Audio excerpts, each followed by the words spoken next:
alongside with me is Marco as well as Eterna. So first question, how you guys feel here in Riyadh? Do you guys enjoy yourself so far? Have you guys ever been here before? No, this is actually my first time. And here last. You know, why can't you just go along with the jokes? Sure. You know, yeah, first time. First time ever. I haven't seen you guys in like forever, by the way. Oh yeah, dude, like we're moving on, right? So MWI, like seriously, how do you guys feel that MWI is in the world stage now?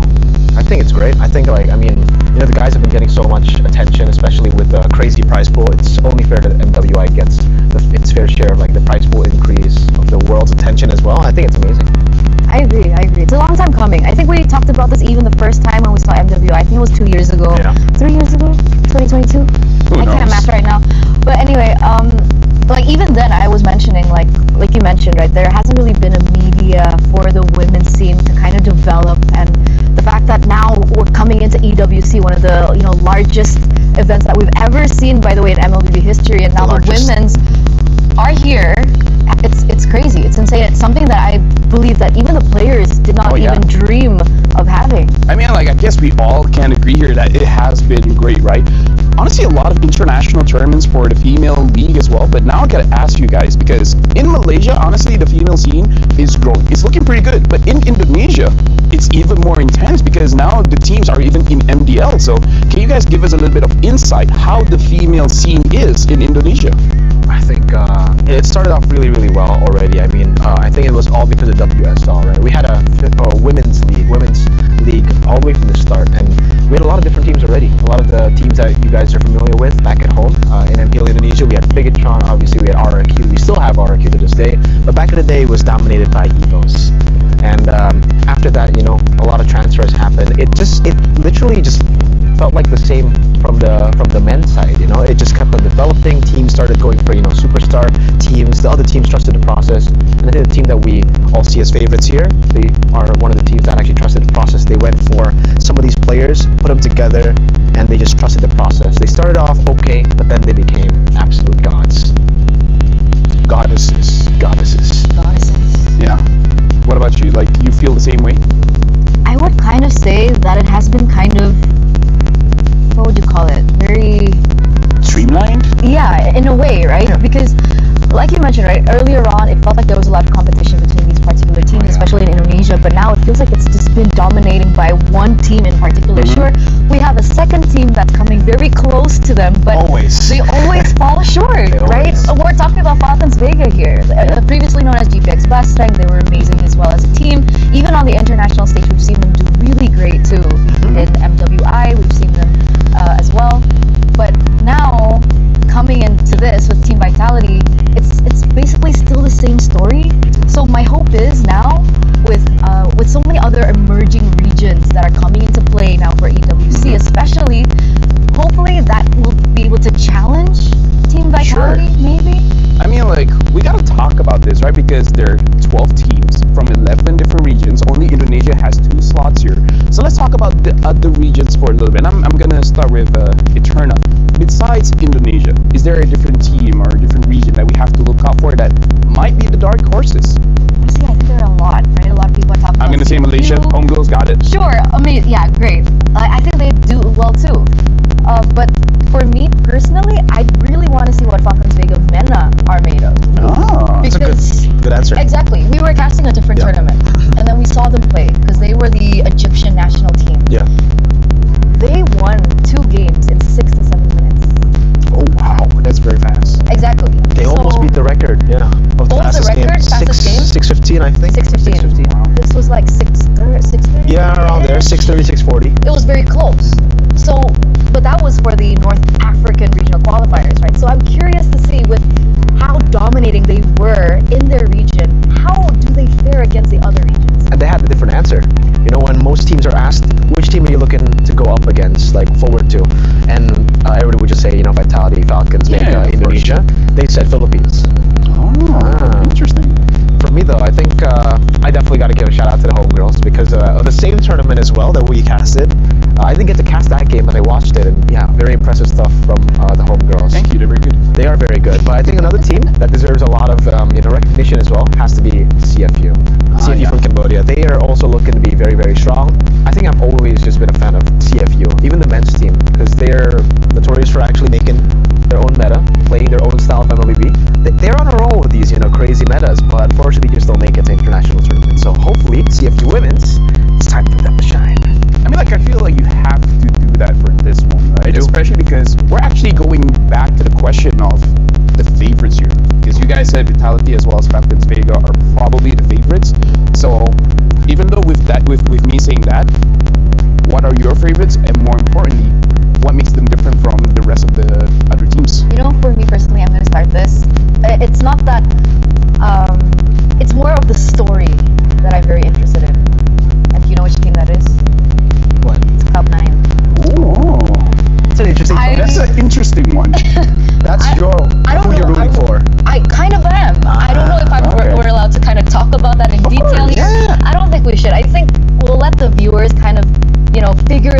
battle. So honestly, a very good shout out. But what about you?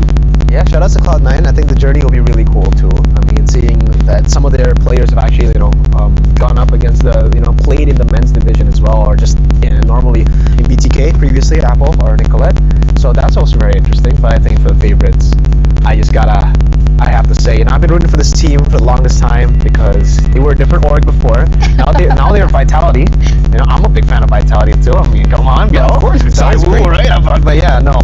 I think Vitality will still probably are the favorites for the most part. They've been there for so long. They're on a 26 win streak, even more if you count national team success. So I don't think the pressure is. How many years has that been then? 1-2 years? I think 1 year, 3 to 4. Oh my goodness. Almost 3 to 4 years where they haven't lost a single tournament and they've still stayed on top. So I think for Vitality for them, they don't really look at pressure. Pressure is not for them. That's great. Pressure's for tires. Okay. And for some cooking styles. Yeah, pressure cooking is a thing. Yeah, it is a thing. Oxtails.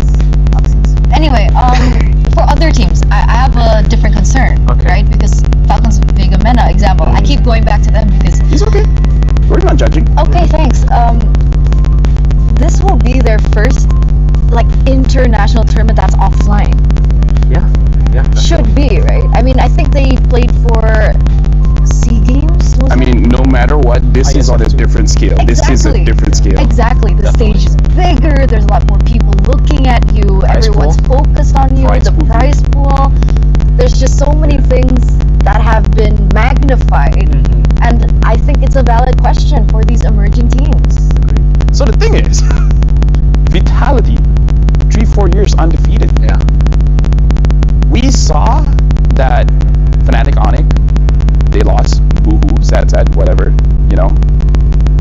Will the same thing happen to Vitality?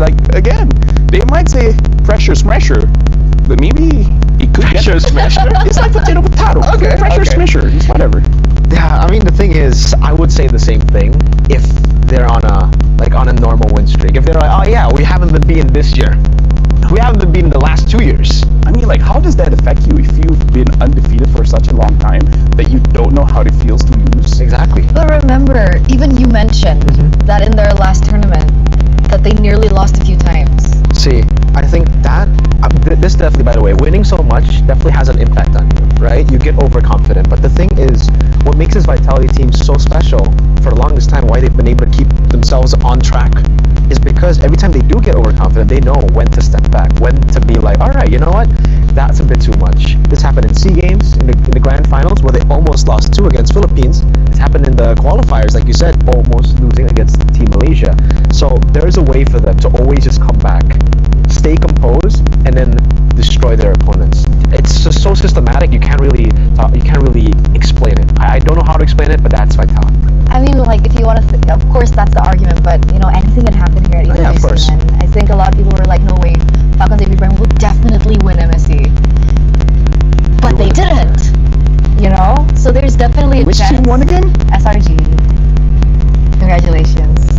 It's been a long time coming for you. Thank you. I heard they were pretty good at scrims. Oh yeah, we may have talked about that a little bit much, but you know what? It's okay now. Not everyone wants to talk about it. But speaking of which, it's which teams do you guys think is going to be the hungriest for this one? I want to say Smart Omega first. Number 1 in their respective region, obviously, but they always, again, fall short against these Indonesian teams. I think the last tournament that they entered was SPS Women's League, where they were second place behind, of course, Team Vitality. So I'm pretty sure after so many same scenarios, I mean, you're going against the same team over and over again, by the way, against the same members. And it's also the same lineup from Omega Everest that, the hunger is there, and definitely they want to win it this time. Yeah, skip breakfast, lunch, dinner, Everything. just to win. But I think it's a bit different for homegirls. I honestly think for me it's homegirls. I think that's the team that's hungriest. Why? Because Malaysia's. Come on. Malaysia's pretty hungry. Not gonna lie. Malaysia is very hungry. The esports ecosystem in Malaysia right now, it's growing, and it's time for these girls, for the homegirls, to show the world that it's not just the men's, but it's also the female division too that has gotten this boost. Now, honestly, for me, as a Malaysian, I kind of feel like if Homegirls wins this one, then it will grow the scene in Malaysia, which I feel like is true for every single team here. Whoever wins, doesn't matter who, the growth is going to be there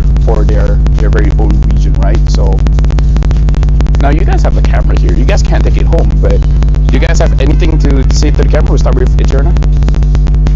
Okay, never mind. We'll start with Marco. I need time to think. All right, you know. Don't put me on the spot like that. I'm sorry. I don't know, for you guys, And girls.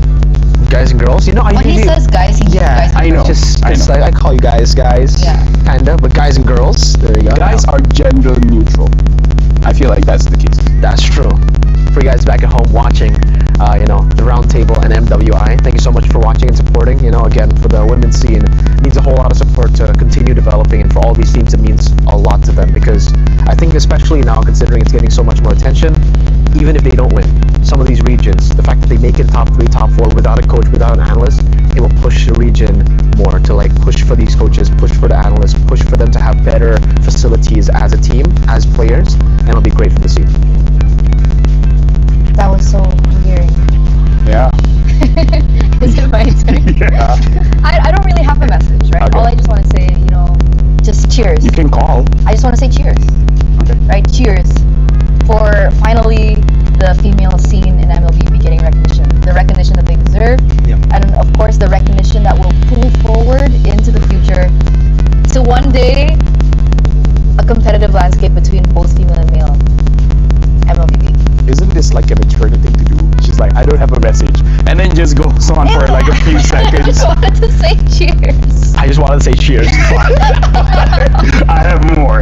But speaking of which, thank you guys for watching. You guys have been watching the Roundtable. In terms of messages from me, make sure you guys have a healthy diet, because diet is very important for your life. Sleep is essential. 5 hours I think is fine, but if you can do 8, that's great. Exercise if you feel like it. Mobile Legends is great. Be nice to your parents, and give food to cats and dogs and etc. My name is Opel. Bye bye.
ladies, it's your time to shine, but it's my time to win some prizes. Peace.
Hey, yo, what's up, guys?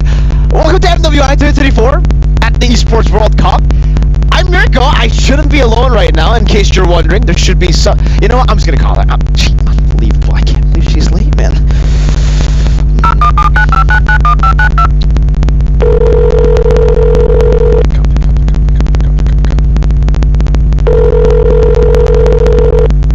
Hello? Hello? Eterna? Where are you? What are you doing? Yeah, I know. It's just I need a coffee. Okay, we didn't make it to MSC, and now there's no possibility of an Indo finals, and I'm scared one of them will have to say goodbye, and then they go home, and then I can't. I can't even think right now. Dude, we know what happened with Filipino casters. You know, they said they wanted the PHPH Grand Finals at MSC. They lost in the Grand Finals. You want that the same thing to happen? No. Yeah, I know that, but yeah, okay, you're right. Yeah. Fine. Okay. Quick! I'll run now. Is it too late for me to go? Yeah, of course it's too late, but just run, come on. Yeah, okay, I'm on my way. All right, we're gonna throw into replay just so that she can get here. Onward, but now it's in the Crimson. Blast into the back, Italy also eliminates Fury straight into the damage once again. A whole lot of punishment now. Minis Fury knocking him on Names, gonna be caught in the back. Italy gets the solo on Names, and everybody tries to dive. But victory song gamers, they take names and they sing songs.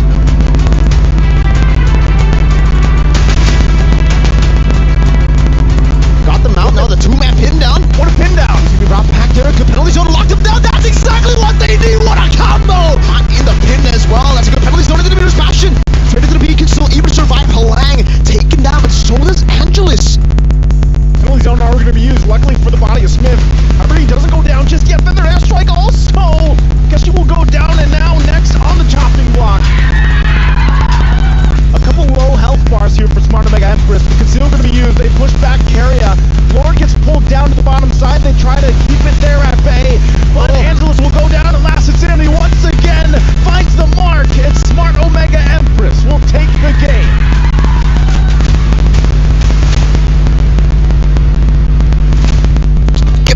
Wait. I'm wearing heels. Okay. Okay, I'm trying my Should have best. been making coffee. I'm sorry. Wait, are we live? We are. You didn't say we were live. You should have known. It's time to shine. I was never gone, by the way. So, ladies and gentlemen, boys and girls, welcome to the playoffs, to the knockouts of MWI 2024 at the Esports World Cup. And we are going to start with a banger. And unfortunately, by the end of the day, luckily it's not going to be my shift. We will have to say goodbye to 4 teams. Actually, no. It still will be my shift, but I don't get to witness the key crush, so that's something. Back here again in the studio with Mirko, as well as me, Eterna, for the next 2 matches of the day. And I think one of the other things that we need to highlight today is now that we're moving forward from the group stage to the knockouts, we are going to go forward in a best of 3. I was tested.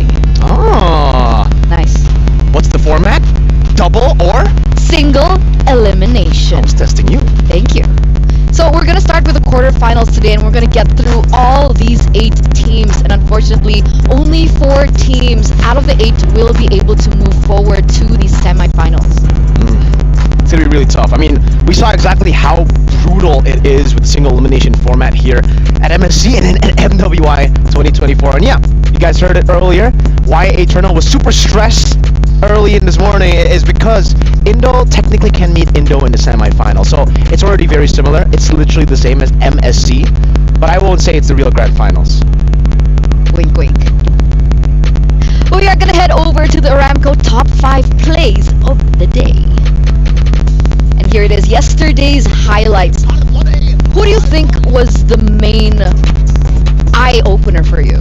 I think it definitely has to be Kyoei, right? The performances that she had in every single one of her games was amazing, but here as well, I mean, some of the other games as well, coming in with these big plays. We saw Rumichi on the Martis. This was the maniac moment. She dove under tier 2 to go for it, and this is what you do on the Martis, especially when you get a lead in the early game. It's a very high-risk, high-reward hero.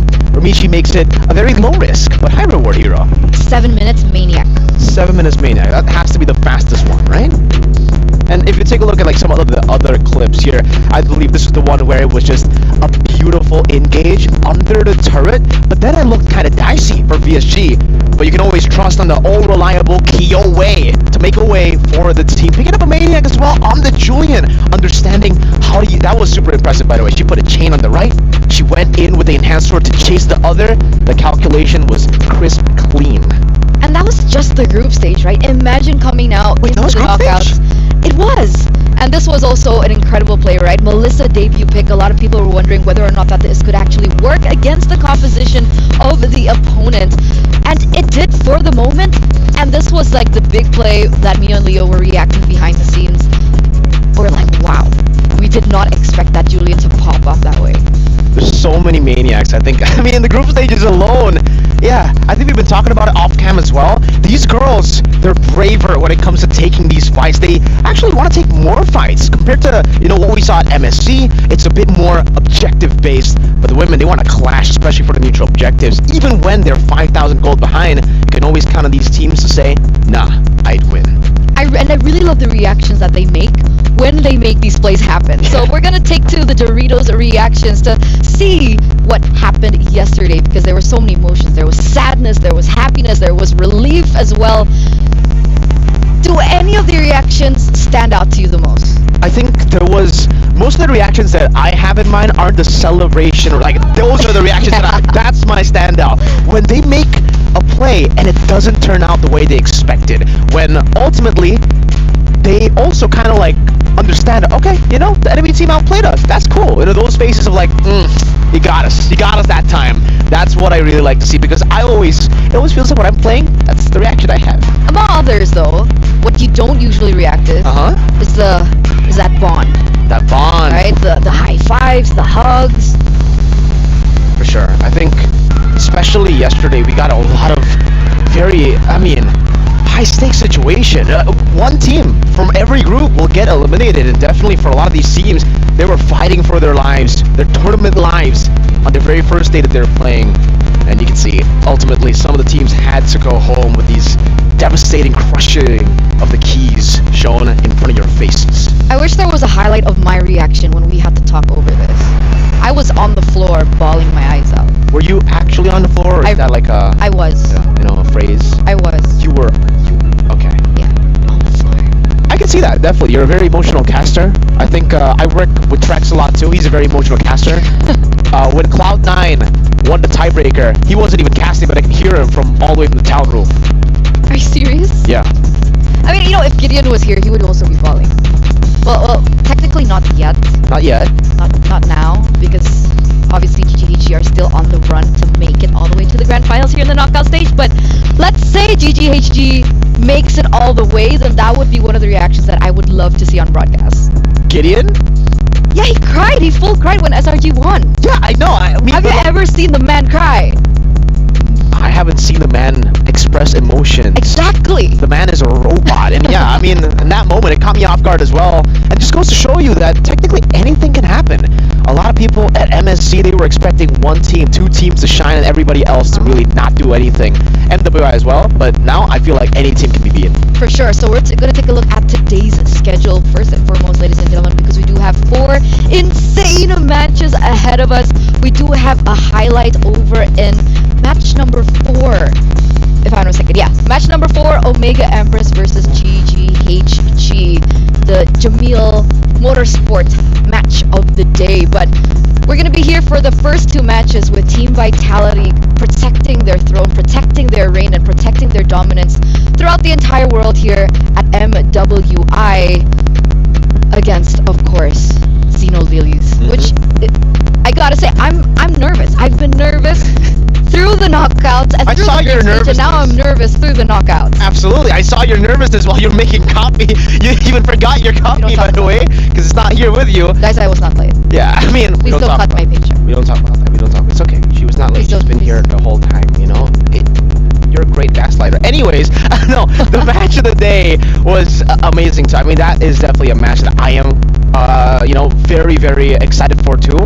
Homegirls were able to take a game off of Vitality. Team Vitality, they're known as the favorites. I think a lot of people, even from Indonesia, would expect that Team Vitality wouldn't even lose a single game, wouldn't drop a single game. So the fact that Homegirls were able to do it, even though they had to rely on a little bit of cheese with Zask and Bane, that means they can pull off a lot of upsets. And technically, they're up against the second favorites in Smart Omega Empress. And they did look kind of vulnerable yesterday, taking a game loss in their first game in the series up against DreamHack's girls. You mentioned cheese picks earlier on. Do you think that maybe Sylvana can pop up? It's possible, right? I mean, at this stage, anything is possible, and especially she has a new skin that you guys can actually get for free with the Youth Fair. Don't forget, the Youth Fair is here with incredible bonuses and, of course, exciting events. So don't forget to grab multiple permanent skins for free, just like the Sylvana's Classroom Charm, and it is also given with the Painted Skin Classroom Glam. Whoa! Right? More exciting events will be revealed, so don't forget to stay tuned and look out for it.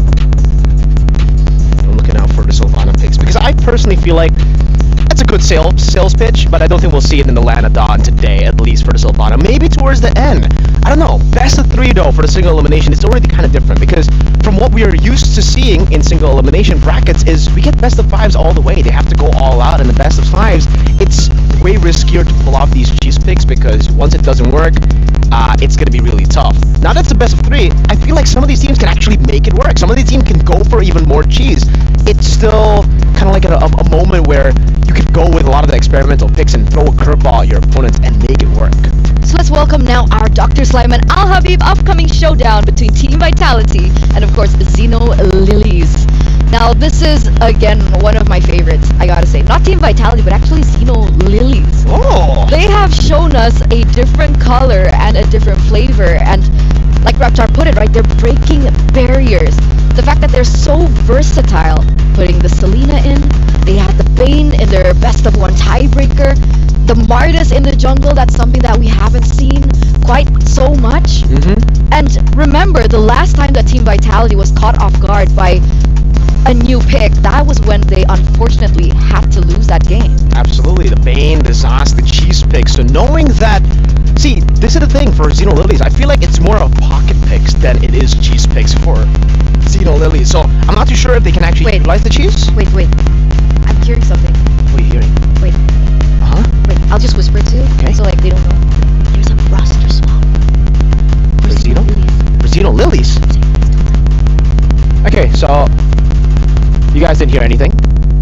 I think there's a roster swap for Vitality. That's what she said, right? Why did you? I'm bad at listening, man. I said don't say anything. Unlucky, man. So, I mean, no changes at all. This is going to be very interesting to see. Both these teams, we saw their lineups just yesterday. You know, Xeno Lilies playing with Taro in the gold lane, Kao in the XP. I don't expect any changes today. Nope. And with that being said, who do you guys think will win this match? Do you think it'll be Team Vitality, the defending champions, or our dark horses here with Xeno Lilies coming through? Head on over to the stcplay.gg right now and lock in what you guys think. Your predictions matter to us. You matter. We love you. Dude, you guys are amazing. You guys haven't been too amazing on the predictions, though. You guys have gotten a lot of things wrong. What's been going on? So, yeah. Guys, guys. Don't be Mirko. Oh, they're pulling it out. It's an audience curse now. Oh. You're contagious, Mirko. You know, I'm sorry if you feel that way. I did predict Falcons Mena, and they got eliminated in the groups. That was horrible. I am very sorry. I was testing things out. You know, Apparently Velvet, it's still I'm sorry. here. I'm very sorry, Velvet. I'm very sorry, Names. Yeah, just want to sincerely apologize. But to all you guys, you need to apologize to all the teams that lost yesterday. Because what the heck, man? You guys also... Oh, I guess it's my fault. You said it's contagious. I guess I can apologize now. As we welcome the players onto the stage and into the Amazon Arena. So let's see the Jamil Motorsport player arrivals. And it looks like we are going to start off We're going to take a look. teams right now. Zeno Lilies first. Okay. Zeno Lilies. Does it look like there's a roster swap? Or is it Team Vitality? Or am I playing with you guys and absolutely no roster swaps? That would be something. That is an Eterna thing to do. Just lie. That's... Anyway, Team Vitality now rocking into the Amazon Arena as well, and I think one of the big things that we do need to highlight about these two matchups between both of these teams is versatility versus consistency. Sure, Vitality were unfortunately dropped a game against GGHG, but for the most part, the way that they have been playing, the way that they have been implementing the coach's draft into the game has been very consistent. But again, right, when you're so consistent, things that surprise you may catch you off guard, and Zeno Lilies is a team that is known to switch things up, make things interesting. This is exactly what we pointed out, I think, in day number 1 when we got to see some of these teams play as well. For the Indonesian teams like Falcons Vega and also Vitality, they're used to playing in the league in Indonesia. They're used to playing up against the very best teams with the coaches, with the analysts as well, and that means that they're used to seeing meta picks. So when you catch them off guard with the Zosk, with the Bane, it does give them a few problems, because then they're going to have to adapt on the go. And all the preparations they had, all the advantages they had before this match, it's all gone. Absolutely, absolutely. These are a few highlights from Team Vitality from yesterday. And that first match, right, that was when we saw them getting really just obliterated. Man. I think for Zeno Lilies though, Eterna, we can talk a little bit about how they have the longest game and the shortest game. Up against VSG, game number 1, 30 minutes, and I believe it was 13 seconds or 14 seconds. Correct me if I'm wrong in the comment section down below. But what it means is that they are very, very good at adapting into the late game as well, and that's something that a lot of teams here at MWI, they kind of struggle with. Decision making in the later stage of the game requires a lot of discipline, and like what we said earlier, a lot of the teams here want to go for the brawls, want to go for the skirmishes, and because they're focused so heavily on their micro skills and mechanics, sometimes they forget about that decision making that can get them games. Not for Zeno Lilies though. They know exactly how to take games fast and how to take games long. But look at this, Mirko. So beautiful. 20 seconds. Oh man, it's a mixed feeling here. It's time. Right? Because remember, ladies and gentlemen, coming into the knockout stage, a single elimination, which means that after this best of 3, one team will be going home. Will it be Team Vitality or will it be Zeno Lilies? Let's head over to the stage.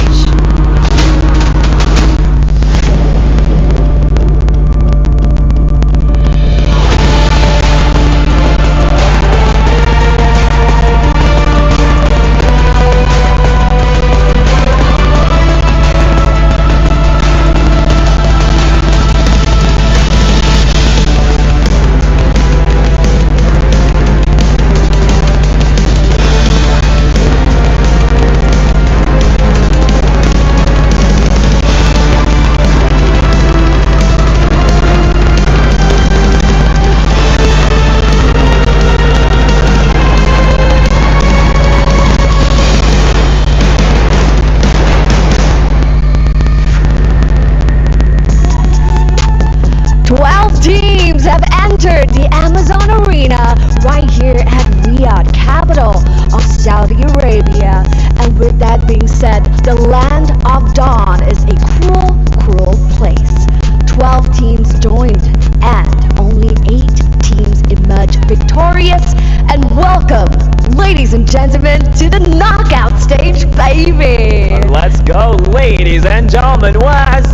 المشاهدين والحضور، نرحب بكم معنا هنا بالمملكة العربية السعودية رياض لكأس العالم للرياضات الإلكترونية.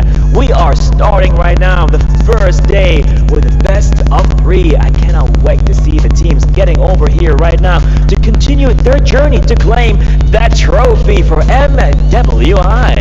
So yes, with that being said, as you guys can see the trophy that's located right behind us, it has already claimed the hopes and dreams of 4 teams already, and another 4 keys will be added to that box later on today. And we're gonna kickstart with match 1 of the day, where we're gonna be seeing the queens of Mobile Legends Bang Bang presenting to you, hailing from Indonesia, Team Vitality.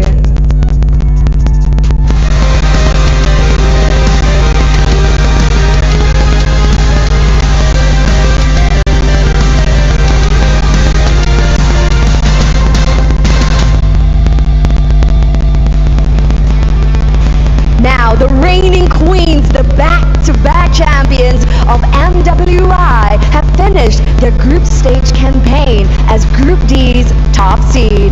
This Indonesian team has reigned over 24 tournaments and is looking to extend their streak as they open their journey to the knockout stages. Well, let's see what's gonna happen here, ladies and gentlemen. وأعزائي الحضور, and to challenge that claim, here comes their opponent. Let's hear it for Zeno Lilies.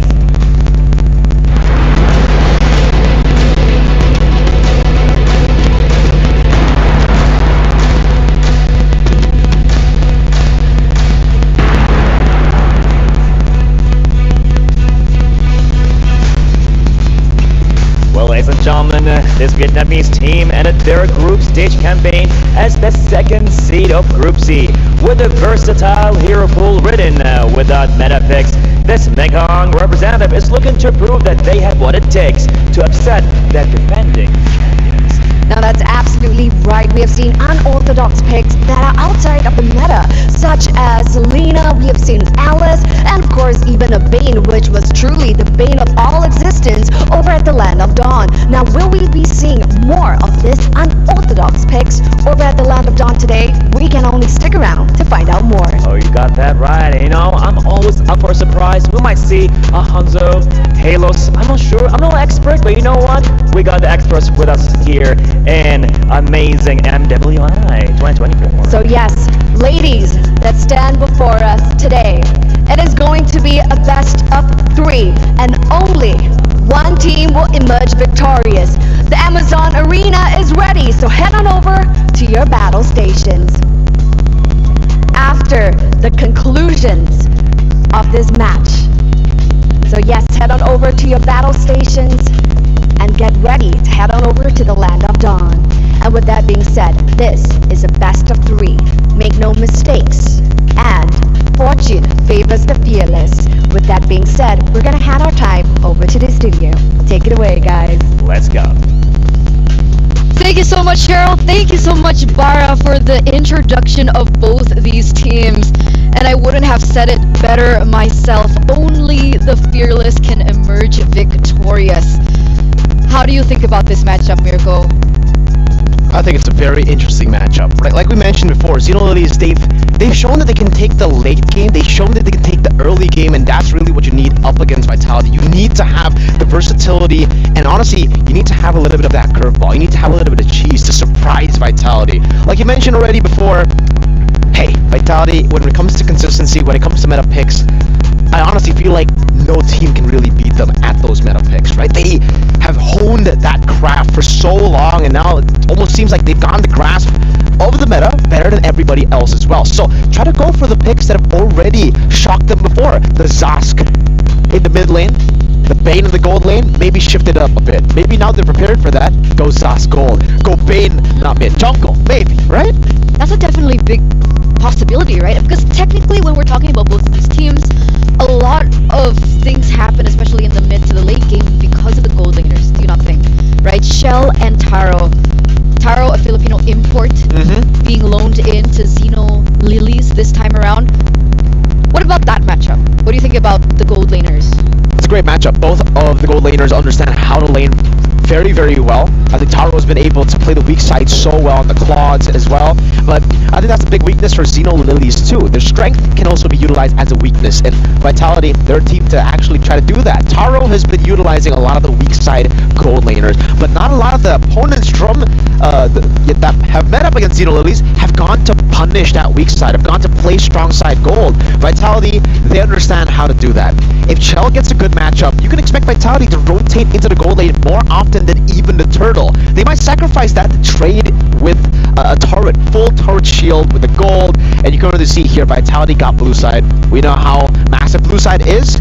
You're already forcing the chip and the low Yi to be banned out by Xeno. Now, so far, Taro has only been picking up the Claude in the gold lane. How do you think this will affect the drafting phase? It's gonna be tough. I mean, for Vitality, I think they're completely fine by letting go of the Claude. They play the Harris, they can play the Roger as well. So many different picks that can bully the Claude in lane. And like I said before, Vitality, they know how to play the strong side. So if Taro still sticks with just her comfort, which has been left completely open, by the way, here it's a Valentina, Arlet, and a Ruby. Xeno, at this point, they're gonna have to be forced to ban out the Lo Yi. Lo Yi, Ling, Roger would definitely be, the prio when it comes to the bans here for Xeno Lilies. I think they still have to go for Lo Yi, knowing that Vitality can utilize the Lo Yi to just make it super fast. Wait. Am I seeing this correctly? Xeno Lilies, Cow, Roamer? Oh, you're right! Wait. So we're missing Shay Romy here. Shay Romy is no longer their roamer. Cow is stepping in her place, and Cow, previously the EXP laner, has now been swapped in by Daisy. Oh, Talk about unexpected, right? Hey, I guess we were talking about throwing a curveball at Team Vitality. Maybe this is the curveball. Maybe they're saying, in terms of picks, we don't really have that cheese. We are used to playing the pocket picks, what's comfortable for us. So maybe we shift up the rosters a bit. That Angela's going to be first pick, so leaving the Ling open, leaving the Roger open, this will definitely force Xeno Lilies to pick up 1 or 2. Roger and Ling, there you go. Both of them picked up. You asked if the Claude is still going to be, Taro's pick? I guess not. I don't think the Roger's going to go jungle. I don't think the Ling's going to go gold, right? So, yeah, we're seeing Roger in the gold lane, something different for Taro. Hiding strats.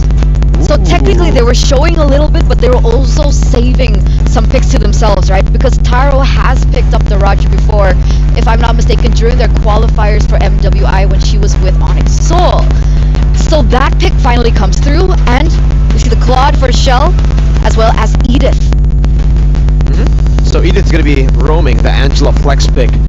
Won't really be utilized as a flex pick as we enter the second phase. Mirko, technically Angela could still be in the mid lane.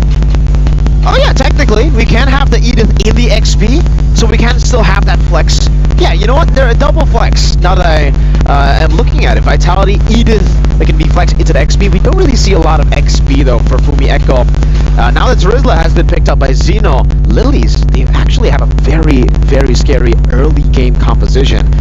I'm very surprised that Terizla didn't get denied away from them by Team Vitality, knowing how successful Terizla has been all around and just enabling the neutral objective takes for the junglers. And for Xeno Lilies, I think at this point they're gonna have to ban out some of these assassins away from Bimval. I'm thinking maybe the Hayabusa ban comes through, maybe the Nolan, because Angela, Edith is still flex. They could use that. Or Julian too. Bane has also been utilized by Vival in the jungle. Do you think it's a viable pick here? I think it can work. Again, these members from Xeno Lilies are melee range technically and very short range for the Roger, even in the notorious gun form, right? But Minotaur gets banned here by Team Vitality. That's a good ban coming out from them, knowing that they already have a reactionary roam in the Edith. They want to take away any sort of reactability from the side of Xeno Lilies, kind of force Xeno Lilies to make the proactive move and are forced to not really be able to react as good. And the Hayabusa ban, as predicted, will come through, so it's going to be Hayabusa and Julian that they're more afraid of here. The Faramis comes out too from Vitality, knowing that Faramis is a good hero up against the Angela. You want to get that AoE hard guard technically, right, with the Netherrealm. So now, ladies and gentlemen, we are entering the second phase of the picks. Xeno Lilies. What do you think they're going to prioritize here? I think think at this point they can last pick their roam. They don't really need to go for the Tigreal, but Tigreal definitely is a good option to go for if Vitality go for the Nolan. They're really trying to force Vitality to pick up an assassin like a Nolan that's way more vulnerable compared to the Julian, the Hayabusa. So the safe choice would definitely just be a mid laner. Yeah, no Faramis, no Valentina. I think if they want to go for mid pressure, Lilia would be a great option to go for. Or you go crazy, Sask in the mid lane. This was the first time, if correct, that Sask has been picked up for Sa. Last time it was Salina, right? Sask. Salina, Sask. No, Sask. Okay, we'll see how she performs on the Zas, because so far we've seen that the Zas is definitely a great option in a very assassin-centric meta. Very versatile, independent as well as a mid laner. Good clear. But now Vitality, they have to close things out. They need to fix the flex. I think it's really scary. I'm struggling to find choices to go for now for Vitality, and I think it's the same for the players and the coaching staff. They're really taking their time with the picks. They go for an X-Borg here and a Guinevere. Wait. Guinevere. It's still jungle? super flexible, it turned out. The X-Borg jungle? Exactly, right? X-Borg can go jungle, can go XP. We can still see the Edith go roam XP, Guinevere go roam jungle, and then Angela mid or roam. So it's a very, very flexible composition. But this will mean that it's going to be very hard for Xeno Lilies if they wanted to go for the Tigreal. We kind of expected the Tigreal if Vitality go for an Assassin. So Xeno Lilies, they're forced on a different pick. I think getting mobility might be a good way, something to react. Matilda? Yeah, something like Matilda could be good for them, or they can go for a healer too. What about Minotaur? Then, they want to go Initiator. So, it should be X-Borg in the EXP, right? It should be. Wait. If Vival's on it, it's a jungle. Sydney is Guinevere mid? Vitality. You said they were consistent. You said the other team were, versatile. Vitality shows that, hey, we can be versatile too. You want to play fire with fire? You want to play versatility with versatility? We got you. No problem. You think we've been playing safe? We've just been hiding strats to surprise you in the knockouts. Ladies and gentlemen, game number 1 between both of these teams already opening up with these picks. I am flabbergasted. Let's hope Xeno Lilies are prepared as we welcome the casters. I mean, sure. Hey guys, what's up? Isabel as well as Rex. We're gonna be casting for this game, and let's talk about the draft, man. Not gonna lie, I'm okay with it. Gwyn in the mid, I'm okay with it. It's definitely very theoretical in a sense. There are lots of possibilities here. I mean, we were just talking like, how do some of these mechanics work? Does the Dominator's Ascent, is it still able to attack while it's getting knocked up? There's just a lot to unpack here for Team Vitality. And my question on my mind is, was this planned, or is this just running by the seat of the pants? I would say this is one of those things where you're coming in with the right mindset, right? I feel like if you want to go with this draft, it has the right mindset. But honestly, looking at what Team Vitality has, the damage numbers are now okay. Because I feel like if it's the X-Borg in the jungle and the Guinevere, the Guinevere in the jungle and X-Borg in the EXP lane, I feel like it will take a little bit of time, which I feel like is not a good risk to take going up against Xeno Lilies, where honestly looking at the draft, having this Roger, if the rotation is heavy towards him, which looking at the map right now it is, it's going to give the Roger quite a good time. And just because Taro has not used Roger so far, only using the Claude, I'm pretty sure she can use it well. For sure, and I think to mention as well, early on in this game, throughout the first few turtles and everything, having Viable on this X-Borg, using that last Insanity, they have good ways to secure objectives. And then as the game moves forward in the late game, I think it all just kind of comes down to Shell on the Claude, right? And those Heart Guards, we're going to see him on the Claude a lot. I think there's a lot of possibilities with that. But the real kicker here is going to be that Guinevere. Since it's going to be mid Guinevere, will it be damage Guinevere? Are we going to see her maybe hybrid build? Because for a while it was all jungle and roam Guinevere, more tank builds. So I'm excited to see how that build moves forward as well. Yeah, honestly, that's a very good question, especially looking at Team Vitality. They're more... Oh, hold on. Fumiko taking quite a lot of damage. A lot of damage from onto Fumiko there. Cindy able to dash back. Same thing with the Flicker coming out a little bit early from Fumiko right before this turtle.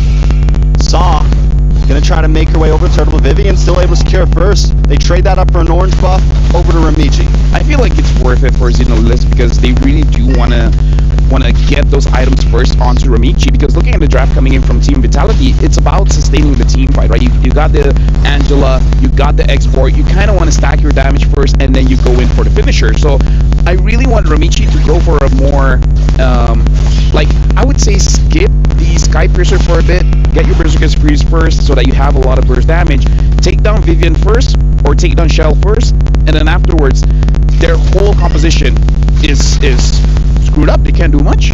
Very, very true. I think in the way Xenolili's right now really playing around the whole map, we're seeing them rotate down to the gold lane, look for picks. They're playing very proactive currently, which I think is going to be very important. And if they can get an early game pick onto Shell, it's going to be huge. But here comes the Dominator's Ascent, getting a lot of damage on Cine. Ramichi coming in to clean up. Violent Requiem does go off, trying to get a little bit of life back. Hardguard able to lock on to Cine. Now Ramichi in trouble. Forced to try to get away, but Vivian gets the first blood. Now Vival stuck against the wall, but they should be okay at this point. But Cine doesn't want to let up. Echo here with the Earthshaker. Misses the knockout. Misses the knockup on KO.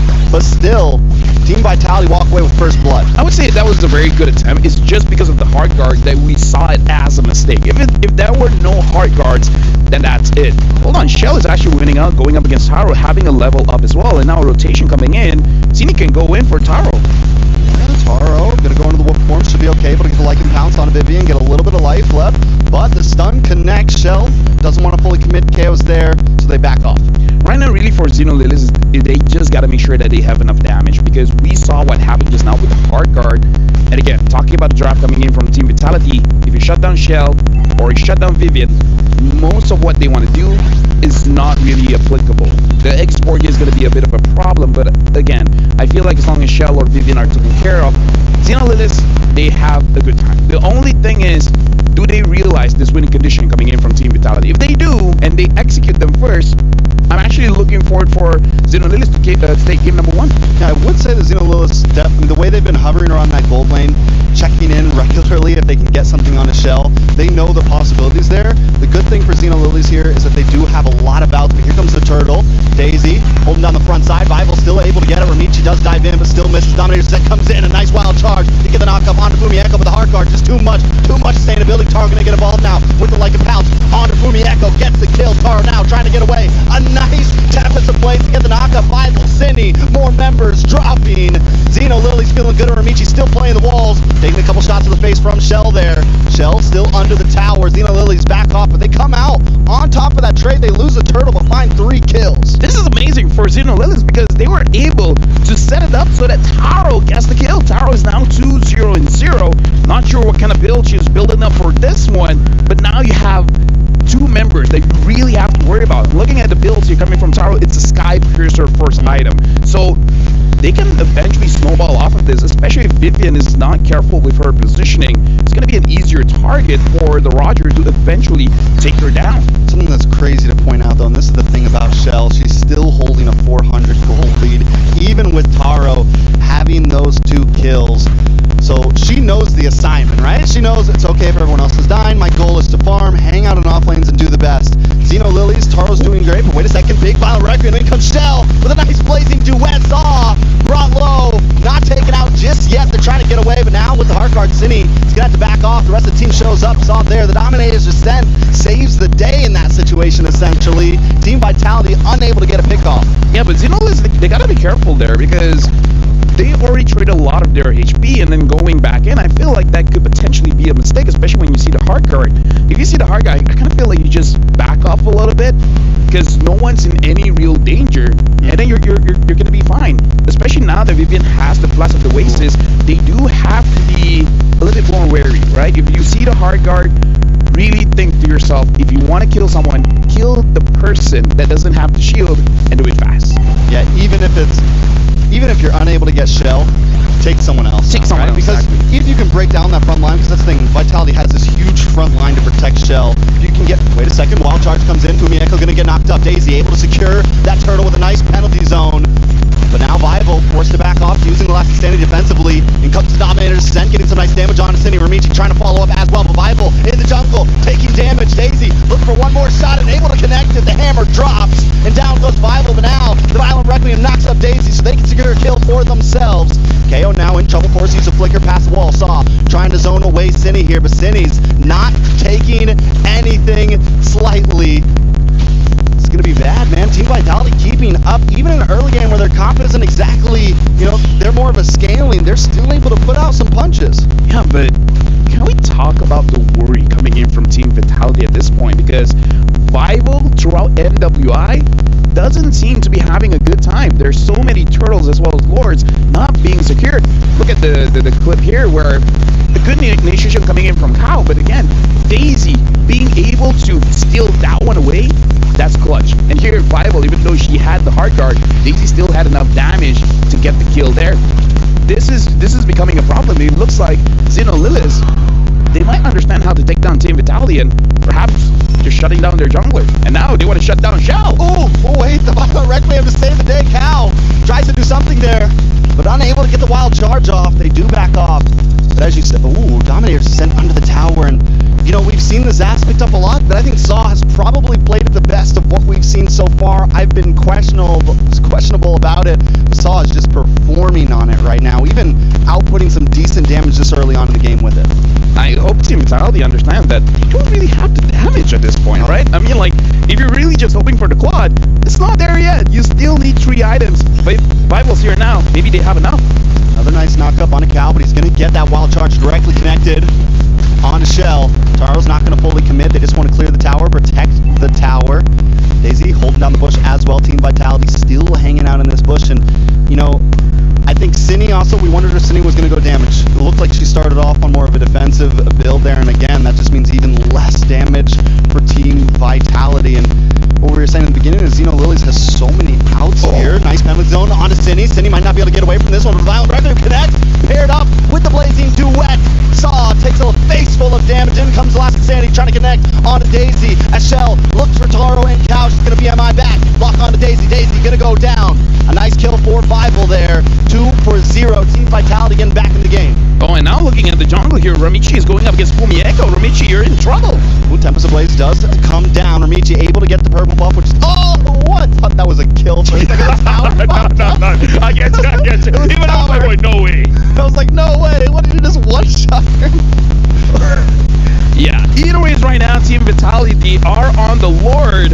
Looks like the Lord is going to get started. I don't think Xenolilith has the time to really respond to this. This is going to be a free Lord for Team Vitality. So just one good engage on the top lane, getting a few kills.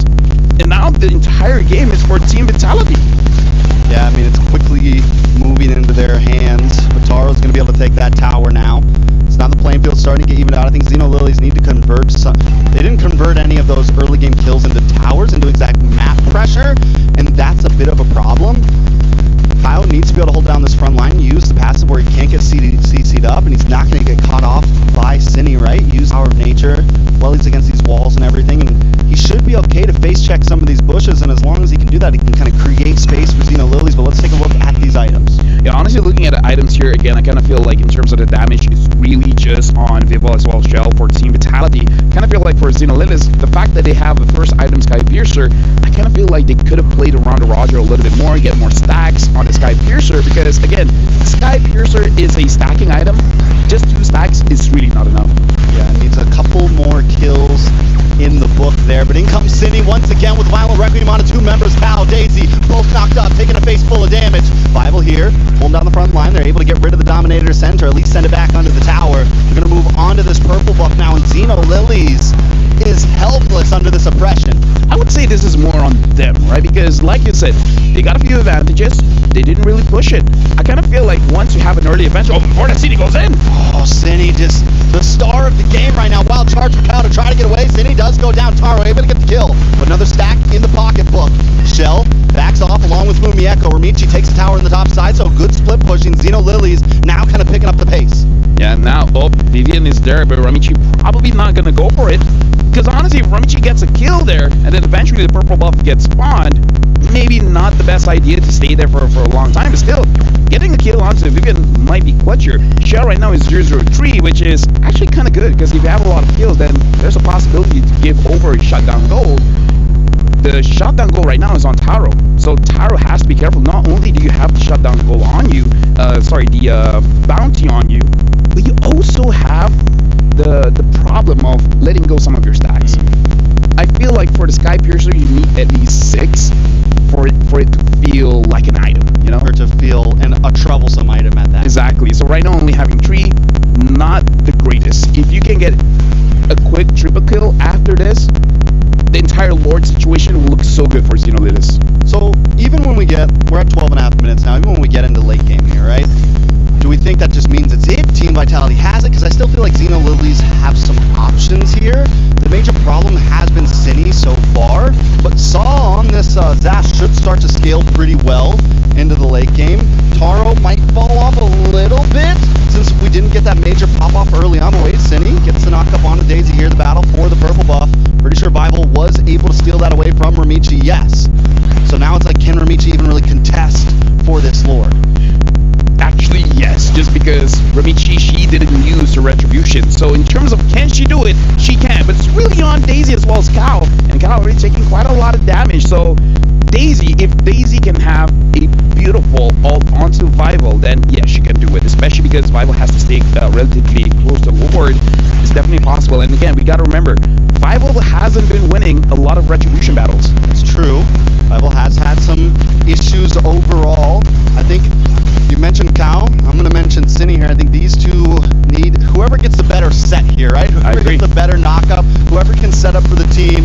Those are the 2 players that we really need to keep our eyes on. Fumi Echo, we haven't seen too many crazy onwards yet, you know, Earthshakers or anything. But if any big set happens for one of these teams, it could be a game changer. Ramichi, Finch poise on the wall, coming in. Bible still able to get it exactly when it counts. He comes to penalty zone. The chaos pursues as Bible pops the last standing, takes out Kyle, takes out Ramichi. Next on the chopping block, Daisy's gonna go down. Saw just trying to get away, just trying to have a good time, but not today. That is it, a 4-man wipe on Xenolilies. Team Vitality got the wave coming down the mid along with the Lord. They could try to push this, maybe even end this. 20 seconds on the clock. Yeah, I don't know what the Roger can do. You're 1v5 at this point. 1v6, the Lord is here. Looks like this is going to be game. Team Vitality takes game number 1. That is a great start for Team Vitality in this best of 3. It's 1-0, and Team Vitality had a slow start in the game, but they knew their win con, and they performed and executed it perfectly. I would say Xenolilith didn't really use their draft very well. They had a lot of options, but they didn't take those options. So, again, I feel like the draft is good. It's just the execution. But I don't know. That's just me. I don't know what the experts think about it. Thank you guys for that cast for game number 1. In a brutally unorthodox way we begin that. What did you think about how things panned down? Oh, I think we'll have to talk about the drafts first, right? Because I feel like in terms of prio, Xenolilies really got all of the prio. They got the Terizla, Ling, and Roger. For most teams, when you get that, it's like, all right, we've won. In the draft itself. But in the execution, it's a bit different. I mean, there were a lot of great moments, by the way. LaFell pointed it out as well. In the game itself, the fact that Daisy was able to punish Vival's performances here, here as well, on the export, not able to finish off that turtle with a retribution. It's great timing by Daisy, but also for Vival, she should be able to space out. And if, you know, they didn't end so instantaneously, I would have actually taken the Lord fight moment to go and, you know, draw around with the Telestrator, because I think it was just a classic example of how they utilize the Lord dance, which is something that's already not as common. It's very rare to see that kind of Lord dance where they just stood their ground and took the fight. I was even saying, oh, they should don't take it. But in the end, it's really all about, for Team Vitality, baiting out some of these big ultimates coming in from Xenolilies, and the biggest ultimate has got to be the Zas ult. So another way to do that is if the fight is just spread out, and in that final fight, you can see the Grok go in, Daisy go in, way too aggressively, and it just leaves the Zas so far behind. And when the Zas ultimately does come through, it's a bit too late. Some of the frontliners have already been chunked way too low. Chell is still at full HP, still has the hard guard on her, and on top of that, consistent damage of the Edith, of the X-Borg, as they all clump up like that, just give them so much more value in that skirmish. So it was just really well played by Vitality, executing the game plan that was a very weird game plan. That's a very unique game plan. Guinevere mid, I don't know how they pulled it off, but they did. That's Vitality for you. So that technically shouldn't have worked. Guinevere in the mid lane, versus the Zask in the mid lane. That wasn't prio for the Guinevere. On paper, no. I mean, like, you don't have any mid prio, right? It's so hard to out clear the Zask plus the Grok. It's not just the Zask, it's Zask Right. Grok. So mid lane prio is almost never there for them, and yet they still won in Wait, rotations. sorry, I think. Hello? What are you calling? Lafelle? Trax, you there? Rafu. I don't want to. I don't want to pick up. working. Right? I don't want to pick up. Oh. Yeah. Oh. But okay, we're Hey, here. guys. You said you don't want to Hey, pick up, Mirko. man. No, because I heard Mirko's like, you know, I'm okay with Mirko. Ah, Shout outs to both of you. You guys are doing a great job. But honestly, looking at that game, like Mirko said, when you have this combination of heroes, it's like, I won the draft, and I don't know. I kind of feel like they had an opportunity to put Team Vitality on the floor and then their foot on their necks, but they didn't do it. Yeah, their foot slipped, Yeah, and then they fell on their back like a banana peel. exactly. Exactly. It's not enough to win. They But I should do make want the to moves. argue one thing for the Guinevere. I think we really doubted another crazy mid pick in MSC, and that was the Martis, the aggressive fighter. So I think maybe the Guinevere has some possibilities. Okay. Thank you guys. Next time, maybe pick up my call? I mean, we'll No? consider. We'll consider. Okay. maybe I should call them next time. Maybe. Maybe they'll pick up if you call. Right? Why is it? Oh, I don't. Me and LaFell. It's not a thing anymore. Usually it's me and LaFell that is. We're not friends anymore. Usually we're not friends. We're best friends, right? Yeah. We are gonna give our flowers to the MVP by PlayStation for that game, Cine. A lot of people already, even the casters, right, they were mentioning the Guinevere in the mid lane for multiple times already, even in the game. The fact that she was able to find so many opportunities was insane, right? This was, I think, earlier on where they were able to kind of facilitate Shell in that lane and pick up a favorable trade. Because, you know, Lilies, it's, I don't know, man. Vitality just understand. This is the final fight that I was gonna talk about, right? You see, the Grok goes in way too aggressive, and then the Zask is kind of in a weird spot where she isn't in the middle of the fight. You want the enemy team to go in first, and then you react to the skirmishes. That's how Xeno Lilies were able to win out so many times in the early game. So that final moment there kind of proves that point. Shoutouts to City for an amazing performance on the Guinevere, and I want to talk a little bit more about the Guinevere pick because Trex had mentioned we can see this work. We saw the Martis work in mid lane. I agree. It's not the standard pick, by the way. Hello, Guinevere. You look lovely today. She's gone. I missed it. So I missed it. whenever you approach anyone, you try to call Uh-huh. Rafael, he doesn't want to answer. Now you walk up to Guinevere, and Guinevere's like, Okay. nah, Can I try again? no, Can I try again? One more time. sure. Okay. Reptar, you there? Sa, you there? Are you serious? No one's there? No one's there. Guys? No? No one's saving you now, Eterna. No one wants to pick up your calls. You have a good phone, but Thank you. I thought they'd pick up. you know, sometimes when life gives you lemons, you don't do anything with it because I don't know what I'm gonna say next. I do know. It was still very, very good. The fact that they utilized it in a way where she was always just constantly engaging to bait out the Zask ultimate. That was what the value was from the Guinevere. Insane sustainability and amazing escapes. Because usually when you engage in a Zask, you're kind of screwed. You go in, you're chain CC'd. But Guinevere has an anti-CC with the Valor Requiem, and she also has the second part of that spatial migration dash that she can use to get out. Wait. Can I try one more time? One more time. It's been like 4 times. I know, but maybe 4th time's the charm. Okay. For some 4 people, times the okay. charm. Reptar? You there? Sa, you there? Hey everyone, currently I'm here with Sa, the mid laner of Xeno Lilies. This is Erica, she'll be helping us translate. So for Sa, I just want to ask, are you surprised that your team make it to the knockout stage and that you're here right now?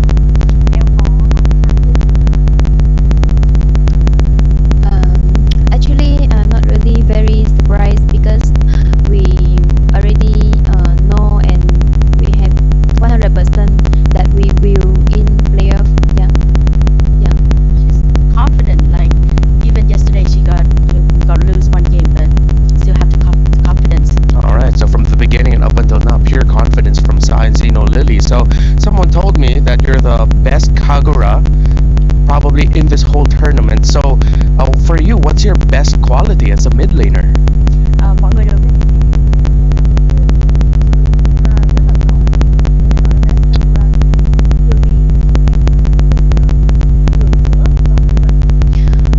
First is I believe in myself, and I can, when I play mid laner, I can like control everything. I can control the map, and I can control my damage, and I know when I need to throw the skill, and I can control my umbrella also. Like I is the one control everything in the map, and I can like yeah. So yeah. She covers really well for her team. She controls the map really well. And one last, you give me a vibe that you're fearless, but why don't you want to watch horror movies with Taro and Coach? em đang thể hiện ra mình là một cô gái không biết sợ gì cả, nhưng mà tại sao lại không dám xem phim kinh dị với cả Taro? I don't scared anything, but I scared horror movie. She is fearless, but horror movies. Still a girl. It's a no for the horror movies for Sa. So, one last, what's your message for your fans and the supporters of Xeno Lilies? Em còn muốn gửi thông điệp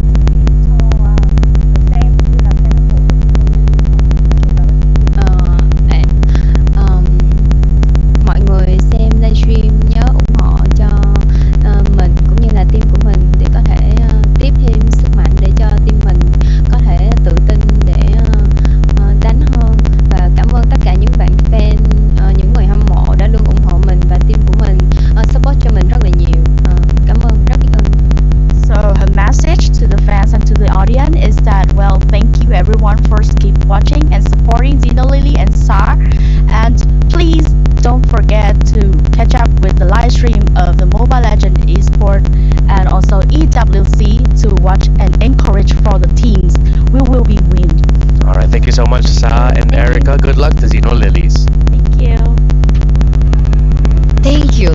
Thank you for picking up. I appreciate that. Up a call. Thanks, guys. They picked up Materna's call. That Oh, never man. happens. Reptar, my G. Reptar and Saw did. Sa. She should Sauce. respond to your calls with Saw did. But she said she was fearless. She is. Are you afraid of horror movies? No, I love her. You do? That's why I asked Tara to watch with me. Dude, that's cap. I know for a fact that's cap. No, I love horror movies. I love horror games. I love horror movies. I'm fearless. You're fearless. So is Saw fearless? Do you count that as fearless? Because technically she is fearless in game, but outside of the game, horror movies specifically, she's not scared of anything except those movies. And that's good, right? Because that means they're not intimidated by the presence of the queens of MLBB right now, right? So I'm pretty sure that, well, now with that first game being given over to Vitality, that brings us to match point. Absolutely.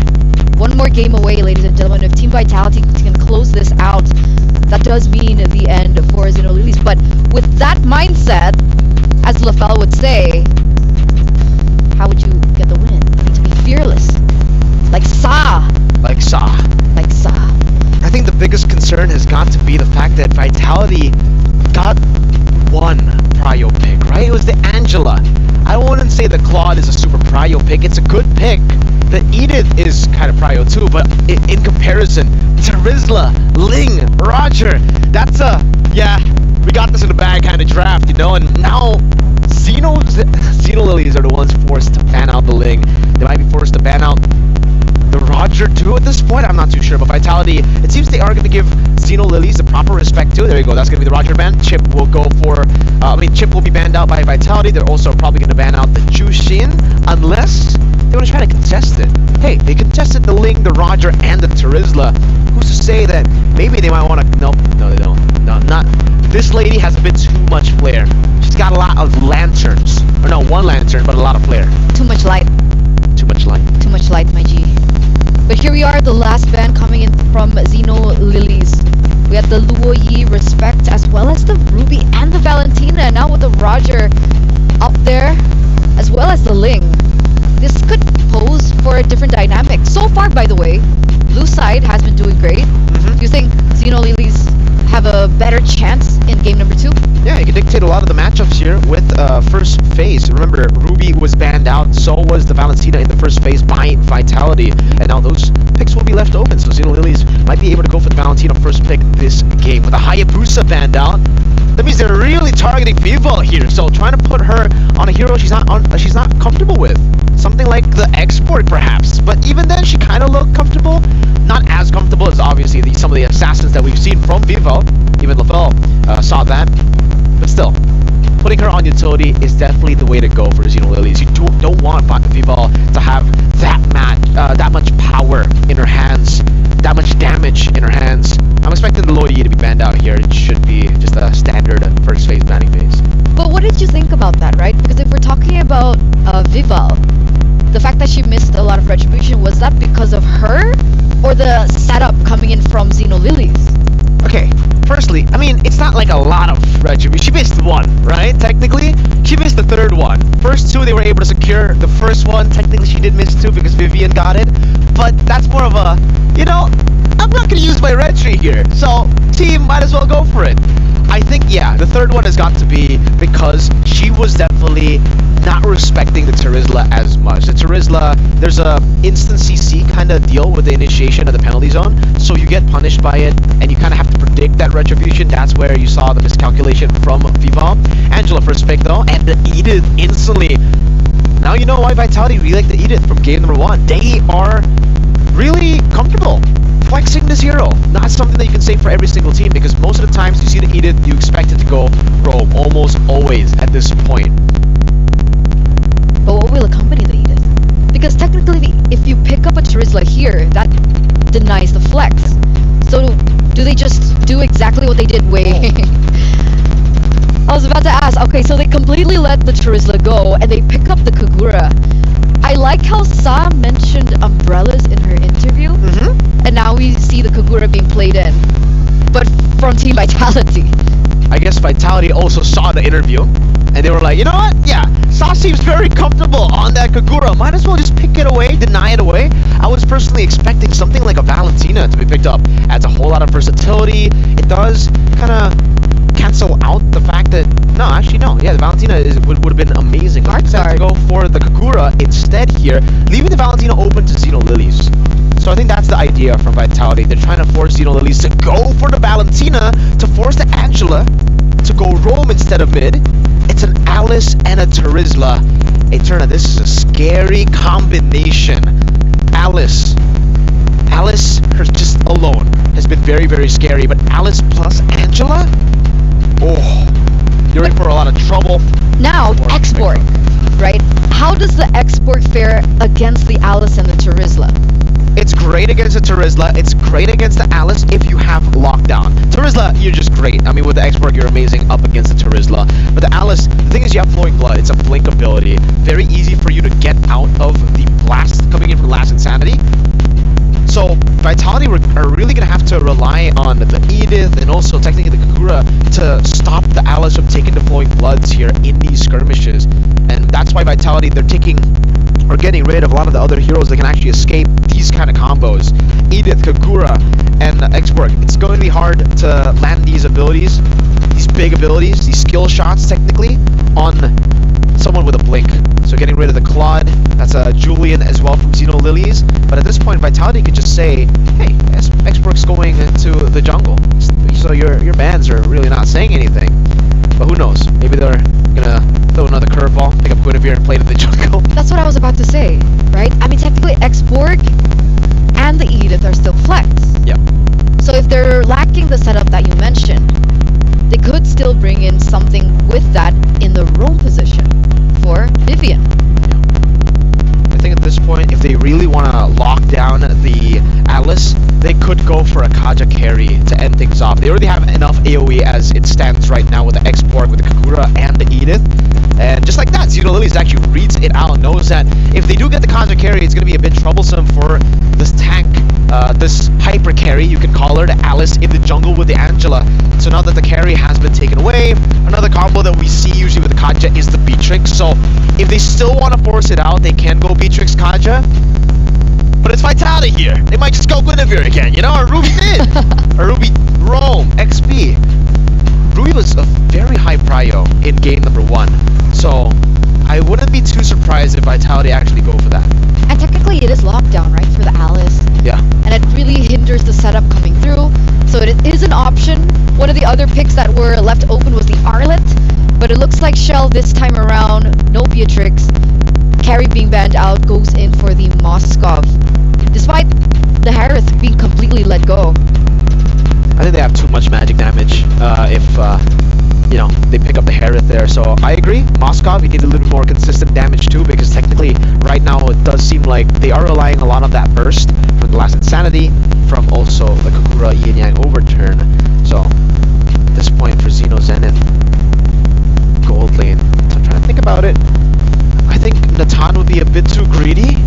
But if you do want to play in towards the late game and just play for the early game with the Alice and the Terizla Angela, that could be a good choice. They could even go for a Grok here. Get some more lockdown to give a bit more prio again towards the Alice, but they go for an even later game pick. Leslie and an Esmeralda. This is Leslie's debut. This is Taro's signature pick from MWI last year. Yeah. Leslie. That's Leslie. It's come up again. Oh man, this is kind of a greedy lineup, if I'm being honest with you. What about laning phase? Okay, let's keep it Moskov? simple. Yeah. Oh, you win. Leslie and Moskov. Yeah, you win as a Leslie. Leslie is a very good pick against the Moskov if it's an individual lane. But the thing is, when you're up against Vitality, it's almost never a solo lane, right? It does look that way because they might want to play for the weak side in Chell, which then will give a lot of power to Taro. Leslie, you have so much more range, and you can go with the bop bop, the two different passive hits onto the Moskov, and then you run back. So double Moskov is the answer. That's how you do it. No, it's a Bakshia. Oh man, I was so excited. Ooh. Okay, so if this is the case, they're gonna have to run on the Moskov, so they cannot play weak side for the Moskov. I feel it's so risky to do that. If she gets shut down in the gold lane, Xeno Lilies might have a good game, like a real good game. Match point, ladies and gentlemen, here in our first day, our first match of MWI 2024 XEWC. Casters, Baxia, Edith, Kagura, Xborg, and Moskov, and now we have the Leslie for Taro. How are you guys feeling about this? I'm more thinking about the Terizla row. Guys, I'm excited for it. As a rover, letting me use fighters, that's high. Yeah, it's definitely gonna be interesting. These teams never seem to disappoint with the picks that they bring to the table. And a lot of these teams, they make it work. Oh yeah, dude, like here's the thing, Taro on this Leslie, I'm waiting for her to pop off. Now the thing is more about how you're gonna delay the game long enough, because look at Vivian. Vivian's actually the one delaying the game for Romichi here. I feel like Romichi, even when she gets level 4, is gonna be a little bit iffy for her to actually contest around the turtle pit, because here's the thing, level on this Baxia, it reduces healing, so it kinda acts as a counter to most of the heroes coming in from Xeno Lilith. Like 4 out of 5 heroes are depending on heal. It's very true. It was a beautiful answer to Romichi on this Alice. We saw Romichi play the Alice yesterday. Played it really well. Like, Romichi showed up. Maybe it was the day before yesterday? I can't remember exactly, but still, we've seen Romichi on the Alice and has been a monster, has been very troublesome on it. So I'm excited to see how they pull it off here, but Team Vitality continues to come with answers. You mentioned the Terizla. One of the picks that I'm really focused on is this Kagura. How is it going to pair up in lane? One of the things about Kagura is mana's a problem, at least in the laning phase. If you keep on throwing that umbrella, you run out quick, and you got to go back to base pretty regular. So Vivian's going to have to help out a lot with clearing that wave. And how is this going to affect their normally aggressive rotations? But a little bit of a knock-up. They onward, almost catches Cow. Cow able to just get away, but Team Vitality now taking that lane, might see him rotate down to another off lane. I feel like for the Kagura, it's just that you want this early tempo, because once you hit level 4, you don't have enough damage to actually kill anyone, but like I said, enough damage to make them go back to base. But if we're really looking at a lineup coming in from Xeno Lilith, for real options are Sa and Taro. I feel like Taro might actually be a more difficult hero to pick off, as long as they're being very disciplined around the team fight, right? Taro has to sit back for a bit, let everyone absorb the damage, and then go in. Speaking of which, now the turtle has been started by both teams. I wonder if Xeno Lilith can actually grab this for themselves. Romichi has blood load up, able to just walk up and take it. The knockup does happen. Ramichi does get knocked up. Hard guard locked on, but a lot of damage onto Bivol. Penalty zone able to help secure it. Daisy gets the first blood. Now, putting that in the pocket of an Esmeralda could be kind of helpful here. Most of Xeno Lily's, I mean, it's a late game investment here. You have the Alice, you have the Esmeralda, you have this Leslie. You are hunkering down at this point, and getting a first blood, first turtle, it's huge for their composition. And this shows the strength of their composition here. Look at how they're moving around as a unit, as four very beefy individuals, and as we're talking about, Taro got taken down by Cini as well as Vivian and Shell. But going back to the team fight, it shows that they can brute force anything, right? If it doesn't look like a good fight to take, they can still take it, as long as you understand once you get your pick off, once you get what you want, you gotta back off, because you do need those items to make sure that you can stay in the fight for a long time. So go into team fight as a team, get one, and then back off. Yeah, I think at this point, Cal needs to keep tabs on Team Vitality. Cal or Saw, one of them needs to be regular keeping tabs, because if Team Vitality is able to freely just come down to bot lane, and actually you were right, it is a roam Terizla, Mirko. So I like it. I think it's definitely different, but even more so needs to be watching. Now Ramichi has to get away, but this is not gonna happen. Bit of damage. Penalty zone able to come in. 5-0 brought down to about 20%. Vivian also on the run. Xeno Lily's able to group up and stay secure.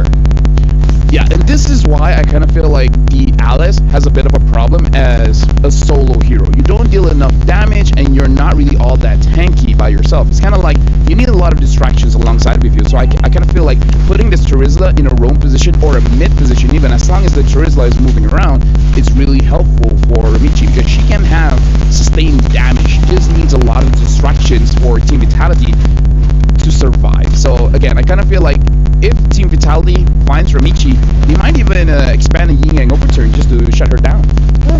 Two items just locked in for Taro and Shell too, so it seems like they're keeping a decent pacing with each other. Last time, Shell was just way ahead. Even after dying, was way ahead. So Taro able to keep up a little bit, just got that Berserker's Fury, gonna help start being a bit more of an impact. Look at the aggression from Shell, staying in the face. Taro now in a little bit of trouble. Yin Yang overturn able to connect. Taro does get the hard guard, so able to survive it out. Shell now on the run, brought down very low. Vivian as well. Here comes Ramichi with the flowing blood to flicker in, looking for the stun on to Vivian. Can they secure it? Vivian goes down. Ramichi with another kill. This time Xeno Lily's taking off quick. Can they push the envelope though? Oh, that was all okay, not hitting anyone. That was all because of Cal. That was an amazing penalty zone to make sure that Taro was able to escape. Now, the thing that we have to talk about is that Taro, I think just with the Berserker Fury, already dealing quite a bit of damage. So Xeno Lilith, they're reaching their power spike, and they're reaching it quite early here. So for Team Vitality, they got to make sure that they understand that kind of the same thing with Team Vitality in the previous draft. As long as they take down Taro, it's all good. But in a crazy team fight, before that, it looks like there's an engagement mid, and Kao goes back in. Yeah, penalty zone, able to respond. Ramichi looking for the flowing blood in. Maybe a little bit of a premature hard guard there, but it's okay. Xeno Lilies don't lose anything. Looking at the timers here, I think everything will be back by the next turtle, so it's still fine. Like, it's a mistake, sure, but as long as they stay in their own side of the jungle, they shouldn't be punished all that much. But yeah, as I was saying, Team Vitality, either focus on Taro or take down Ramichi as fast as you can, and their comp doesn't do all that great. So Zini has to be the one to have that initial burst and then let everyone else clean up. Very true, and I love the way that Team Vitality take that tower right before Turtle, give themselves a little bit of a pressure advantage down in that bottom lane. Turtle's going to be up in about 10 seconds. It looks like everyone is rotating down for this one. Could be a big 5v5. Turtle might stay up on top side. Shell gets a couple spears off here, and Turtle is now up. Yeah, and this one, I kind of feel like for for Team Vitality, go for the fight. Because again, this 50-50 doesn't really feel like a 50-50 against the Terizla, so try to fight it out, and looks like they're doing it. Michi comes in once again with the hard guard. Able to start up this fight. The Yin Overturn connects. Cal's the first to drop. Ramichi still looking for more though. Sustainability is there. Taro now involved in the fight with big shots into Vivian's face. Bible gonna finally go down. It's 1-for-1 currently. Taro wants more. Taro forced to flicker back. Forced to try to get away. Saw able to help out. But Fumi, Vivian, Cinny don't want to give it up just that easy. Ramichi still sitting by the turtle. Might not be the best spot as she is by herself. But Taro finds the kill in the mid lane. While this is happening, Shell able to take a tower up on the top side. Saw helping out with Ramichi. Ramichi finally able to secure that turtle. Vivian now on the run, Saw gonna back off along with Ramichi. How does that trade pan out? 1 for 1, tower for turtle. I would say it's good for Xeno Lilith because again, they want to scale up and they're able to scale up. They're able to give kills over to Taro, even though Saw taking a bit of damage, but should be fine here. Again, I kind of feel like this is good for Xeno Lilith. Team Vitality had the right idea. Go for the fight. Don't really try to force out this turtle. But again, they're not able to take down Ramichi or Taro, which is both win conditions for Xeno Lilith. So that's the only reason why Team Vitality didn't really look good in the final fight. You know, that umbrella range, man, is sometimes we wonder about the Kagura and how well it's really going to work around. Cindy's using it so well, just kind of zoning them away. The range, the umbrella is always there, and it is a threat. Yeah, again, it's deceptively long. And now looking at the items, having that lightning truncheon early, and does make it so that you have quite a bit of burst. Looks like it's going to be the glowing one next coming in from the Kagura. So the burst is going to be enough, I feel, going up against Ramichi. Although we do have to talk about that Clock of Destiny. If the Clock of Destiny has its cooldown, you're not going to be able to burst down this Alice. Does some damage though. Vivo look for the dash in. Ramichi there as well decides not to take the flicker in. Xeno Lilies do lose another tower in the mid, and this is kind of the problem we saw in last game. They need to take some towers. They gotta when they get that turtle, when they get a couple kills, I think they need to transmute that into something else because Team Vitality is always going for the enemy objective. I feel like their idea here is defend, get 3 items. Once we have 3 items, get a big team fight around Lord, and then we force a lot of turrets. So it's basically waiting for that Lord power spike, and then just exploding from there, right? Take every single tower on the map. And so they're not being aggressive in the mid game because for their comp and maybe what they practice, it's not necessary. Once we have those 3 items, once the Lord is up, that's where you pop off, and that's where Team Vitality will not see it coming. It's okay if your left hand gets cut off if you still got your right one to fight with, right? Exactly. It's okay to lose a couple towers as long as they're able to hang on, but First Lord is now up. Is this going to be the one? Do they feel comfortable yet? Do they push it a little bit farther? Because there's some risk in that, right? It's like, are we really ready yet? Do we maybe let this Lord crash in one more time, or is this our power spike? We got to look at the items for Taro. I kind of feel like she has 2 items, and she even has a Sky Piercer, so this is a bit greedy coming in from Taro, but she needs the endless battle before really committing for this turtle. Uh-oh, the onward, the knock-up. A lot of damage, locks on. Esmeralda about to go down. Daisy taking out Cindy, able to get the kill, which is huge for Cindy. 104, just got that the wand locked in, the glowing wand. So that's going to be a bit more damage. Paired up with the lethal ignition, you got a lot of burden coming in. Oh, they got it going quick. Ramichi wants to contest. Oh! And she doesn't get it. It's a good try, but now Ramichi on the run, hard guard. Should be able to get her away. Just needs a flowing blood with the knockups, not letting her get any skills off. Taken out, Fumi Echo able to get it. Cal comes in with a penalty zone on 4 members, but still not enough. Shell, get a spear of destruction in. Start getting some free shots. 3 people down for Xeno Lilies, a double kill over to Fumi Echo. And now Vitality smell blood in the water. They're closing in. They take out the mid-tier 2, and the Lord's not even here yet. Big mistake, the fact that Daisy was caught out. And then once your EXP laner is no longer there, it's easier for Team Vitality to actually go for the Lord. And again, looking at the items just now, Taro went for a Sky Piercer, not going for the endless battle, so you don't have enough damage when the fight starts up. This is a crucial mistake coming in from Xeno Lilith, giving the green light over to Team Vitality, saying that there's really no risk going for this Lord. Ramichi went in, and honestly, even if Ramichi got Lord, most of the members of Xeno Lilith would have died anyways, so it's still a big win for Vitality. Yeah, definitely a big win for Vitality. A huge win. Even though they didn't break an inhibitor down, they get so much out of that. It's what, a 4.3k gold lead at this point. Almost every tower down. Xeno Lilies are looking at a clock right now, and Team Vitality are trying to punch it. Yeah, and again, Taro, once she has her endless battle, I feel like they have a way to now they have the endless battle. Looking at items for Ramichi, only having 2 items, which is fine, but Moskov has 4. Yeah. So that's a big difference. And he's also a late game hero, right? Yeah. He's also kind of waiting for his time to shine, and right now Shell's in that time. A lot of damage coming out. Even the passive, even the blast on the backside of the tower are shredding down Xeno Lily right now. They're able to break through that inhibitor, and Team Vitality just playing the distance right now, taking it slow. Yeah, but I'm not so sure because honestly, their wave clear, I think it's not as good going up against this Moskov because look at how close they are. They're all going to be hit by the Moskov passive. Yeah, Xeno Lilies want to play in the circle right now, right? They want to play around Ramichi, and Ramichi can't even sit up front right now. Exactly. Even Ramichi goes in with the blood flow and just gets shredded down at this point, or gets knocked up like we saw last time, and there's no chance for Ramichi to even escape. Now Ramichi has the dominance eyes, so she's able to deal with the Moskov. Now the attack speed has been lowered. She didn't have that before.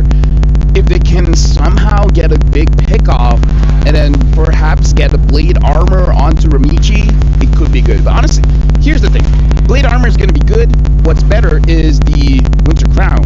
But if you're Winter Crowning yourself, then you're letting Shell attack everyone else. So, I don't know. At this point, it really comes to their experience. Which one is better? Is it the Blade armor or the Winter Crown? Like, do you save yourself or do you save your team?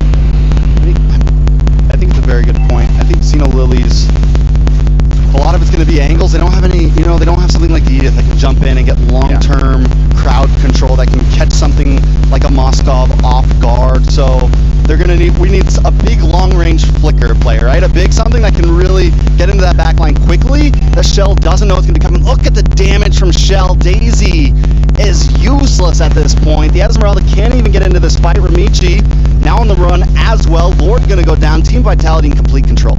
Yeah, and again, Daisy, what makes the Esmeralda tanky is the shield, but Daisy can't even go in front and actually absorb the shield coming in from Shell, especially because Shell can just push her away. So this is really not a good game for the Esmeralda as well. There's a lot of crowd control that denies her of actually absorbing those shields. So now, Team Vitality, honestly, this is an end angle for them. Oh man, Vitality are feeling themselves. We got the tosses coming out. Cine sitting in front of the tower. They know that Xeno Lily is helpless in front of them right now. Team Vitality in control. They need a big Hail Mary play right now. Something from Kao, something from Daisy. I mean, something from Ramichi. It's just so tough right now. Inhibitor going to be taking a little bit of damage. Shell looking for the angle. Umbrella does come out. No Yin Yang overturn connects, but they don't need it just yet. Lord going to come down that bottom side. No tower in the way. 3 inhibitors fall. Team Vitality looking to clench in the win here. Looking for the 2-0, the knock up, the airborne. Ramichi does get the hard guard, but Fumi Echo able to take out Kao, and now Ramichi on the run. Taro down. There goes the damage. Xeno Lilies about to take the damage. Team Vitality with a clean, easy sweep to steal the game. 2-0, moving on to the next round. This is why they're the queens. Everyone else bow down. It was a good showing coming in from Xeno Lilies. It does look like they understand that this draft has risk. But again, if we're gonna go down, we're gonna go down with our very best draft. We're gonna try it out. But again, going up against Team Vitality, the Baxia is able to basically be the counter for 4 heroes that Xeno Lilies has. Is unfortunate, but it looks like Xeno Lilies, this is the end for them.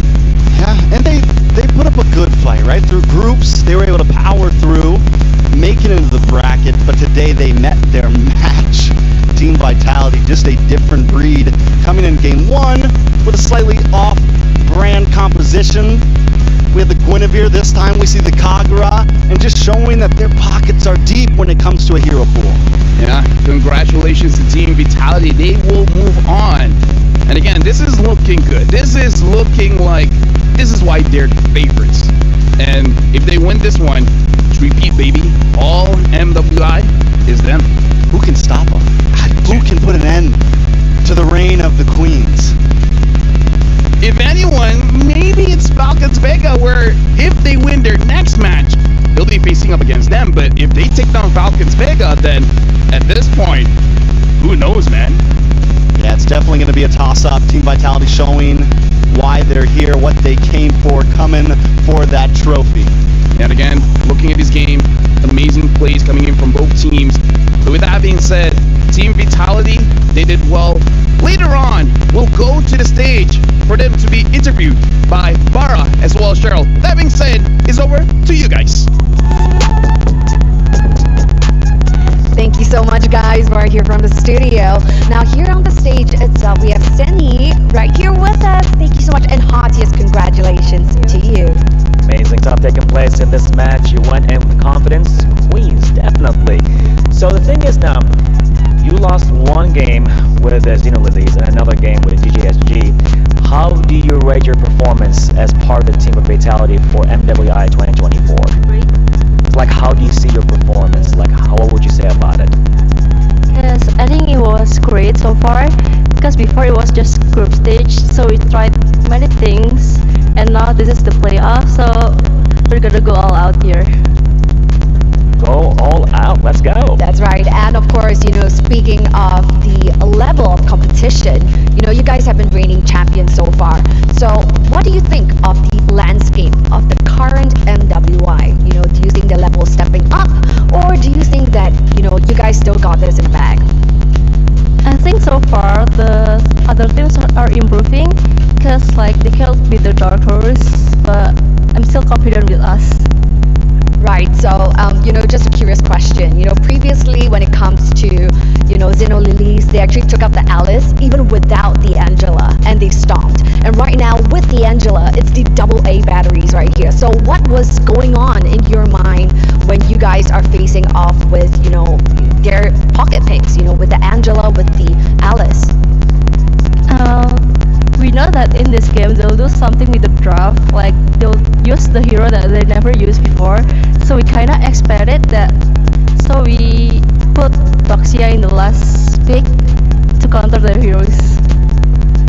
Ah, that's right, the anti-regeneration of the health, that's right. Okay, so speaking of which, congratulations. Now, we will have our representatives coming from Xeno Lilies pass you their keys. And here you have it, passing on the key. Now, we would love for you guys to have a fist bump, Yes. to signify good game, well played. Thank you so much. For the Xeno amazing Lilies. performance and everything you've been doing in MWI 2024. And there you have it, you have the key. How do you feel about it, holding it, and an identity that represented the team that you won against? We're happy Simply said. because it's our first time getting the key. Alright, so the next question for you would be, the team has mentioned, Team Vitality, that, you guys got your eyes on Falcon, alright? Same Indonesian team that would be challenging your throne. Now, the secret sauce to you guys would be the sisterhood between you and Shell. But of course, at Falcons, they also have sisters. So, what do you think gives you that competitive edge over Team Falcons? I think that we're the stronger duo. Yeah, that's it.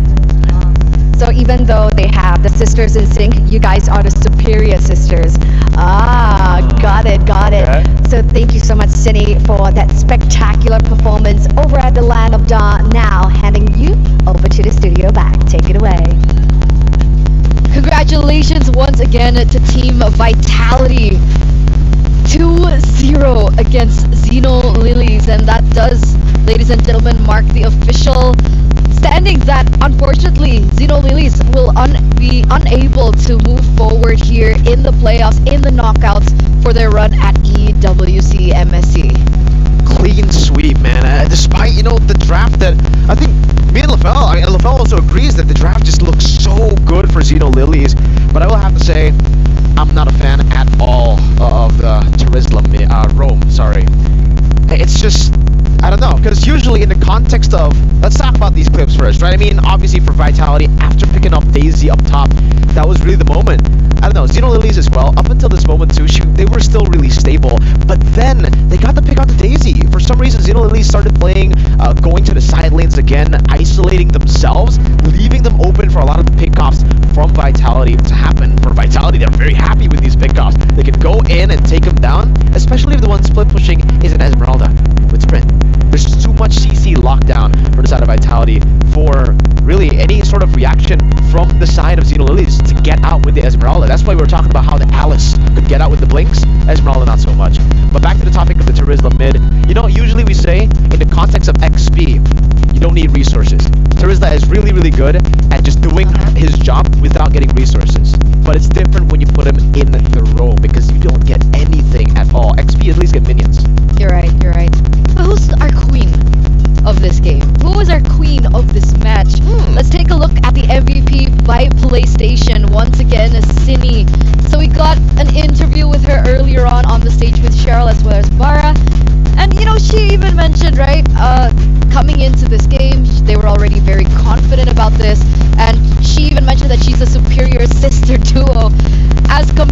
Falcons Vegas that we will see perform later on. But again, her performance, the way she's able to flex out these different roles, these different picks in her lane, has been insane. And look at the way that she plays here. It's been amazing, really, the performances of every single member, I would say, from the side of Vitality. It's just so phenomenal to see them again go back-to-back in Game 1. I think we can all agree. Ling, Roger, Terizla was the better draft, especially for the first phase. They were able to outplay that with their own style of MLBB. And the game number 2, I think we can also agree that, you know, having the Alice, having the Terizla, having the Angela for the first phase, it just looks so much better. And ultimately, with the Leslie too, you have a way to bully the Moskov in lane. And unfortunately, we didn't get to see that too. I think that's something we can definitely talk about. Taro, I think, wasn't confident in going in for a lot of these trades in the early game, and she was just really trying to farm, looking for that power spike to hit, and then playing late game with the rest of the team. But even then, the power spikes hit a bit differently for the whole team. Terizla, power spike is literally level 4 for the role, because, yeah, no resources at all, so you're really good at level 4. After that, full drop off for the Terizla, unlike the usual Terizla XP that can still hold his own with a few more items there. And especially in this scenario, the Esmeralda's power spike is just so off sync with the rest. A lot of them have the early game power spike and then mid game. Some of them have the late game instantly, like the Leslie. But the Esmeralda is a weird one where it's like early game good, mid game horrible, and then late game good again. In the mid game, she was completely demolished by everyone, Moskov, Kakura, anyone, because they already have burst plus anti-regen. Wait, I'm gonna go for a call again. Shell? Shell? Oh! Oh, there you go. Thank God. Thank God you picked up. Hi, Shell. Hello. Congratulations. Thank you. How was that for you? 2-0, that was very dominant. And I think a lot of people expected that you would go, you know, undefeated even in the group stage. But coming back here, it feels like you got your groove back. What happened? What changed? I think we just need a little loss to improve more and just to do better. Okay. It's all about the reality check, Eterna, right? I mean, for them, they've been reality checked quite a few times. They've always been able to bounce back somehow. So my question for you, Chell, is the drafts. Because I think for me and LaFell as analysts, we think about the draft and we always look at the other sides. You know, Lily's, they have an amazing draft, but you guys were able to outplay them constantly. Do you think your draft was better? Do you have your own style now with, you know, your new coach, with your new analyst? I think the draft is so-so, but I think we did better. So execution was better or draft was better? Execution, maybe. Yeah. I mean, the execution was phenomenal. But how do you keep yourselves from, even in the game? You spoke about the reality check, taking a few losses out game, and then coming back.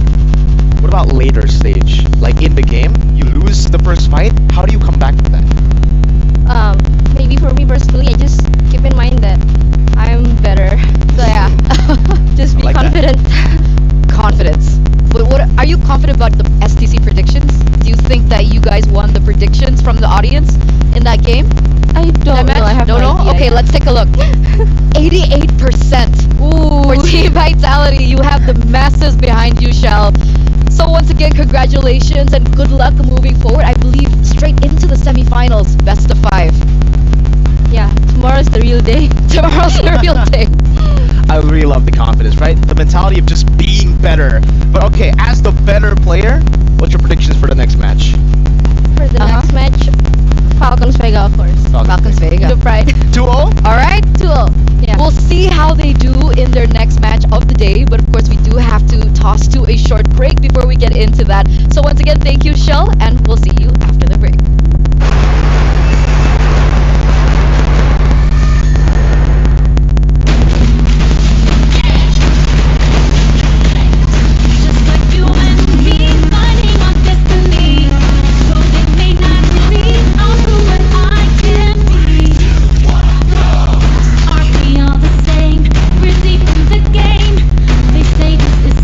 But we have our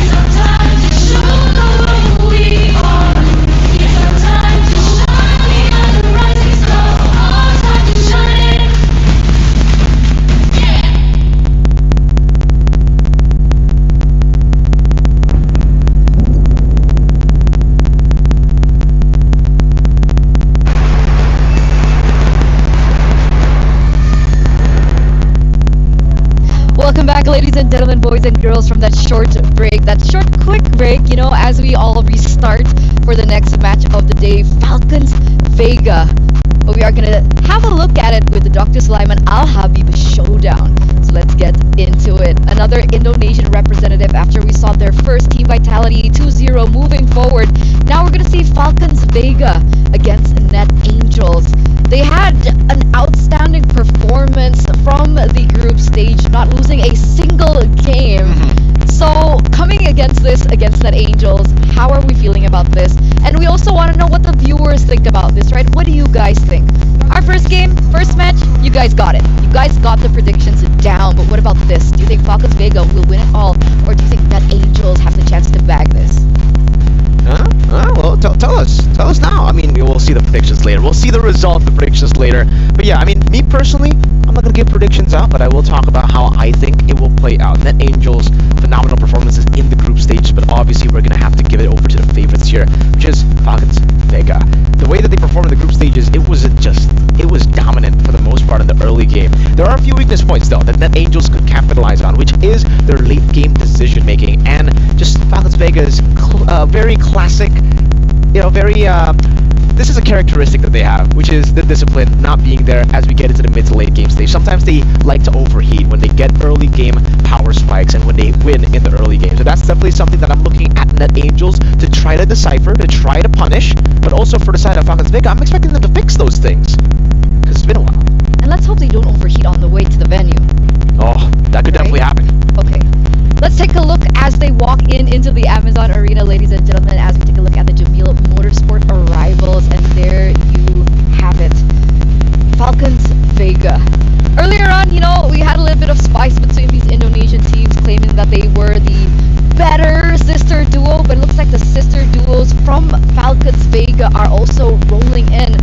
Do you think that this might mean that we're going to see a different roster from the side of Falcons Vega? Because in the group stage we saw two different lineups, right? We had Caramel and Agatha, and we also had Maylene and Funi.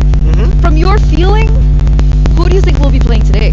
I mean, personally, I think it should be Agatha and Caramel. You know, the more experienced bunch. Technically, experience is also a weird term to use because Funi is also very, very experienced. But obviously, with the lineup, they have been starting Agatha and Caramel way more compared to Funi and Maylene. So that's what I'm expecting. Hopefully, we get to see that. But hey, even if they deploy Funi and Maylene, I'm expecting kind of the same for Falcons Vega. Early game dominance.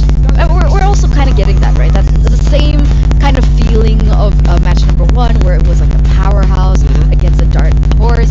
And it's a similar story here, right? Net Angels, I think a lot of people were surprised with how dominant they were able to perform in the group stages, and now coming into the knockouts, they're also considered one of the dark horses. Last time, match number one, it was the powerhouses that were able to pull through and reign over, but maybe this time it's a different story. Hopefully we can see a little bit of splash here and there, upsets, because we've been hyping up upsets all the way from the group stages. Unfortunately, we really haven't seen a lot of upsets. We saw an upset victory in Group D. Homegirls, GG Homegirls, were able to take a game off of Vitality, and that wasn't an upset for me. That wasn't an upset. Because you guys were talking so much about scrims. Yeah. Oh, we don't talk about scrims. We can talk about scrims. It's only LaFell that can't talk about scrims. My point being is that I thought that GGHG, that was my highlight match. I wanted to see how good GGHG were, and no disappointment, right? 1-1 against Vitality. Exactly. Very, very big impressive contender, stuff. by the way. They are definitely contenders for the title here to try to steal the throne away from Vitality and technically from Falcons Vega, because Falcons Vega right now, a lot of people are already talking about how their group stage run was even better compared to Vitality. So maybe they might be on their own run to go for glory, to finally get the better of their rivals. The rivals all the way from like 4 or 3 years ago. That's true. They haven't been able to do it. That's true. At least not in the finals.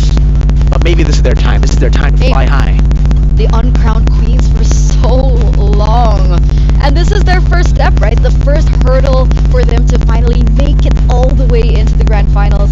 And they have to be able to pass through this best of three. And if decision making and if discipline is an issue, Net Angels is a team that is known to be able to capitalize over things like that.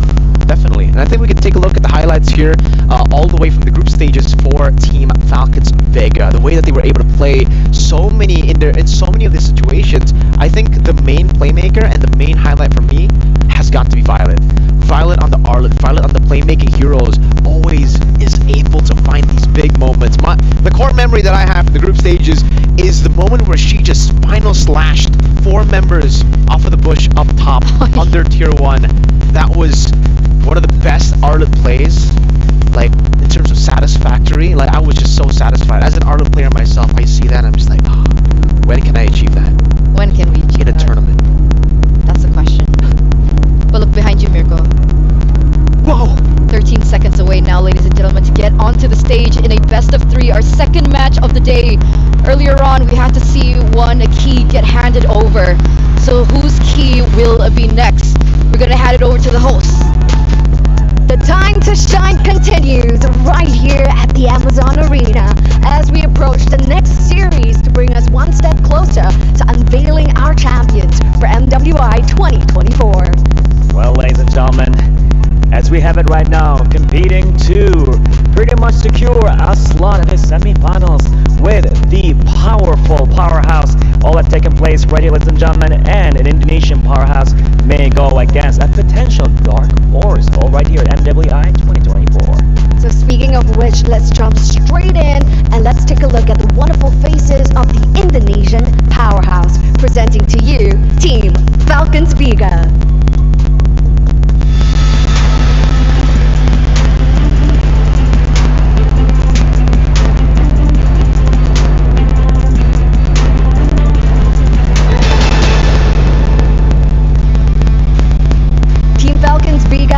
Been in the shadows of Team Vitality for the longest time, but now the girls are hungry and the girls are ready. In the group stages itself, even though they're in Group A, which is the group of death known by many, they have come up in the top seed, sweeping all of the games and all of the opponents they face. So this is their next step to face off against the rivals of the longest time. They have to take this game to meet Team Vitality over at the semifinals. And they'll be going against Myanmar's Net Angels.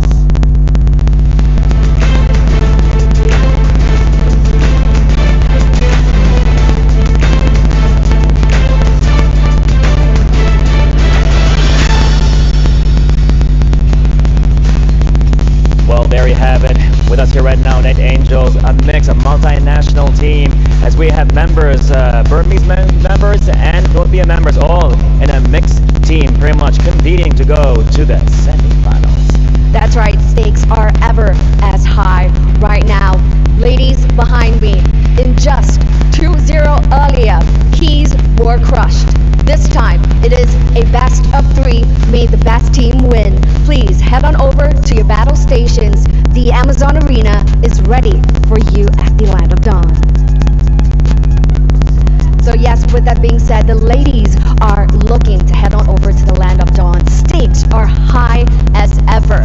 For the Indonesians that are currently watching, they're praying for an Indonesian semifinals where they'll hopefully get to see Team Vitality going up against Team Falcons. But up against that, we have our Burmese princesses who are going to challenge that.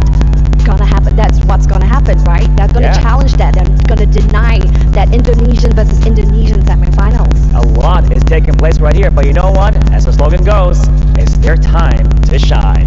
Take it away, friends, at the studio. Thank you, Bara. Thank you, Cheryl. And take over we will. Again, another matchup that will be, I don't even want to say interesting anymore. This is going to be an intense matchup, seeing as how they performed in the group stage. Both of these teams are known to get aggressive. And now we get a confirmation of the lineup that Falcons Vega have brought in. It doesn't look like Caramel is on stage, so that should be Maylin. And I do believe that's Funi as well. No Agatha, no Caramel. It's Maylin and Funi who take center stage. So not as expected, but still a really, really good lineup.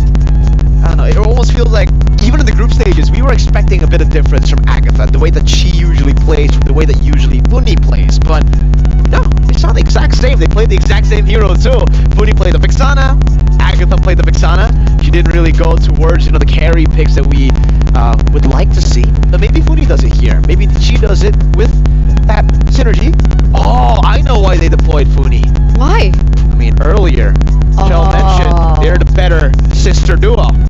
Well, now it's time for Chin Chao and Funi, I guess, to try to show the world that They're the better duo. Maybe. Who knows? Well, that's great. Net Angels now.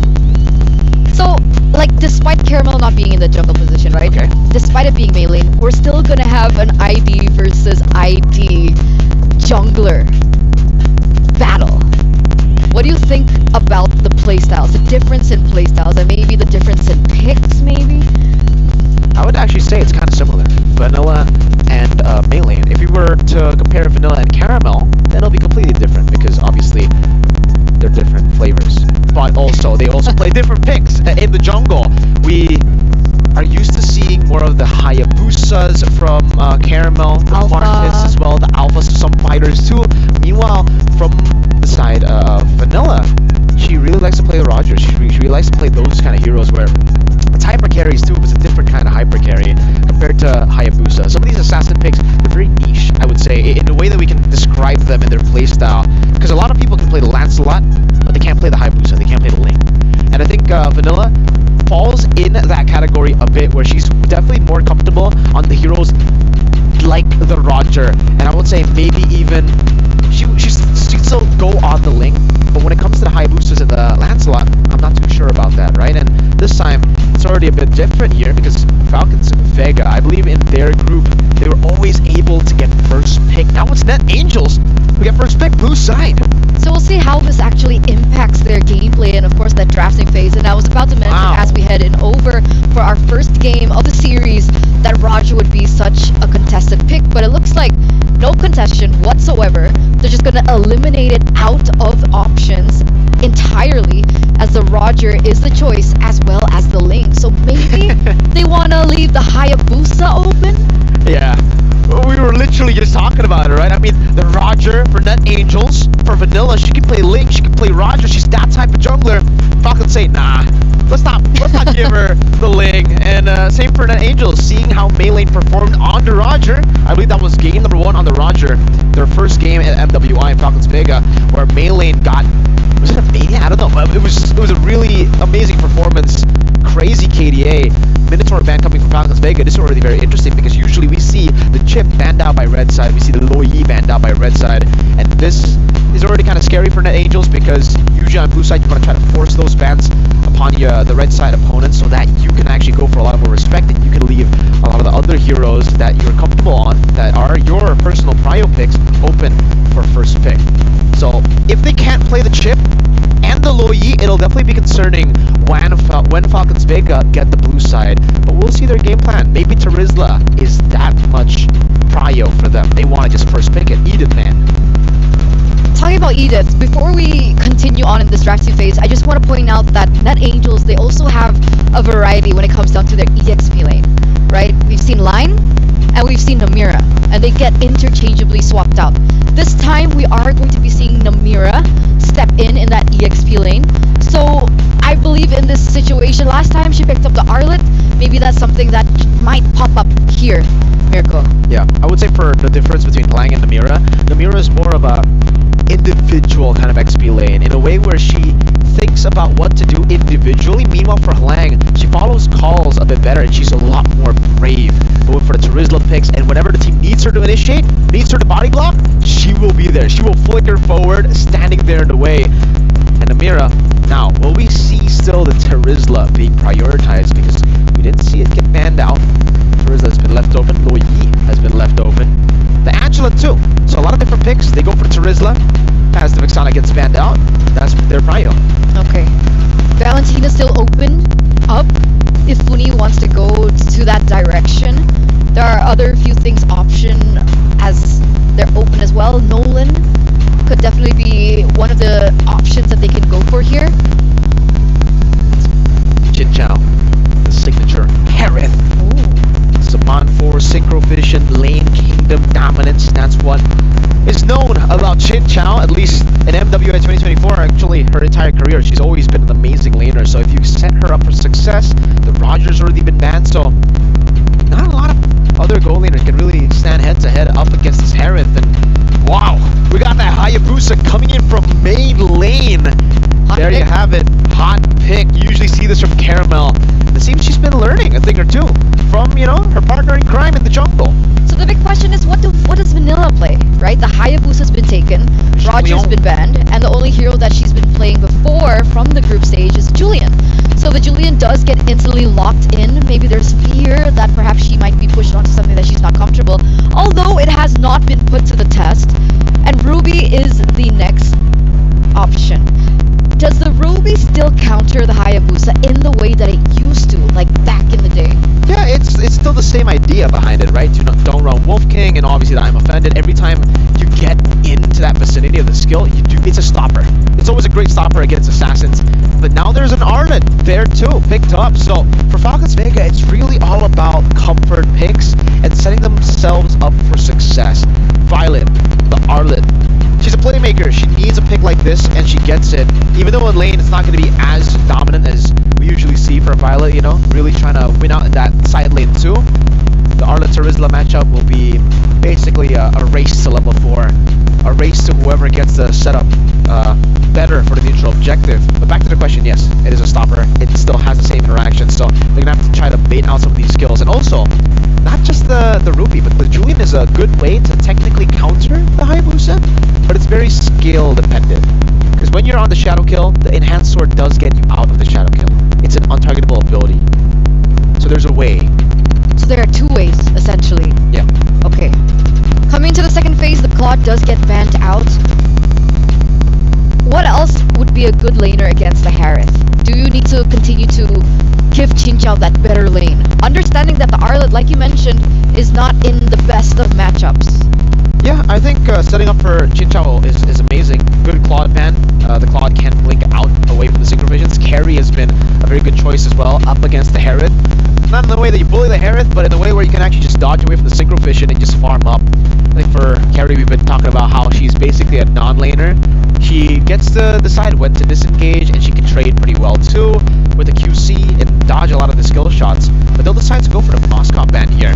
I think mainly, not for the matchup itself up against Harith, but for the rest of the team, with Arlet dashing forward, with the Hayabusa as well. They're already gonna kind of struggle up against so much CC coming in from the Terizla, technically even the Julian with the chain, and especially the Ruby. So they want to get as much CC out of the composition from Net Angels with the Moscow ban too. So one to set up for the Harith, the other one to set up for the team, and then the Valentina has been left open all the way to second phase, and those are some big ultimates, by the way. Penalty zone, I'm Offended.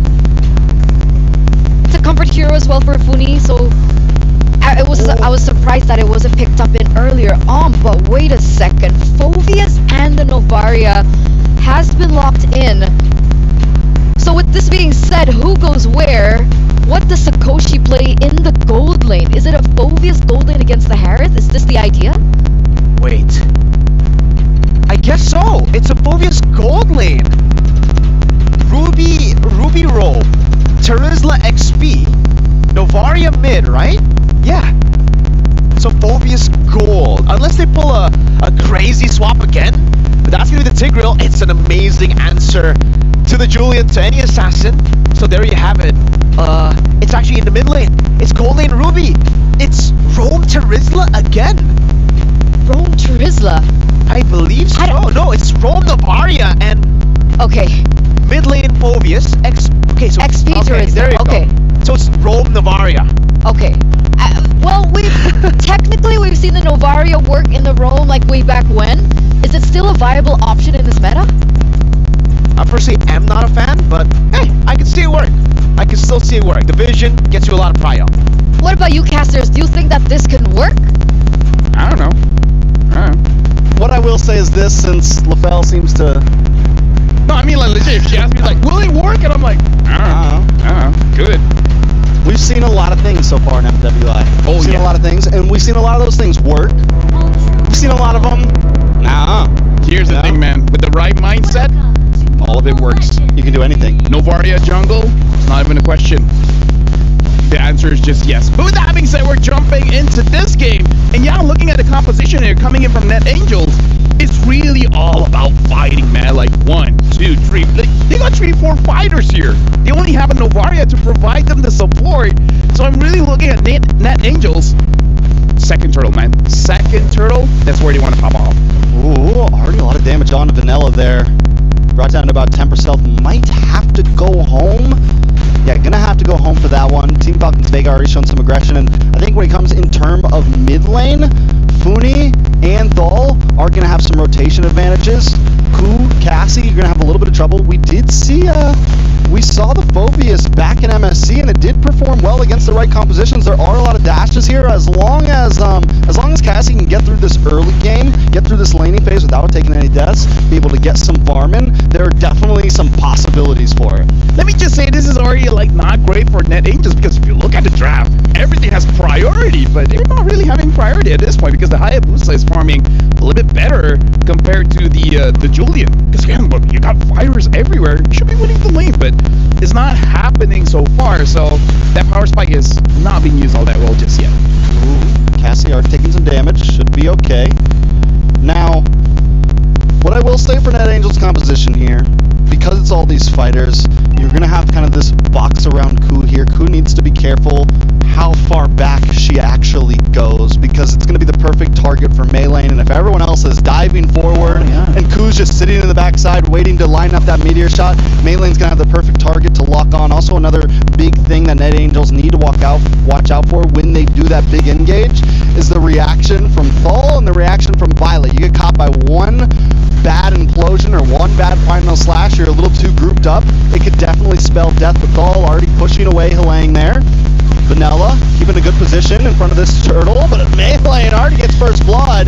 Down goes Helene. Violet now trying to lock up. The implosion does lock onto Vanilla here. Vanilla not going to be able to even fight for this. At this point, they're just trying to get away, but no, Helene gets a nice enhanced chains, able to back off. Melee able to get the turtle. Penalty zone does lock in. Thal, Violet, Funi there as well, trying to lock onto Cassie. The bonding force does proc. But Cassie as well just wants to get away. Ku looks for the meteor, isn't able to get the final hit on. Hey, good job on play-by-playing that one, because a lot was going on around the map. Like, it was very messy coming in, especially for Net Angels, where honestly this is the kind of draft where you almost just shut your brain off, you see someone and then you go for a fight. But it looks like Team Falcons Vega, they roughly understand how to play with this kind of composition, because they just focus on one target, let possibly Melee just get an advantage, get the kill, and now she has honestly, like, the Hayabusa having more farm and one kill here is not going to look good for Net Angels. Sakoshi looks for Thal there. Monsports does drop the implosion locks on it. Sakoshi might not be able to get away from this one. Jinja gonna be able to lock on, get one more synchro fission down, and gets the kill. Thal escapes with just a sliver of health. And this is something I'm a little worried about with Net Angels not having a marksman, right? Where does the damage come from? Is it gonna be Cassie? Is it Vanilla? Is it Ku? How do they even, like, when do they hit their power spike? When do they actually get online here?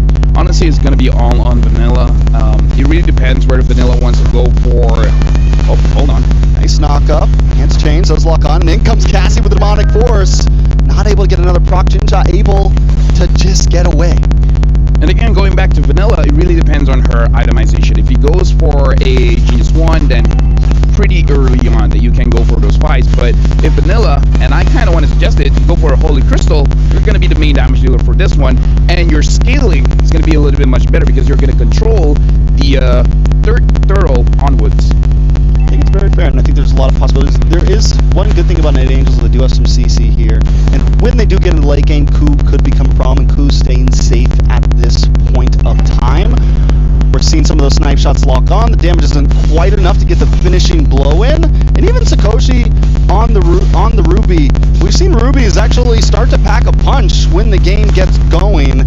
So we'll see the possibilities. Team Falcons Vega don't want to just give up this second turtle so easily. Melee able to just come in, steal it with ease. But look at the implosion. Look at the demonic force. The damage unloading on both teams. Vanilla is the first to drop. And now the demonic force continues to unload. Melee still fighting though. Somehow pulls out safe with the triple kill, but Cassie doesn't let him go away freely. It's a 3-for-3 turtle over Team Falcons Vega though. I mean, here's the thing that I said, is the second turtle. This kind of lineup, you're waiting for the second turtle for you to really fight this one.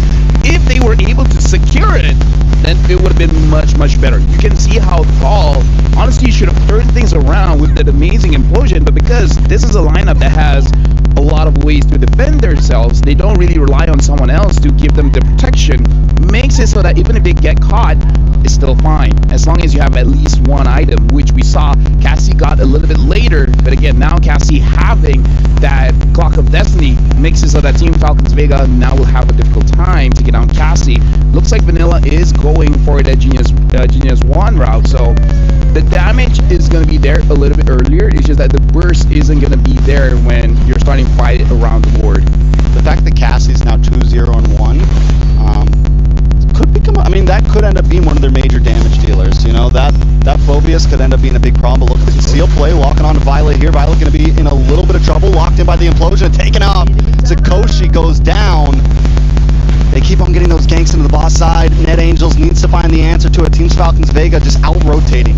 Yeah, at this point, Sakoshi really needs to think about just being a little bit safer here, because again, even though she's not a marksman, you have this mentality as an EXP laner, you want to go for the trades, but looks like Team Falcons Vega, they don't care if you're Ruby, they still see you as a marksman, and then they're coming for you. But to be fair, comparing Ruby to maybe something like a Beatrix, you don't mind going 0, 3, and 3. She still has her War Axe during the fights. She's still very much useful. She has a lot of ways to deal damage, not through just pure damage, but sometimes even with just the crowd control, it helps out a lot. Very much. Now with their turtle up and Vanilla up in the top lane, Net Angels gonna have to just give up this turtle. On the top side though, Vanilla might be in a little bit of trouble. Final Slash able to connect, Monspores drops, and there goes the damage. Enhanced Change able to help him get away. Helene comes in with a penalty zone, but Meilane doesn't want to let anyone escape freely. Shadow Kill does go off the coup, able to flicker away. Implosion locks on, the Neurotic Force locks on as well. Coming down, bang, bang, bang, looking for more targets, but gets the shutdown. That's 2 for 1. Cassie doing everything she can right now, but it's still not enough. Can we talk about how fast Team Falcons Vega is moving around the map? They do look like Falcons, just going here, going there, finding these pickoffs, and is making it a Net Angels. I was saying they're pretty tanky, but 1v3, when you're not moving, when all this crowd control is on you, it's like nothing much can be done. Looking at items here, looking like Teresa is going for the more tankier route, not going for that War Axe early. Kind of feel like you should have gone for that so that they have a little bit more damage in this kind of composition, because even the Phobius, the Clock of Destiny is the only magic item. Afterwards is going for that dominance eye, so yeah, the damage looks like it's gonna only come from Vanilla unless they go for a War Axe soon. Yeah, Vanilla, I mean, the gold deficit's starting to get there. Same thing on the rest of the map. It's 5,000 for Team Falcons Vega. Cassie did pick up Clock of Destiny, picks up half of the Dominance Ice, so there's some possibilities there, but I think at this point Net Angels might just need to start grouping up a bit more. We're seeing Vanilla kind of run these off lanes, trying to macro a little bit, but it's not going to be enough, and kind of like what we saw in the last series, even though it didn't work well, from Xeno Lilies, you might just need to bide yourself a little time and look for that 5v5. I think their composition will work much better if everyone's together. Yeah, Trikes, my friend, do you agree that for today it looks like one of the major problems looking at most drafts is that they don't have enough damage? Right? And it's an aggressive meta right now. It is an aggressive meta. And it looks like Team Falcons Vega, they're actually pulling around Net Angels because they're showing Hayabusa up top. It's like, hey, I'm here. You guys want to group up? You guys want to take me out? And then Chain Challenges starts getting turrets everywhere. So Team Falcons Vega, they're pulling Net Angels around. It looks like Net Angels are the one getting netted. Yeah, they're the ones definitely getting controlled right now, being a bit more reactionary to just what Team Falcons Vega want them to do. And now with the Lord up, Team Falcons Vega with a strong box controlling this pit. So the Echo does come out, so nice vision over to the Net Angels. Maybe they can get a position on this Lord. I feel like they gotta go for the pickoff as well, because if they try to fight for this Lord, Paul has a flicker, right? If the Tigreal has a flicker, it can go lights out very, very fast. So Net Angels, they gotta take this calculatedly. Like, they have to prepare to sacrifice one. Who's gonna be the one to sacrifice? I don't know, but right now Cassie tries to come in, but look at the damage coming out.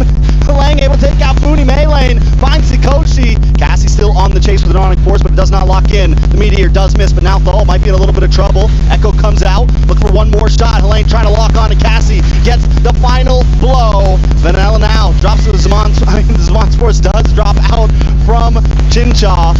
Violet now up against Cassie. Chincha there as well, trying to help out. Cassie just wants to get away. Ku trying to give a little bit of slowdown, a little bit of help, a little bit of peel. Cassie able to just get away. Lord still up. They're battling so far apart. It's 2v2s all across the map. Yeah. It's not a big 5v5. They split up and they attack. Yeah, they just have partners. And like, okay, you do that, I do here. The problem is Team Falcons Vega, now the Hive has a Holy Crystal. So good luck taking that much damage. The Lord is being danced around. Maylane, you gotta do this. Maylane, Vanilla, it's on you guys.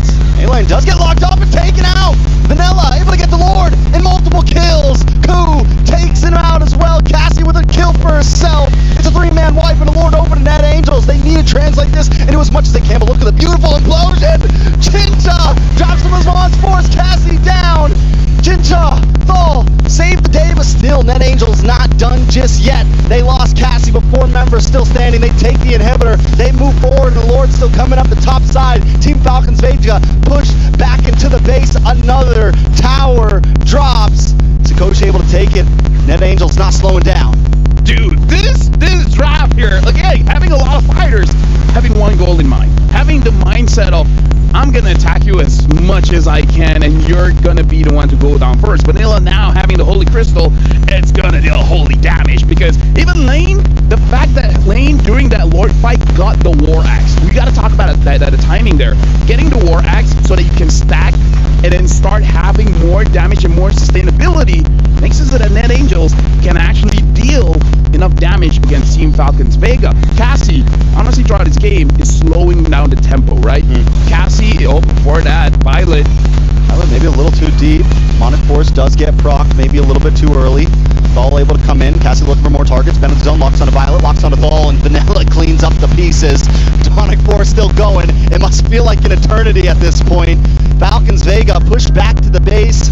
All there's left is inhibitors. Let me just say, Vanilla is playing so well, using this Julian as the main damage dealer for the team. Everyone else is just distractions, right? They're making sure that Team Falcons Vega doesn't get away, just so that Vanilla is able to use the enhanced scythe without getting punished. But still, with that being said, still able to hold on to that enhanced sword, just in case if those crop control doesn't actually hit on the right targets. And Maylane, you know, what we saw in that last big Lord fight, right? This has been kind of the answer to a lot of Hayabusas. You wait for the quad shadow to proc, and then right when the Hayabusa comes in, if you can just catch him for that split second, it's GG's. We saw it happen to Nicolette a whole lot. She was having problems every time she'd quad shadow in before she could even hit the shadow kill, because the deal is normally you want to get the shurikens off and then shadow kill, but if you're able to stop Maylane for just a second, you can get enough damage to get the kill. Oh, look at Maylane now. Probably going to be able to run away because the quad shadow is still there. Looking at atomization here.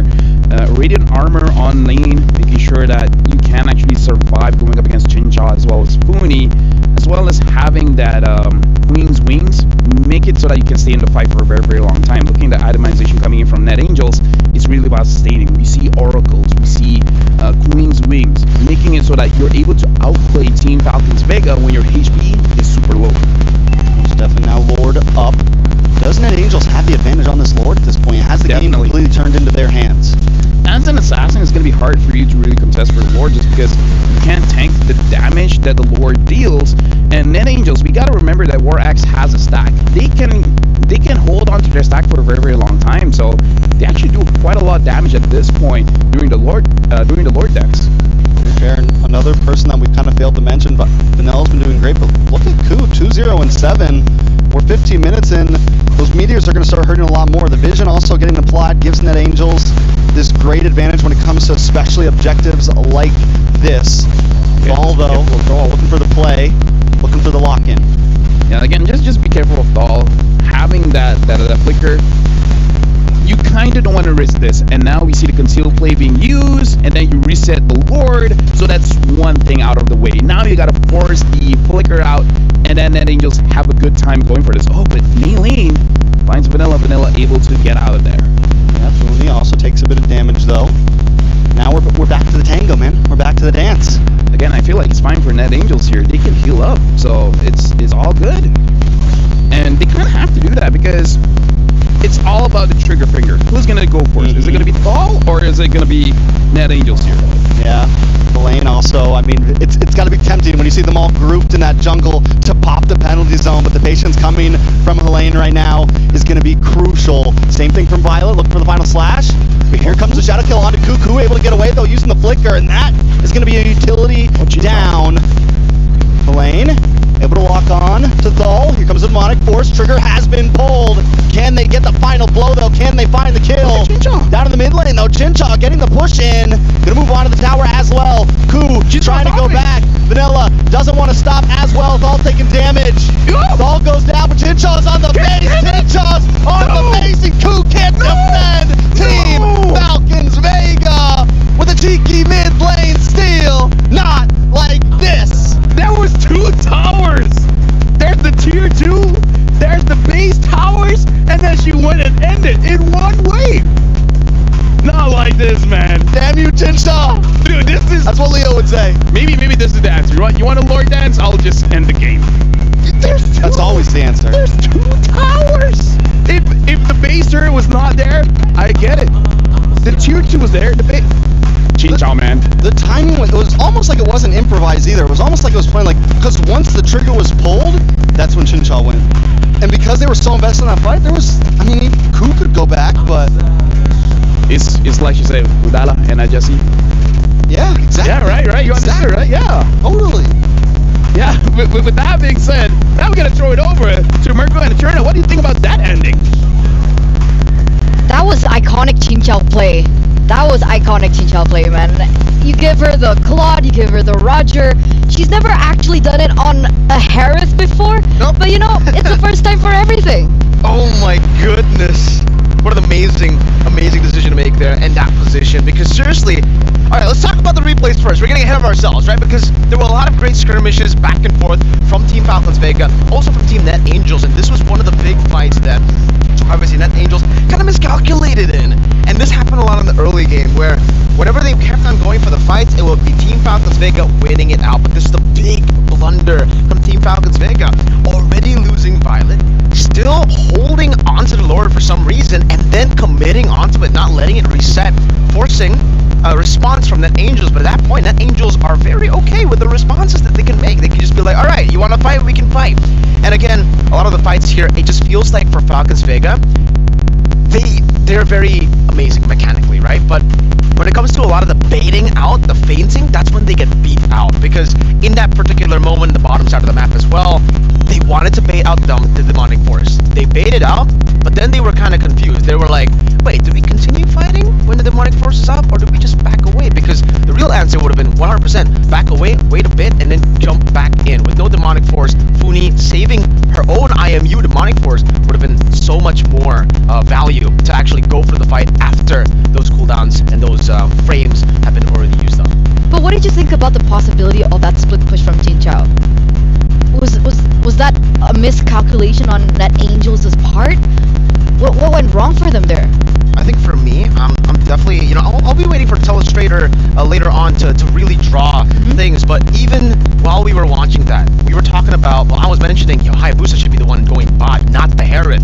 Harith, yeah, I mean, throughout the game, by the way, let's talk a little bit about how they have set up and how they made that decision, because throughout the game, it was the Ruby in the gold lane who can't really stay in the gold lane, always wants to look for fights. And it makes sense, right? So let's crown our PlayStation MVP right now. And I mean, everybody was like high-fiving, hugging Chinchaw. So, is it Chinchaw? Ladies and gentlemen, let's have a look. Okay, there you go. Team Falcons Vega, Chinchaw on the Harith, on her signature Harith, pulling her signature iconic move. I think at this point, right, a lot of the teams, a lot of the players out there should just be very wary of this play. The fact that you will always be unable to count Chinchaw out no matter the hero that is given to her. Because that shouldn't have happened, right? Okay, let's say it was an inhibitor turret. That makes a little bit more sense, but there were 2 turrets left. That's why you have to respect the magic damage gold laners in their ability to siege, because I think if this was the old MLBB, you wouldn't be able to see the split push happen all the way from the tier 2 like we mentioned. But I forgot which patch exactly this happened, but you deal extra damage as a mage now. You have a lot of damage to actually siege. So heroes that go for Feather of Heaven, that go for base damage plus attack speed on the mages, you can still go for a lot of these big sieges. And again, we'll get through it later on. We'll get through how exactly they played around it, because it's going to be really, really cool. I think it's amazing how they decided to go for that. Let's go back to the fundamentals. Let's continue. Hello, Herod. This is the really cool guy right here. Ended the game. High five. No. Okay. He's too cool for us. Yeah. He's too cool. He's just there. But let's go back to the fundamentals. When you pick a Ruby in the gold lane, you're really built for fighting. When you pick the Phobius in the mid lane, you're really wanting to go for fights, right? So in the mid game, I think after the first turtle, it was coming into the second turtle, the Ruby was always out of lane. That was what gave Chinchao the moment, the opportunity to get tier 2s, to get tier 1s on the side lanes. When she got the tier 1 in the bottom lane, she rotated up top as the turtle spawns in the bottom side, just constantly mirroring the maneuvers of NetAngel. I don't understand. Can you show us? For sure. Let's take a look at it right now. I don't know if you guys can see it just yet right here, but there you go.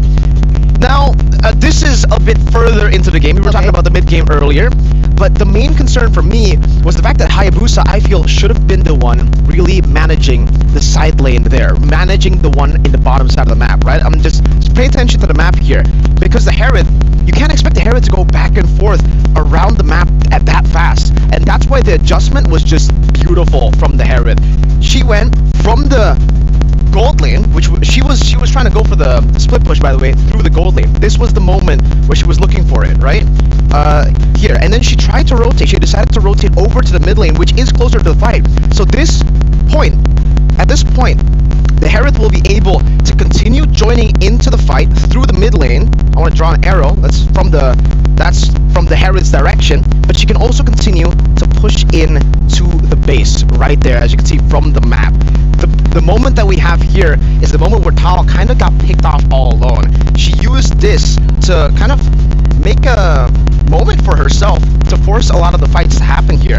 And as we play through the clip here, we'll see how they were able to actually stop all of the members from recalling. Tao gets picked off right there. You can see it, right? And then they decide, you know what? Let's start poking them down. Herod gets rid of the tier 2. Like we mentioned, with the changes of the mage, you can actually now deal so much damage to the turret, and I believe here she does pop the Zaman Force as well.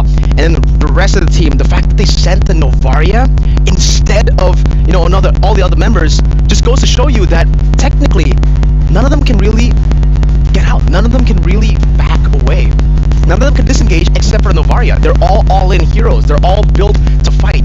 So when a moment of forced error happens in that way, it's just very, very difficult for any of them to react. And whoever does react won't even be able to withstand the 1v1 dual pressure that anyone... I mean, at that point, they could have sent the Hayabusa. It really doesn't matter. Hayabusa, Herod, both of them would have been able to 1v1 in Novaria, no problem. It was absolutely brutal, and I think even you mentioned it in game, right? They have to keep adjusting, right? Yeah. They have to adjust. They can't play into what Angels really wanted them to do. And at some point, it clicked, and then that's when things kind of went really badly for NetAngels. But talking about bad, ladies and gentlemen, I have just gotten confirmation that the key crush will happen now. What? Now. Oh, man. I'm not ready. So Okay. we'll take to We're here that. right now with Team Vitality. Congratulations to all of you for winning your first knockout match. Now I gotta ask you though, how does it feel to get to crush the key of your opponent? Where's the key at? Where's the key? There it is. How does it feel to be able to crush that? This system is very interesting. We had never experienced a system like this before, and getting to be able to crush the opponent's key is of course very heartbreaking for them. And the thing in my mind is like, I hope our key don't get crushed like this. Yeah, it's very interesting. Well, I hope that your key doesn't get crushed too. So there could be another key you'll be crushing in the next round. Team Falcons Vega or NetAngels. Who would you rather face and why? We would actually like to face NetAngels because we have faced Falcons Vega a lot of times in the past, but we are fine in going against both teams, and we are fine in crushing any of their keys. Alright, that's a great way to end it, so we'll wrap it up there. Congratulations to Team Vitality.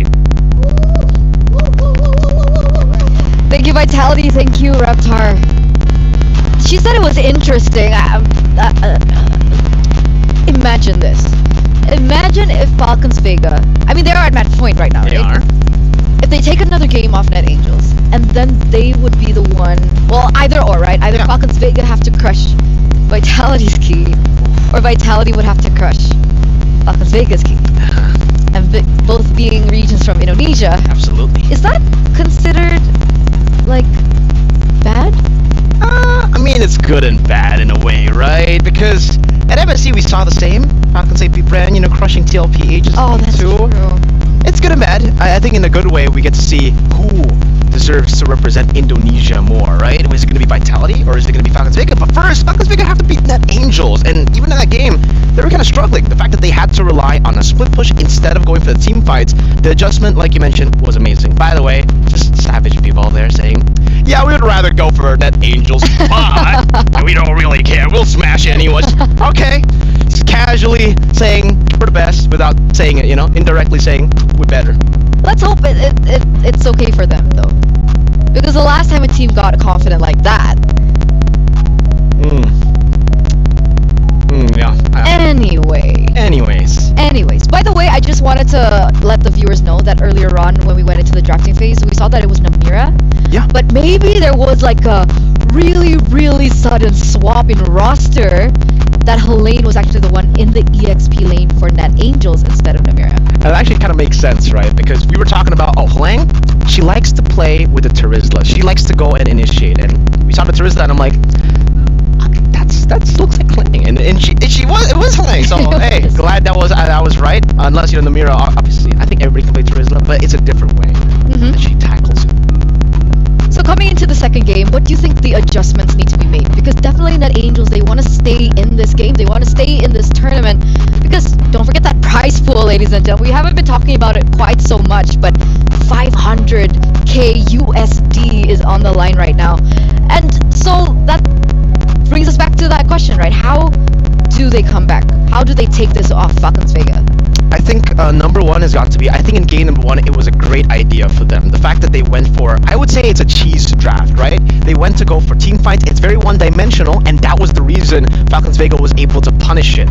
In game number two, go back to the normal meta. Go back to what is meta. Try to play for the gold lane as well. Just get a marksman here. Try to play for a balanced composition, because even in the group stages, we saw impressive stuff from Net Angels. And again, consider the cheese didn't work out. Maybe it's better to go for the safe route. Wait. If this is correct, there's another swap. What? In the EXP lane. Am I seeing this right? Okay.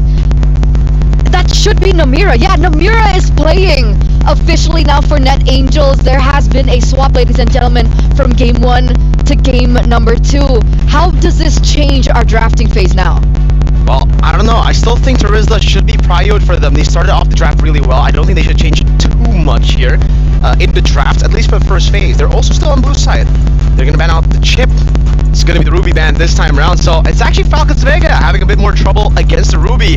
They think, hey, we're a team fighting team. If you need to force us to go for side, like split pushes, we don't like that. We'll do it, but we don't like that. We'll still stick to team fights, so banning out the Ruby there is amazing. Jushin going to be banned out this time from Net Angels. Interesting that they don't leave it open for themselves as first pick. It's Falcons Vega now. They decide Ling, Ruby ban. Do they want to take away the Julian? Do they want to take that power away from Vanilla? What about the Hayabusa?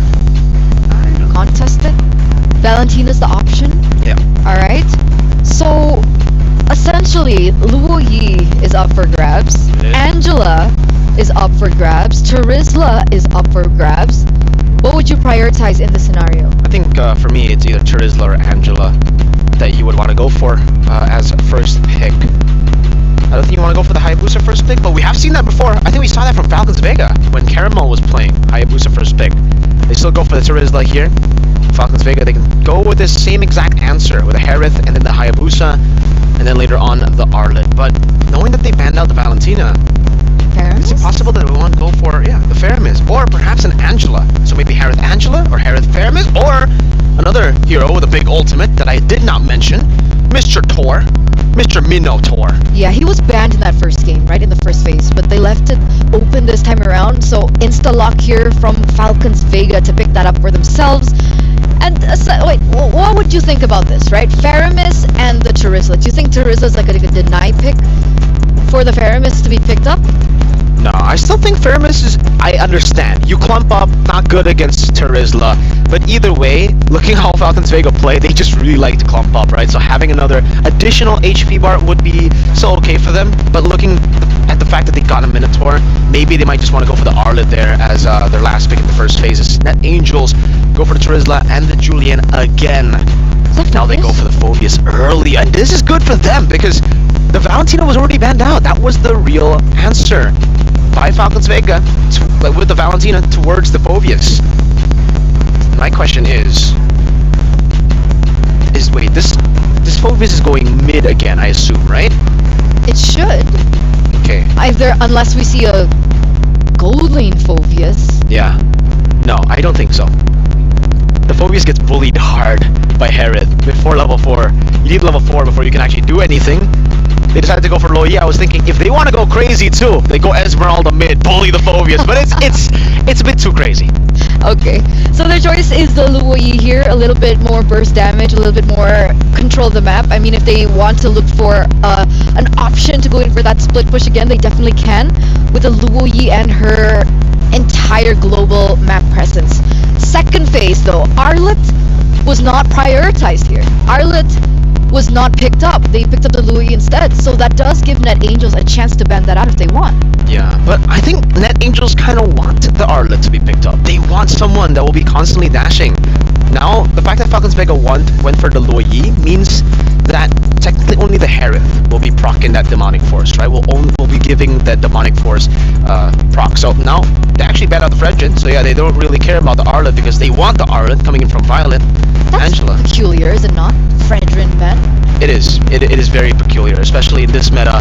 Especially considering me personally, you know, all of us, we haven't seen Maylane on a utility jungle, right? We've seen her on Assassins, on Roger jungle too. But knowing how, technically now, there's not a lot of Assassins up.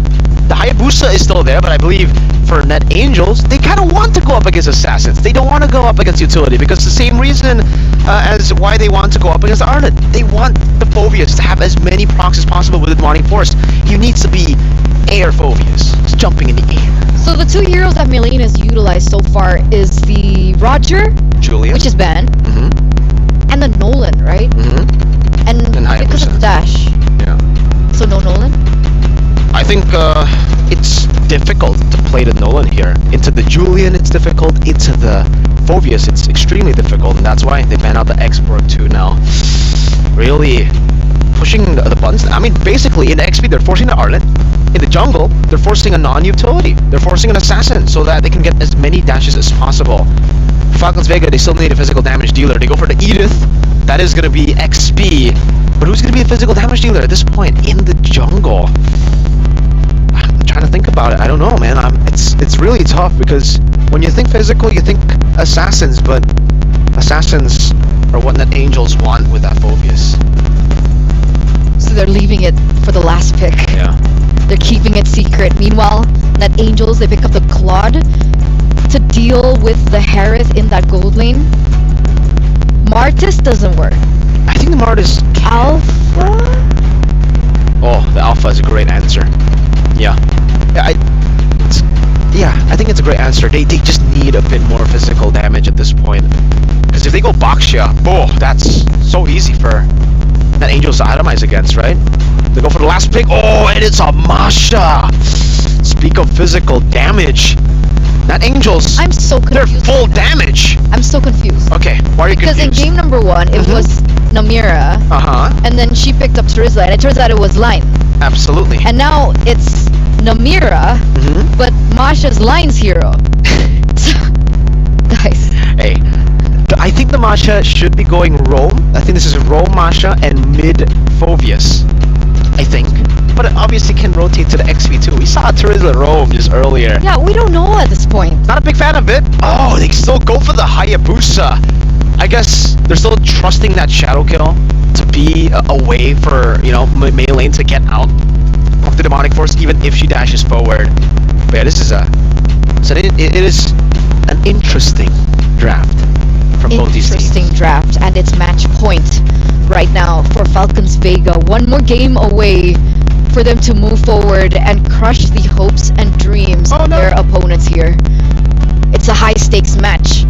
Can Net Angels come back from this and force a game number 3 in this best of 3? Casters, take it away. Thank you very much. An interesting draft indeed. I actually do agree. Honestly, me and Trex were talking about it, and the Alpha kind of looked pretty solid for Falcons Vega, but they still want the Hayabusa. I'm just worried if the Hayabusa is able to chunk down a lot of these very high HP, very high armor heroes as we jump into the Land of Dawn, where this game might be scrappy again. Will we see another split push? You know, I think the Hayabusa could definitely have a few problems chunking people down, but one thing the Hayabusa will be great at is securing some of these early objectives to make sure that Jincha and Funi get to a point where they can start outputting damage. Even if Melee isn't exactly the one to reap all the kills, they have other options. I think Melee's major job here is going to be objectives, right?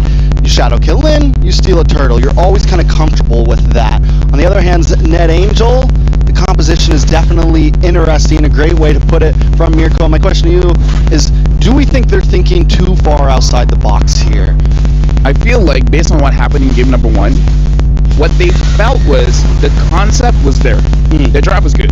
They just didn't have an answer for the split push. So this time, incorporating the quad into this idea of a fighter in the mid, as well as having a roamer that can actually deal damage, maybe they're like, we just needed a quad. When we have the quad, we should have taken the game. Oh, Sakoshi's going to go down in this one, though. Shadow kill comes in. It's going to be a lot of gold plating over the side of Team Falcons Vega, and as you just said, this time they have a Claude, but right now they do not, and Team Falcon Vega knows it. They know, all right, Claude's your answer, well, we're going to handle that very early on. So we're looking at a second turtle 033 gold lane? I mean, that's what happened in the previous one. Definitely going to be problemsome. Sakoshi's going to have to keep up with Chinsha. We've seen, I mean, from group stage to now, Chinsha has definitely been a performer. Even back on day 1, I think it was, my vote was for Chinsha's lead MVP of the day.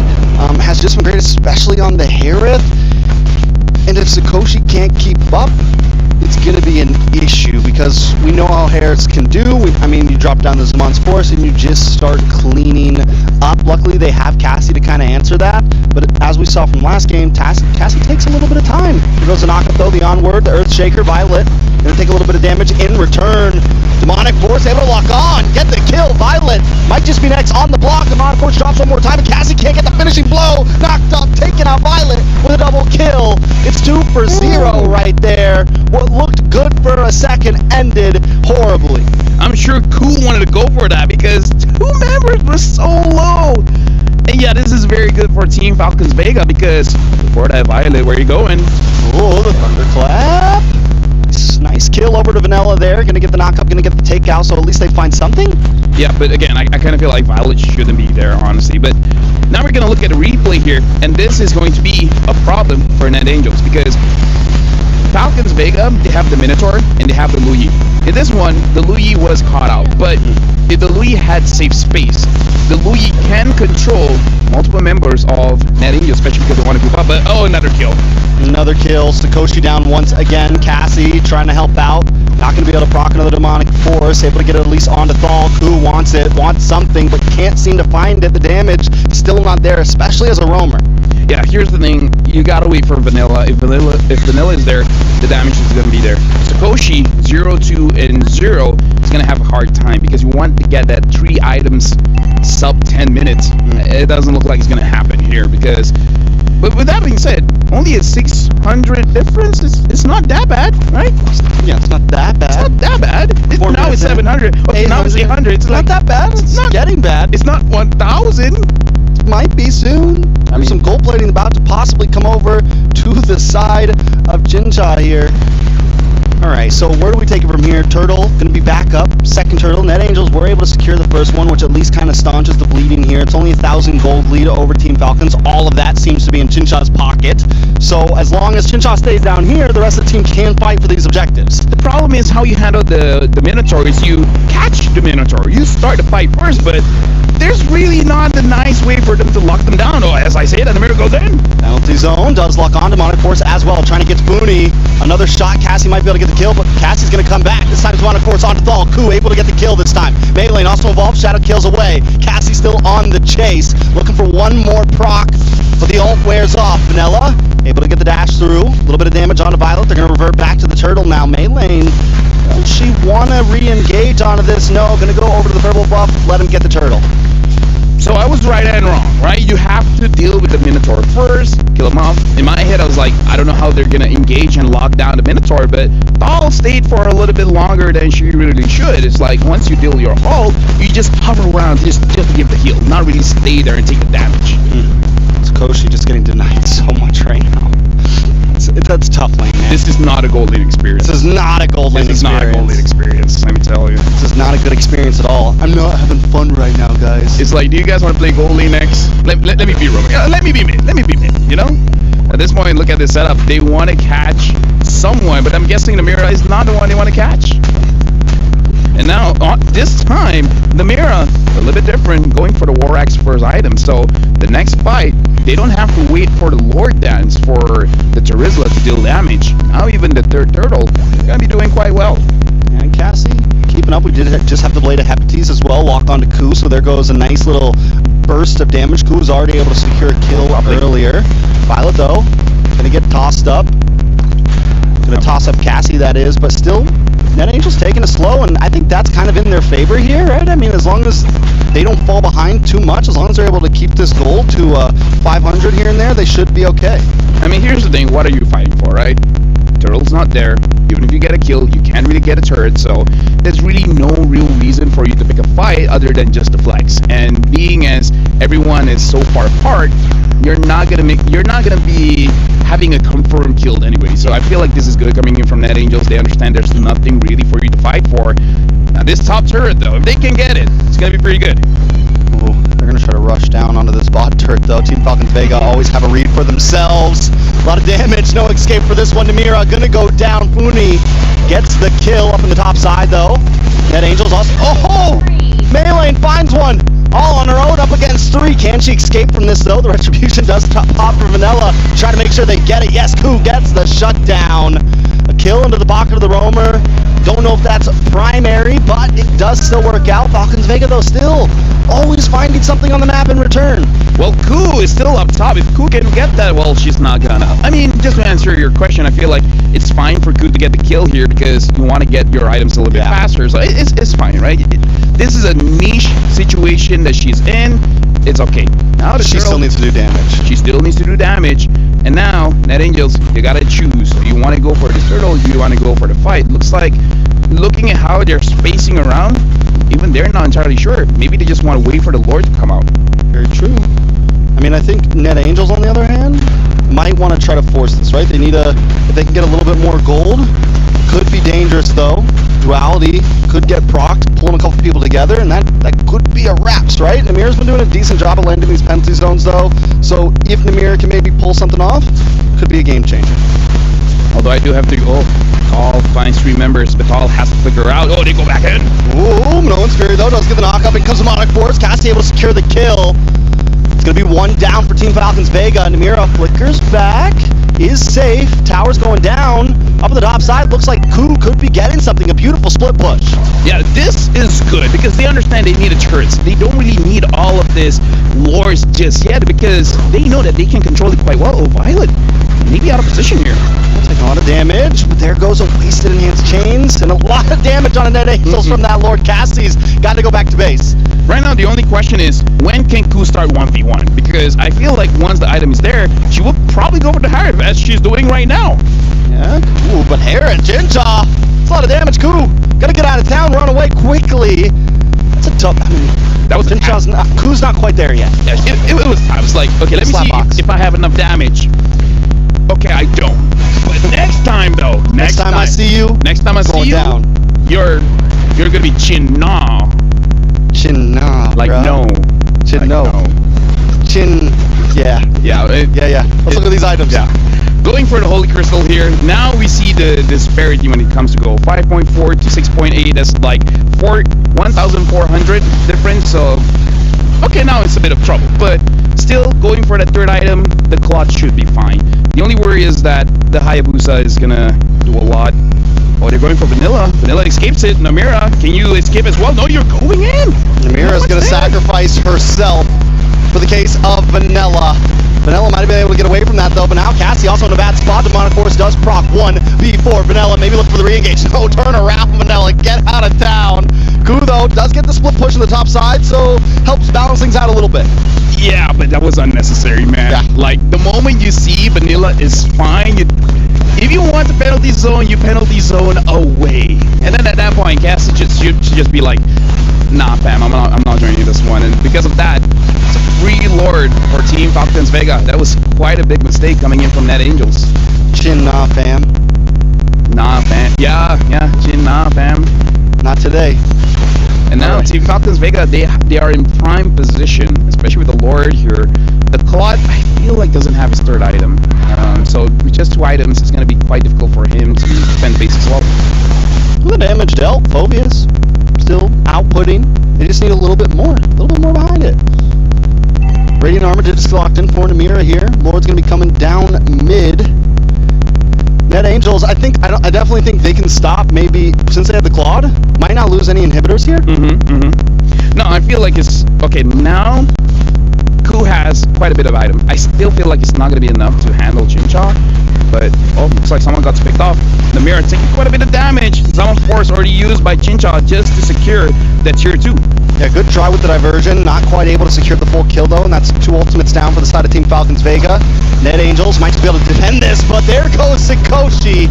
Taken out quickly. Ku still with the split pushing, letting the rest of the team defend this Lord. Chincha looks for the angle as well. Cassie does not proc the Demonic Force, just play it safe, because Ku's handling business on the other side of the map. The wave's still crashing in. Ku now back on the map. Looking for Chincha, gets tossed up, knocked up, almost taken out, down to the last health bar, but in comes Cassie with the Demonic Force. Will it be enough? Looking for the kill. The all finally goes down. They want some more, but Cassie taking way too much damage. Chincha reaping the benefits. Violet now also low. Ku looks for another target. Got the health bars back. Wants to re-engage onto the fight. Ku able to find Melee with a quick tap. No, Melee actually gets a kill onto Ku.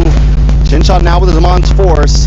Can they end it here? It's nothing but Vanilla and Sikoshi on the field. Minions still coming. Melee is low. Blazing Duet does come out by the low as well, but Chincha's getting the 5 free shots, and that's the final one.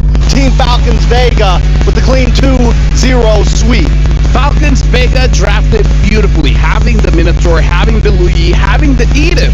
There's a lot of ways to handle the way that Net Angels want to join in the fight, especially that Masha. Usually we see Masha just free hitting, going all the way to the back line, but having that Edith controlling makes it so that the Masha, even though you have 2 items, is still not enough.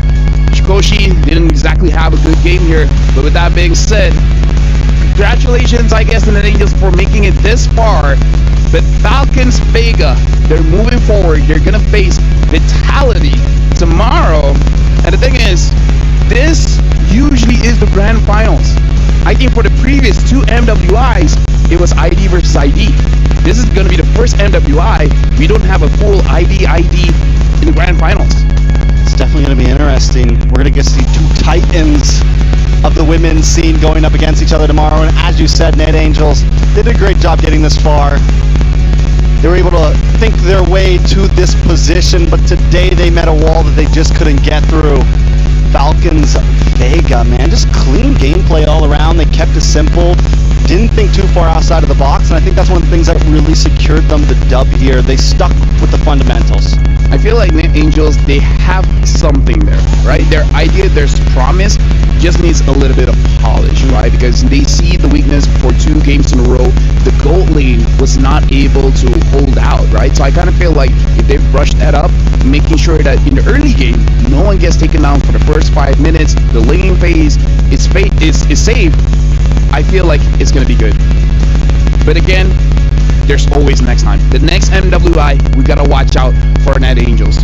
But for Falcons Vega, they're looking super good. And with that, I'm pretty sure they're already on stage. So let's let's throw it over to the stage with both our hosts. Thank you so much, guys, over at the studio. Now I have Funi beside me. Now, Funi, question. Game 1. That split push, that backdoor coming from your sister. We would love to find out what's going on in the comms. Tell us. We already know that we cannot push into the fight, so we think we just go with the lane. But there was a Novaria there, right? But our jungler, Melon, already made the Novaria use her flicker. So, right. yeah. So you guys called it, there's no more skills, and then no more they're just tunneling their tunnel vision onto the Lord, and that's why you guys took backdoor. Yeah. Amazing, amazing stuff. Man, that's going down with the technicals here. But at the same time is that, how do you feel knowing that only one Indonesian team will be gracing the grand finals? Unlike the past years, right? This is different. How do you feel about that? As long as Indonesia can win the MWI, then it's okay. Then it's okay. No. No? It's not okay. It's not okay. It's not okay. Tell me. I'm rooting for Team Falcons because they Okay. have been in the shadows of Team Oh, I Vitality for getcha. the Okay. longest time. All right. It is their time to shine. Hashtag time to shine. Hey, let's go. But, question. Okay, can you put your fiercest face on because when you look too cute. Fiercest face. Okay. Earlier on, we interviewed the sisters from Team Vitality. We interviewed Cindy, and she said Cindy and Shell are the superior sisters over to you and Sinchao. What do you have to say about that? Well, if we look at the fact, then it's, yeah.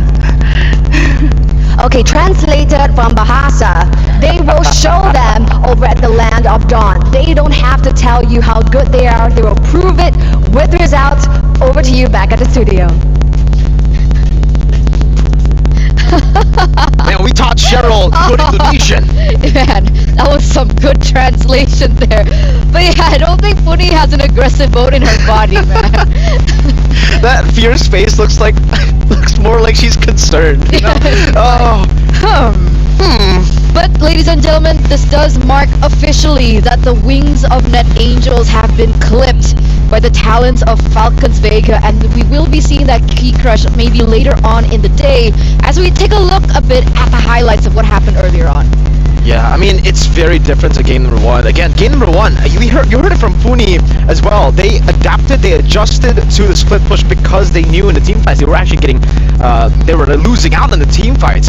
But in game number 2, I think the coaches and the players, they all agree, you know, we're a team fighting team. We don't want to go and split push. Even though it was a good win in game 1, we want to play our style, which is team fighting. And if they get the team fight, you see game 2. That's what happens if you get the team fight, and that's what happens when you try to split push away, turn away from, you know, the whole team, trying to split push with Ku. It's so tough, because in the end, I get the idea. Don't get me wrong. I like Masha, especially with that one skin, but I'm not a big fan of Masha Rome anymore. Not since like the changes to the items, right? What do you think, Eterna? I agree. I don't think it's worked out. We've seen it twice already, and in either way, it doesn't have a place maybe. I mean, I get the idea, right? They really wanted to go for a counter to that split push. They wanted to have their own kind of strategy themselves, but again, it didn't work out too well. Yeah, especially when you leave the low Yi open, because in game number 1, the biggest issue as to why the Harith wasn't able to fully go towards the bottom side and had to go to mid was the fact that, well, by the way, shoutouts by the way to Chin Chao and Tal. It's an amazing performance from all of them on the Minotaur. I was really impressed. That's why it's first pick. You can definitely see the impact instantly around these team fights. But yeah, having a low Yi, game 1 they didn't have that, they didn't have the global presence. Game 2, you send a Masha up top. Hey, we can send a Harith up top as well. And guess what? The Harith has gold, unlike you, Ro Masha. You only have a half the C's. And even in MPLID, we saw, I think it was Ludpi and then Luke who played the Masha, but they all needed at least 1 VOD. Best case scenario, 2 VODs, and that's expensive. As a roamer, you're gonna have to get way more than 2 kills early, maybe like 9 kills and a fully stacked up Sky Pierce to get even more kills, and then maybe you get 1 VOD. Yeah, but other than that, I mean, still, good job, well done, well played. Hopefully we'll see Net Angels again in the upcoming MWI MWI next year. But we do have to crown our MVP by PlayStation this time around. It's always going to be Melee, man. You know, we were talking about the jungler. We were talking about Caramel being perhaps their better lineup, a little bit more experience, a little bit more promise if they want to, you know, go in for security, especially the knockouts that it's a single elimination. But Melee, again, from the group stage on the Roger, and now coming into this match against that Angels on these heroes, she's been proving that she is worthy of that spot too. For sure. I mean, I think it was the 1v3 up top where she got a kill. That was very, very impressive. That was a 3v1. As a Hayabusa, you know, you're not really that good at 1v3s usually. You 1v3, the shadow kill, the ultimate gets dispersed amongst the three members, but she was able to find the right amount of stacks onto gold lane, and she did it. What is that? What are you doing? Sorry, I'm preparing the stage. Ah. We have a winner. For the manly man Hayabusa. We have a winner. What's up, Haya? Oh, I wasn't referring to Hayabusa. Oh. That's why when you're like manly man. Because like Hayabusa stuff, I thought you were just spraying him with Axe so that he can, you know, be cool like that. Be fresh. Yeah, shuriken out. Smell good. Ooh. But no, that's not what I was preparing the stage for. What were you preparing the stage for? I was preparing the stage for a special guest. She was able to win it. Do you have a guess? Yeah. Of the guest? Get it? Guess of the guest? But the player, I mean. Tao. How did you know? Tao, welcome. Oh, Tao, welcome. Hello. Hello. Do you need translation? Yes. Okay. Alright. So Tao, congratulations. Selamat banget atas kemenangan yang tadi. Itu keren banget. It was so good. It was so perfect. Right now, you guys have been undefeated so far, right? Not losing a single game, and that's impressive. Nobody has that same stat. How are you so strong? Because we trying we best. Okay. For this tournament. Kalau mau bantu pakai bahasa Indonesia nggak apa-apa, nanti Mirko bisa bantu translate. Soalnya kita mencoba buat ngasih yang terbaik di turnamen ini karena kita bukan datang buat kalah sih sekarang. Okay, that's a solid answer, man. So Tao is here, want to try her best with the team as well, but mainly she didn't come here to lose. That's what she said. Amazing stuff. Tapi I want to ask Tao as well. All the losses in the past, right, in the MWIs and all the other tournaments, how do you use that as fuel to motivate you? Jadi kekalahan kalian ya sebagai tim melawan Vitality mungkin itu gimana sih bisa menjadi motivasi terus untuk kalian? Kalau Tao sendiri itu ngapain? Dengan kekalahan itu harus diapain gitu prosesnya biar bisa tetap motivasinya ada gitu? Lebih kayak kita mencoba menjaga mental kita satu sama lain karena kalau di turnamen gede ini menurutku skill nggak terlalu berpengaruh, yang penting mental. Kayak kita ready buat ini, kita siap, kita ada di sini dan kita pasti ngasih yang terbaik sih buat ini. Yeah, okay. So she said that they're always trying their best. They think that the number one factor to be able to win these games is, sure, skill has a factor in it, but of course the mentality is number one. So every time they come into this, despite the results that they've always been given, they're still staying motivated, they're still staying strong, and with that mentality, you know, the mindset. LaFell, shout out. Shout out. You can believe, you can do anything, you can achieve anything if you believe. Last but not least, I got a final question here for Tao. Obviously, you know, looking at tomorrow, you're going to be facing off against Vitality. Now, what's going to change personally for you? Like you as an individual. You said mental, but other than mental, what are you going to change? Jadi sebagai individual nih, ya kan pasti besoknya kan ketemu Vitality nih, pasti bakal ada ya mental, apa semua boostnya segala adalah ya. Tapi dari preparation sendiri, itu ada apa yang berbeda kali ini lawan Vitality? Gak tau sih, mungkin aku lebih nggak deg-degan aja sekarang karena setiap kita keluar atau kita jalan semua orang say let's go Falcon, dan itu membuat kita semua happy di sini. Jadi pastinya kita kayak kebus lah mentalnya. Oh, I like that. I like that. Advantage. Yeah, so what she's saying is, so what Mirko asked earlier on was about them meeting up with Vitality tomorrow, and then she's like, you know what, this time around, we're not nervous. The reason why? We're hearing the crowd chant, Team Falcon, and that really pushes them mentally, and it really boosts their confidence. So that's great. So shout out to the audience right now. You a G. You a G. And I'm wondering if the audience back at home and even the audience at the Amazon Arena are also a G with the predictions, right? Let's take a look at that. Oh, look at for your team. Is this also helping you boost your confidence? Yes. Yes. Wow. That's amazing. Did you expect that? Yeah. Okay. Okay.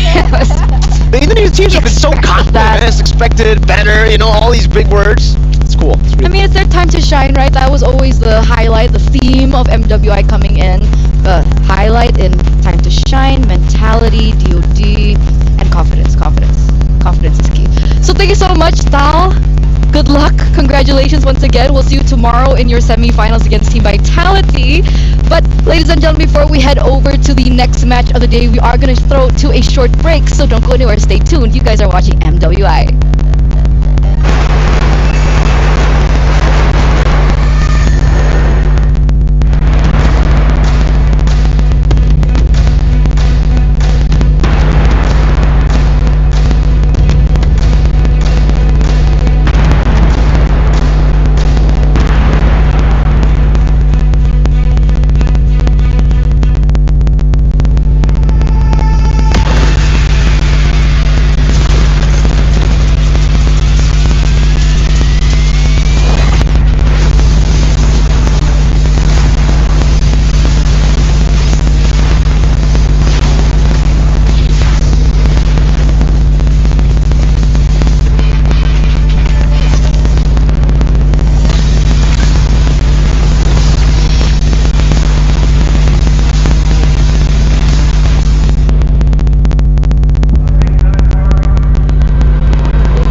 most important part.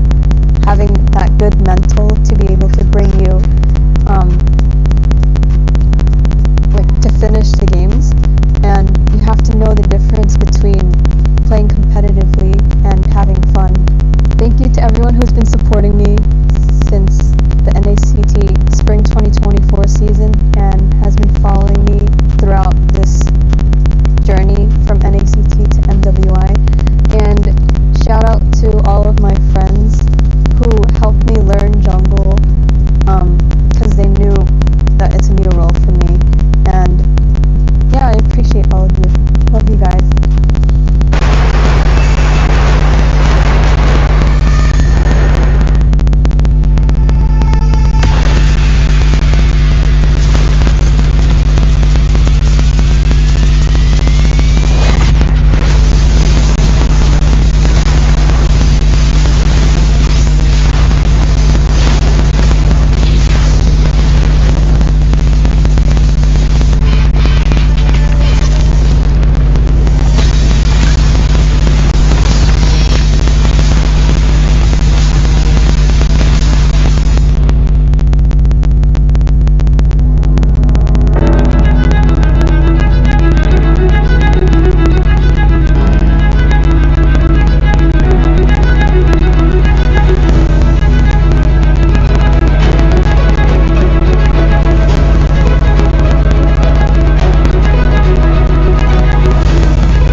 MWI 2024 XEWC. And right now we do still have two more amazing matches ahead of us as we circle from, you know, the east, the Asian region over to the west. We have Cloud9 up next alongside with VSG.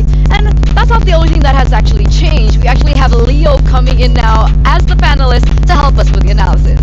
I am stepping in and delivering you guys analysis for the upcoming two best of threes. Sadly, we're gonna have to say goodbye to more. GG well played to Xeno Lilies and to Net Angels, and a heartbreak that we have to say goodbye to one of these two teams coming up now, Cloud9 and VSG. Yeah, it's insane. It's uncanny, and it doesn't get any easier, ladies and gentlemen, as we welcome our Dr. Sulaiman Al Habib upcoming showdown. Remember, this is going to be another best of three between these queens, these ladies, as we head over once again, West versus West. These are two teams from emerging regions that we haven't seen so much of, but they are coming in with a vengeance and they are ready to take the stage. VSG is a franchise that is well known around the MCC, and they have qualified and created this team in the past few months, and have also deployed a few imports, right? You also then have C9, who cobbled together this squad just in the past months as well, and so far I have to say I'm very proud of them, given that they have gone much further than their male counterparts. For sure, and I'm pretty sure Trex is really happy about that as well.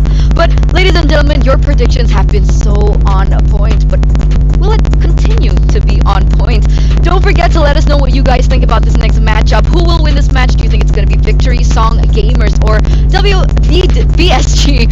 What's wrong with me? Or Cloud9? Head over to sccplay.gg right now and lock in your predictions. So, Leo, just to update you, they have been insane. The audience, phenomenal. Yeah. No curse today, nothing like that whatsoever. So on point with their predictions. But why is it when you come, usually things change? I don't know. We'll see this time. Is that a good thing or a bad thing? Again, what I notice is whenever I'm on, at least for the past few days of MWI, is things get shaken up. You're right. And I like that. I don't know if you guys are enjoying that so far, because, again, 2 DODs, and then today you saw a couple of the teams try to shake up the metagame as well. Who would have thought that we would see Phobius come back, and then, that little backdoor victory from game 1. But again, that did look like a Net Angels game for a majority of it. But here now, we're going into a clean slate. It's going to be Cloud9 versus VSG. Remember, yesterday, our star of the day, MVP of the day, was KeyAway. I wonder how that makes Cloud9 feel, given that they had to go through a tiebreaker to even be here. So with that being said, let's welcome both of these teams into the Amazon Arena, ladies and gentlemen, as we head over to the Jamil Motorsport Arrivals, and there they are. Walking up first, we got VSG. You mentioned KeyAway earlier on, and now she has a new title, by the way. What is? Ice Queen. The Ice Queen. Ice Queen. Ice cold. Yep. She's gonna get in there. She's gonna cool things down. So it really is going to be one of the highlights of this match, right? How will these junglers fare? Because earlier on in her interview segment during the break, right, Nicolette mentioned that this team has only formed for, 2 months? You know? So she had to swap in from the mid lane position over to the jungle in 2 months. And now she's here. Luckily, she has been a veteran of the NACT, right? She plays among the best of the best in North America. So with that said, even if this is relatively new ground that she's breaking as the jungler for Cloud9, wherein she's used to being a mid laner, I think she's not going to get cold feet when she's facing off against the Ice Queen. She has the mechanics, she has the hero pool. I think it's more of just putting all that together with her team, wherein they can also show that they do a pretty good shuffle. Did you know that in the tiebreaker yesterday, Exia and Jewel and Ashley switched up? Wait, sorry. My phone's ringing. Hello? Reptar? Oh, you're here! Oh, okay, great. Come over, it's okay. It's okay? Yeah, there you are. Why is he on the phone and he just walked I'm right in? here. Yeah, no, because he called me earlier, he was just making sure. Good. He didn't know if it was like the proper moment. Hi, yeah, I'm here. Yeah, I'm the one that called. That's why I'm talking like this. What's happening? The next match. The next match? Yeah. All right. Wait. So I'm gonna be here. Yeah, go ahead. I'm gonna report it. I just came from seeing Geek Crushes. All right, killed it today. Thank you Did a so great much. Job. Thank you. It's a relay race here. We're gonna swap out. We're gonna swap out. All right. This yours? Yeah. It's mine now. Okay. All right. Turn it on out here. Okay, bye guys. All right. Thank you guys. So, hey everyone, Renmar here. It's us, the Wee Bear Bros, here with Leo. Where we at was the last point of discussion, because important matchup we have here is VSG of EECA, C9 of North America. We were talking about Nicolette just now. I wish you acknowledged that, but yes, let's continue. Yeah, alright, let's talk about Nicolette. So, with Nicolette going up against KeyAway here, do you feel like there's any pressure here? Because definitely, it's KeyAway who's had the better showing in the tournament so far. Definitely. I think that's the point I was trying to get to. It's pressure, but it's positive pressure. It's the kind that Cloud9 needs just to be able to get them to that altitude wherein they're ready to face off against VSG. VSG VSG, on the other hand, I'm afraid that they might overheat. You know what I'm saying? That's bad for the Ice Queen. You're going to melt down. And with that said, I think they want to level the playing field. They want to level their expectations, temper their steel, so that they're ready to face off in a fresh best of 3. You know, I totally agree with you. Yes, Kiyoe, Nicolette, but then there's a very important factor that VSG needs to consider here is that row switch up with Exaya and Ashley in the mid. If they're not careful here, VSG might get surprised again. Real quick, any last words about this matchup before we head on to the stage? Good luck, ladies. May the best team win, because one of y'all's going home. Oh, that is the fact of the matter here in MWI 2024. In just a bit, it will begin. VSG, C9, EECA, NA. Let's go to the stage. And we are back again right here at the Amazon Arena, Queen, after you. So, we are back, ladies and gentlemen, right here as we are here with the MWI 2024 at the Esports World Cup. And we are done with the first half of the brackets with the knockout semifinal matches. And now it's time for the Queens to shine at the other side of the brackets. That's absolutely right. In this matchup, in this series, we will be seeing 2 emerging regions who have fought tooth and nail to be back right here at the Amazon Arena. Now, in this series itself, we will only see one team emerge victorious to advance further in the playoffs. And with that being said, presenting to you the representatives of EECA, Victory Song Gamers.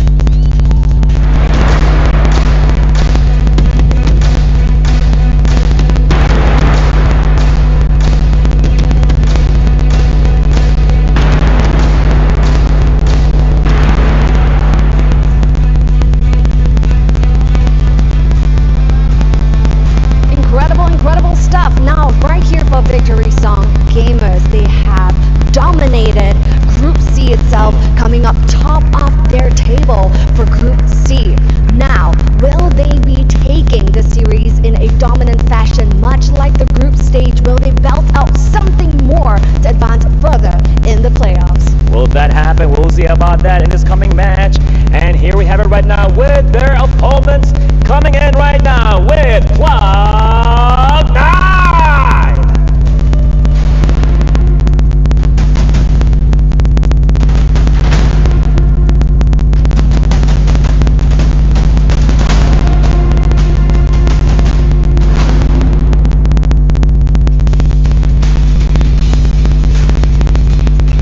It is taking place right here at the MWI 2024.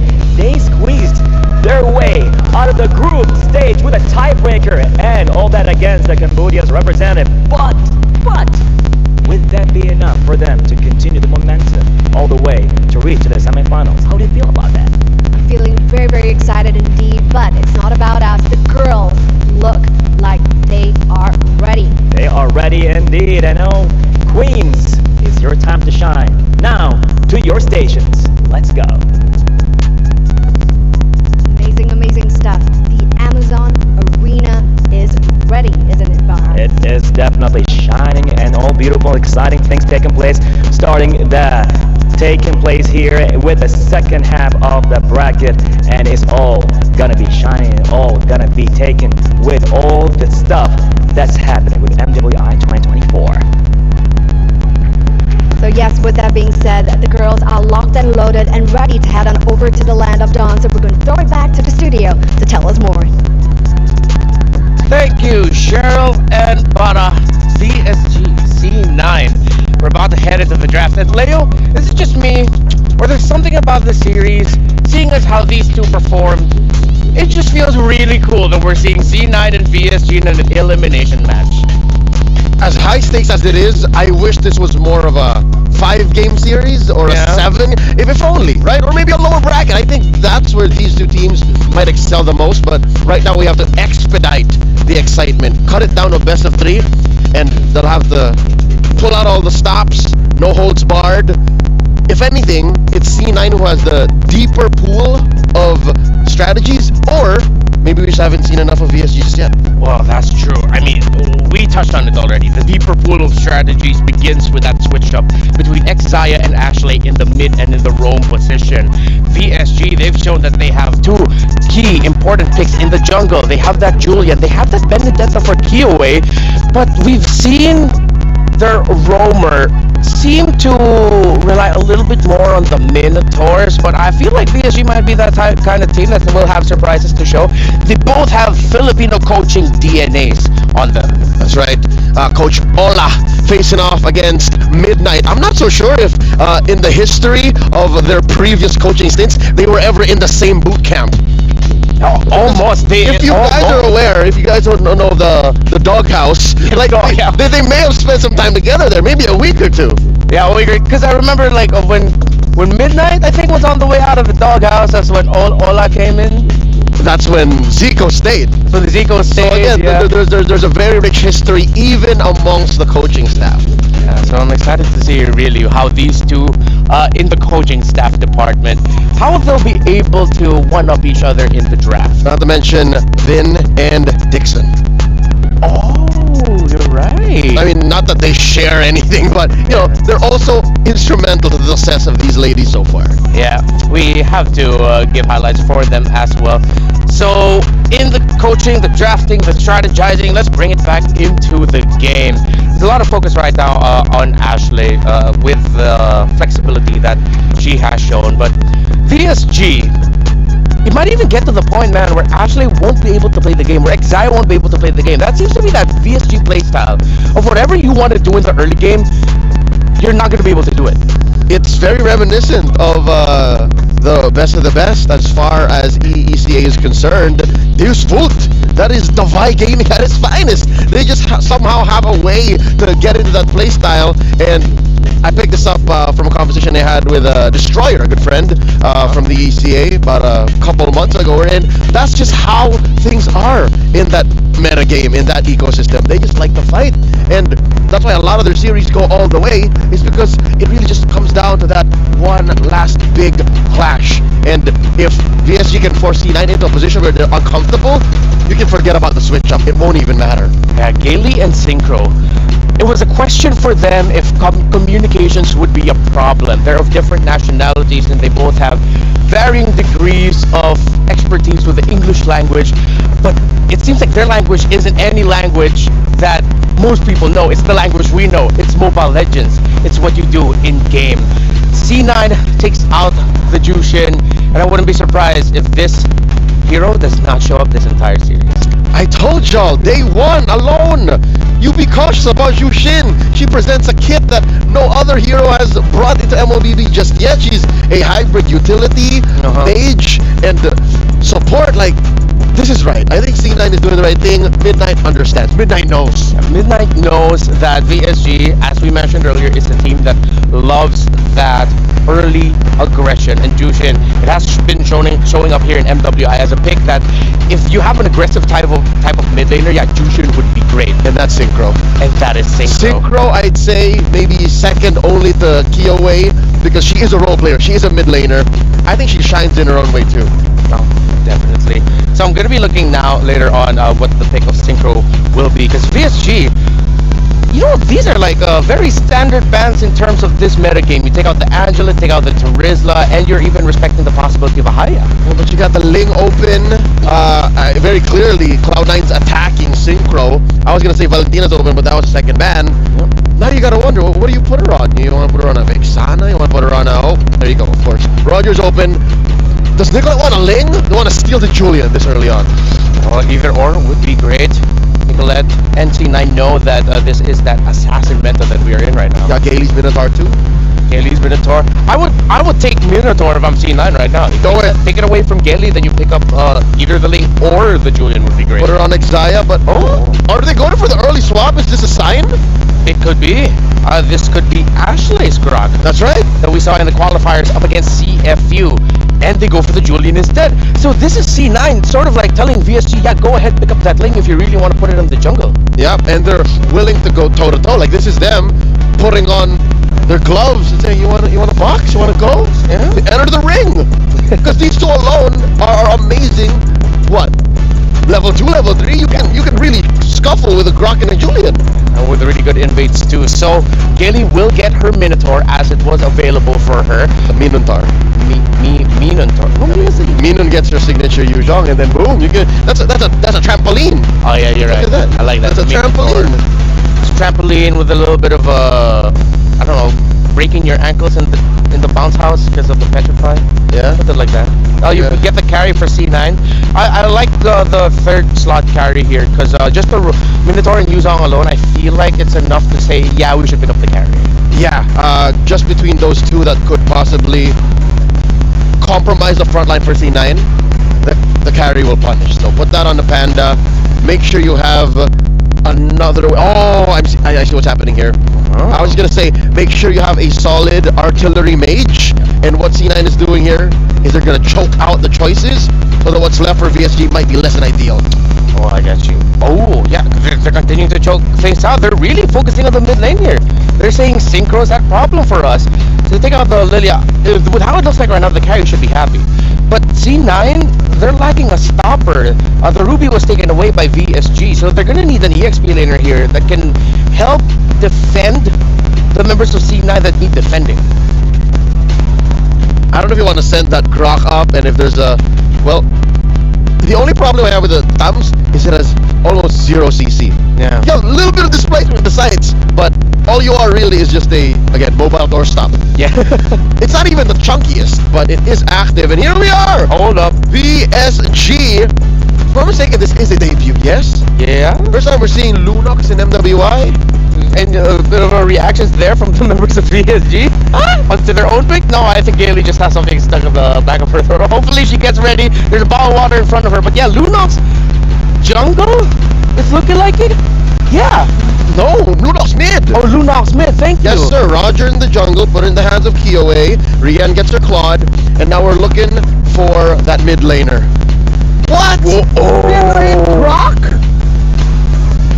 Yeah, mid-grok, Rome Lolita. Double tank? There is a lack of magic damage, but there is the Julian, and you do have true damage coming out from the carry. One final word, Leo. VSG all aggression. C9 and put up that wall.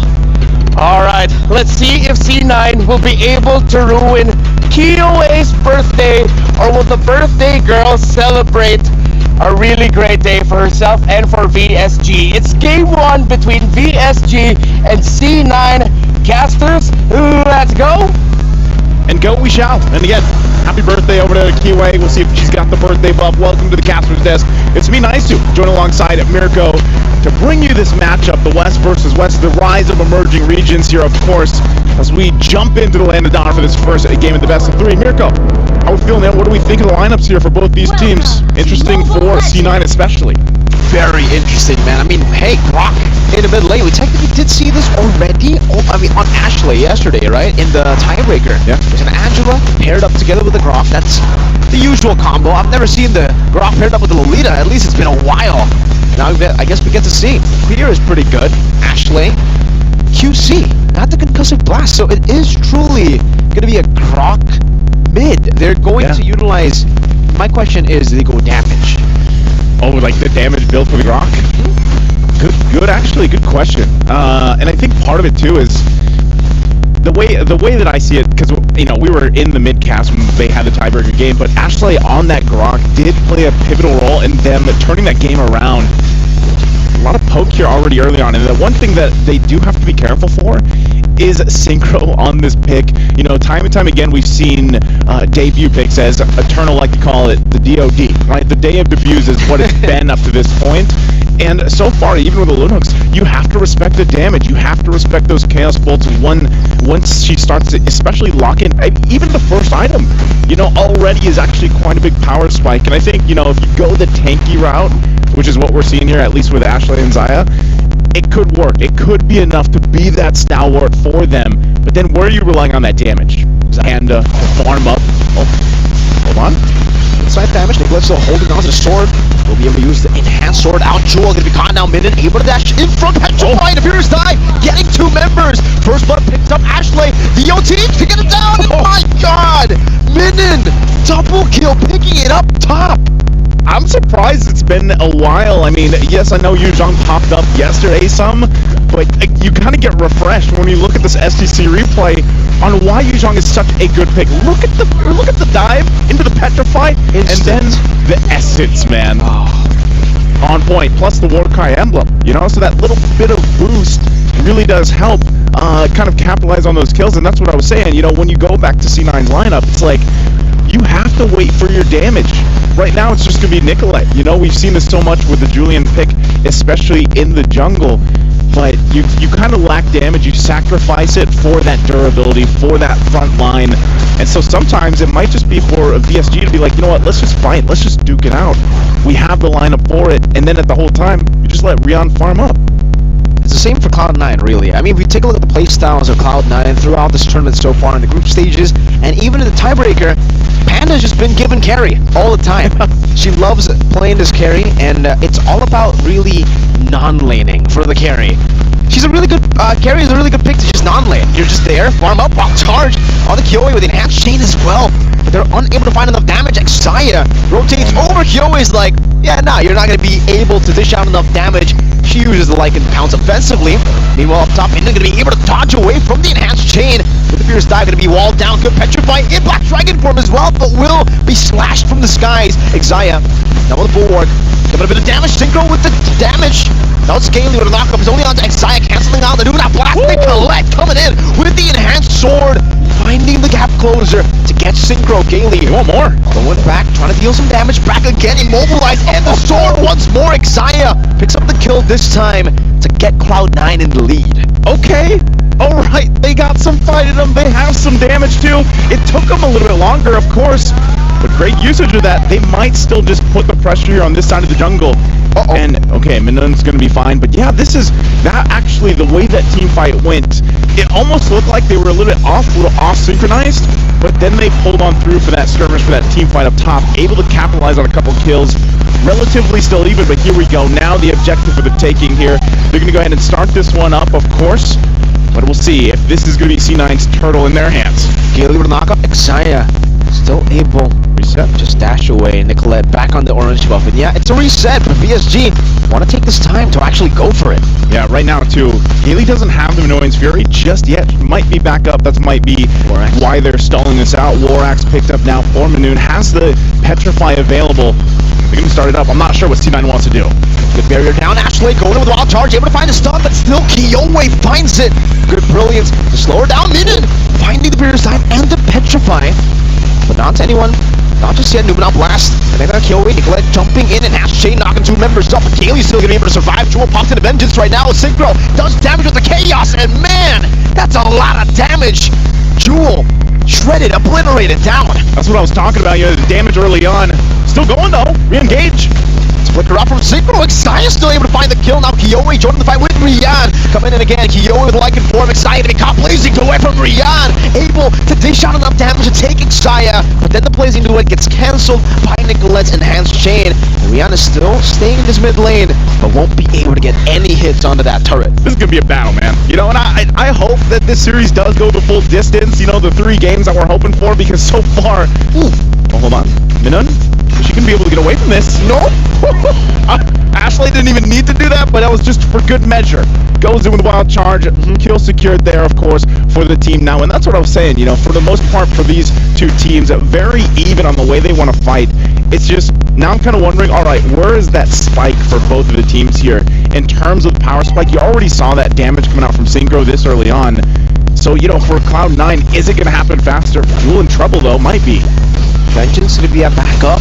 In 1 second, she does pop in the ultimate. Doesn't use the Vengeance just yet, but VSG get a few good hits on the turret. So is Cloud9 though. We're leading in terms of structures, and we get a good look at the items. That's a Holy Crystal Rush for Nicolette. Holy Crystal Rush, going to be there. Golden Staff picked up by Panda. And that's the thing, you got Glowing Wand and then the Arcane Boots. That penetration is what made Synchro hurt so much. There's the Holy Crystal locked in. A lot of this, the first item is being already picked up here. DHS as well for Rion. She's been able to farm up pretty well, you know, for the most part. And we saw her rotate really well up to that fight earlier on in the mid lane. And so that's something that Cloud9 now has to be careful of, especially with those blazing duets. Utilizing the Bulwark when they have it, or even the Guardian's Barrier from Ashley. They have a couple things in mind that they can utilize when it comes to those team fights. But now it's up. Turtle, last one of the game here. If either team does commit to this, but it looks like they're going to go ahead. C9 gets control of the area, but still, look at this, on the way. Rian going to be assassinated. Nicolette binding the solo kill. And the assassination onto Rian. That's massive. That's not just big. A barrier Xayah rotating forward again. Putting the bulwark down. Really just denying any sort of retaliation from VSG. Even down a member. Whoa, Ashley. Into the wall, turns him without blast, stunning them in. A Coleman is fury from Kaylee, turns it around. Kiyoya now with a Lycan form, deals some damage back again. As a Lycan prowess goes untargetable. Tua walks in, Panda gets the fadeaway kill. And again, Cloud9, they get the better response. Cloud9 gets the response. Now they're going to go for the turtle, but they are quite low. Kaylee has the information here, Synchro, and now Rian's joining this fight, but too late, too little. Kaylee will get away with her life, but the turtle secure for Cloud9. What a setup in the mid lane from Ashley. Let's take a look at the STC replay here. Keep an eye. There it is. Good. Wild charge, ultimate, and then even the Numenon blast. And, you know, either way, when you're looking at this team fight unfold, the same can be said. The same can happen even later on with the lineup that VSG has. That's something that's going to be crucial here. That team fight was definitely saved by Gailey there, because Gailey, she popped in, hold up, Gailey, just as I mentioned her, you know, I thought the Master Curse was going to strike instantly, but yeah, Gailey tossing him in this fury right as the Numenon Blast was going to connect onto all of the members. So if she didn't do that, that would have been probably a wipe for Cloud9. Gailey able to pop into Minions Fury in time, and that's what saved them in that team fight. Minotaur's probably been, I feel like, one of the best heroes so far. Yeah. Not just here in MWI, but even for MSE. Such a crucial pick for a lot of teams to utilize. All around her. Minions Fury, the way that it works great here. Mid lane, though, still going to be the focus as both these teams are working on the tier 1s. I'm just wondering, too, if there's enough damage potential already for Panda. She picks up the DHS right on a Q. Oh, hold on. Ashley with a power nature. Get out of CC, but not out of damage. Could be this Fury again. Oh! You can see that damage pile up as well from Panda on the carry. Jumping forward, but now without the ultimate. Now on cooldown. Nicolette's doing a good job, by the way. Just in her own world, in her own island up top, but that's good on the Julian. You want to try to isolate some of these members, and the damage is really starting to hurt. You can see even just the chain there, taking Rian, taking that much HP from Rian. Yeah, both gold laners pretty much at this point are where they need to be. Golden Staff also picked up for Rian, and you know that's where again as we get ready for this Lord, it's up in 5 seconds here. The way you utilize these setups with CC potential once Gailey has it, Minoan Fury, and even the Dragon form, as long as Cloud9 plays against that, and vice versa, as long as they dodge that wild charge setup we saw earlier from Ashley, they're going to be good, but look how fast Cloud9's doing the Lord here. Rian doesn't seem to be concerned there. Nicolette will be able to secure it there. That's a wild charge into the wall, straight as Jewel goes in for a bit of damage onto Minion, but she's able to just sustain. But meanwhile, like I said, Rian up top, taking a page out of Nicolette's book. The last few fights, but now Nicolette will try to match that. It's spot in the bush. Rian utilizing the defensive battle mirror image to escape. Tier 2, turret for Lord. You know, Rian's probably like, oh, hold on. They're all in there. Zaya! Oh, still able to escape. Gailey gets a knockup, but it's only on 6 seconds. Now Panda jumps in him, now Blast going to be able to connect right there, but the Brilliance gets him out. Kiyoya looking for the Lycan form initiation, but knows that it's going to be a bit too risky to dive in all alone. C9 pop in the conceal. Take a look at Nicolette. That was a lot used. I mean, they still have the Lord to take care of too, by the way. But Cloud9 knows that. They might just go ahead and try to get some turrets, of course, with this first one. So this Nicolette waiting very well. She's going to get spotted out. Unfortunately, that's not going to happen for them, but they can still go for the play, at least in the mid lane. Get a couple tier 2s if they can as well. Good thing that Nicolette did the work earlier on the top side. But Lord will go down relatively quickly. Again, first one, it's already being taken care of by Rian. They want this tier 1. Good knock up again. That's an enhancement in the back. Wild charge from Ashley. Getting enough space to go for the tier 1 mid lane. Wow. With the first Lord in the bottom lane as well. Those are some big minions crashing down into the turret. A barrier placed down by Ashley. They will not be able to find anything else, but still, that's 2 tier 2s with the first Lord. I feel like in a lot of the games that we've seen so far for MWI, this is the most kind of standard, if you will. It's kind of like this slow burn into that first Lord, because some games end, you know, you're already on the base after that first Lord take. But with these lineups, they got to be kind of more calculated, I say, with how they approach those fights, how they approach those team fights, because it's almost like once everything is used, all that CC potential, then it's kind of like you got to back off. Key item pickup here too for Panda. She gets the Wind of Nature now. She has that online. Divine Glaive for Synchro. So if you thought she hurt earlier, now that she has Divine Glaive, it's gonna hurt even Ashley, as tanky as she is, or Xayah, as tanky as she can be. And Jewel, I mean, even with this Thamus, you know, popping that Vengeance, jumping into the fight, you can see the build that she went to. You know, she's got good defense, but she's kind of like that extra front line. It's like, you already got the Grok there, full, looks like pretty much tank build, by the way. We were wondering exactly where she would go. And you have 3 tanky frontliners. So jump in and then hope that that's enough to keep it together. Nicolette also picks up a Winter's Crown. This is why the Lunox is going to be increasingly more of a threat as we get into the later stage of the game, because you have a lot of tanky frontliners, but hey, Lunox actually thrives against those tanky frontliners, can go and shred you down, especially, I think, after the Divine Glaive. I mean, she might even go for Holy Crystal if she really wants to go for it. It's very greedy, but if you want that extra burst, if you wanted to get rid, just go big damn. Go big damn, exactly. These tanky frontliners. The main problem, I would say, for the Lunox, the Roger, and the Claude has been the fact that Xayah's Guardian's Bulwark has been well-timed in these team fights. So, PSG, they've kind of lost a lot of momentum every single team fight just based on Xayah standing in their way with the Bulwark. Okay.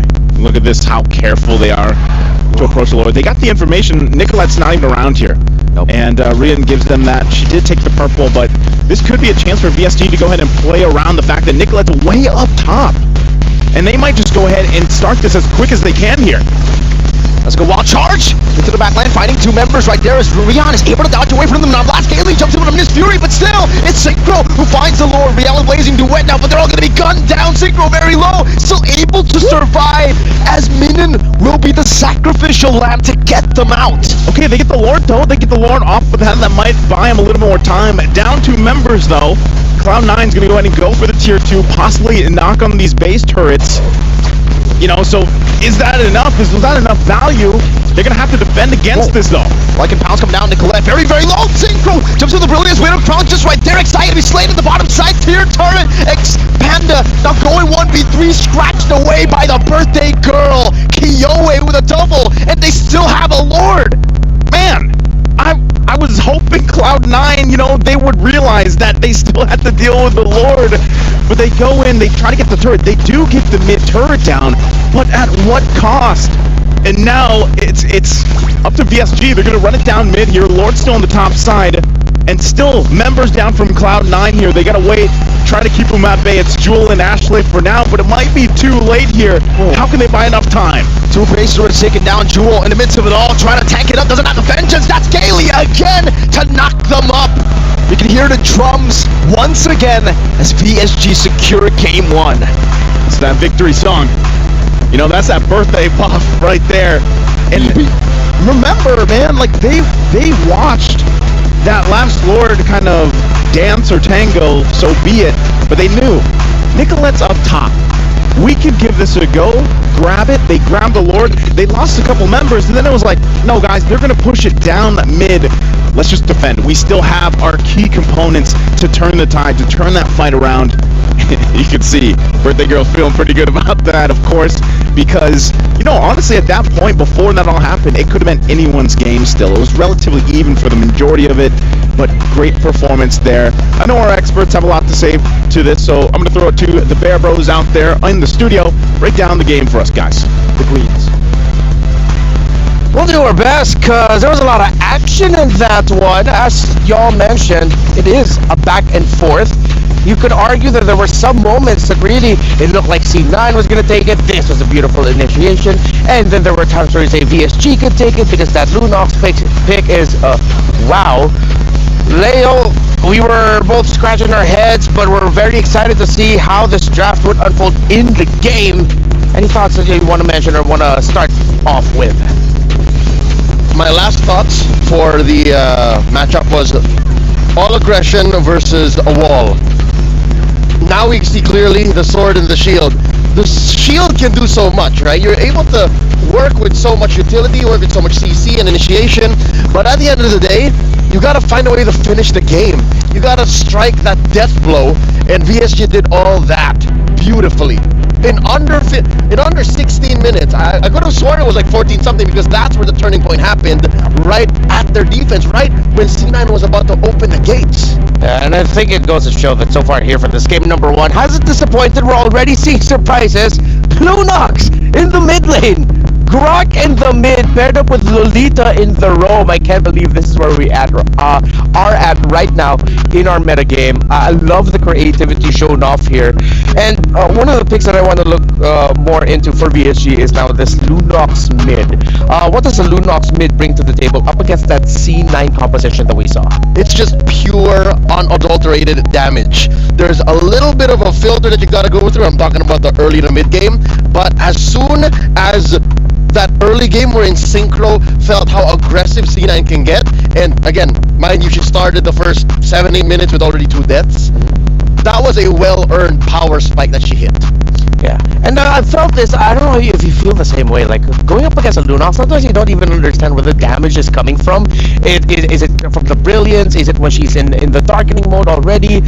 So I feel like there were times for C9, understandably so, would leave the Lunox sort of like unchecked. Yes, early deaths, but in terms of the team fighting, it's hard to track the Lunox with so many things going on, especially with the Yuzong jumping on you. Yep, jumping with you. Right? Yeah. To be honest, C9 did their best. C9 could have won that game, honestly. They could have gotten right then and there, maybe penetrated and took it slow, ended at, I'd say, ideally 18-19 minutes. Because again, they did not get the Lord. They did win a trade, which was the product of a slow turn. Because if you'll remember, Nicolette was very late to the party, but they eventually did get like a 3 for 1 or 2 for 1.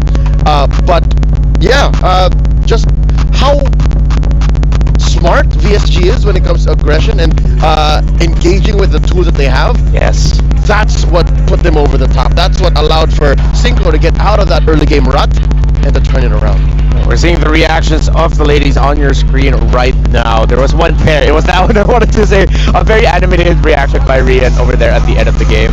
You can see a little bit of the worry, and then now for C9 just having to talk about how to recalibrate, because that fight in the end was a little bit of an overextended right in front of the base of VSG. That was the moment you were saying they could have ended it, or at least really controlled the game so that they'll be the ones to run away with it.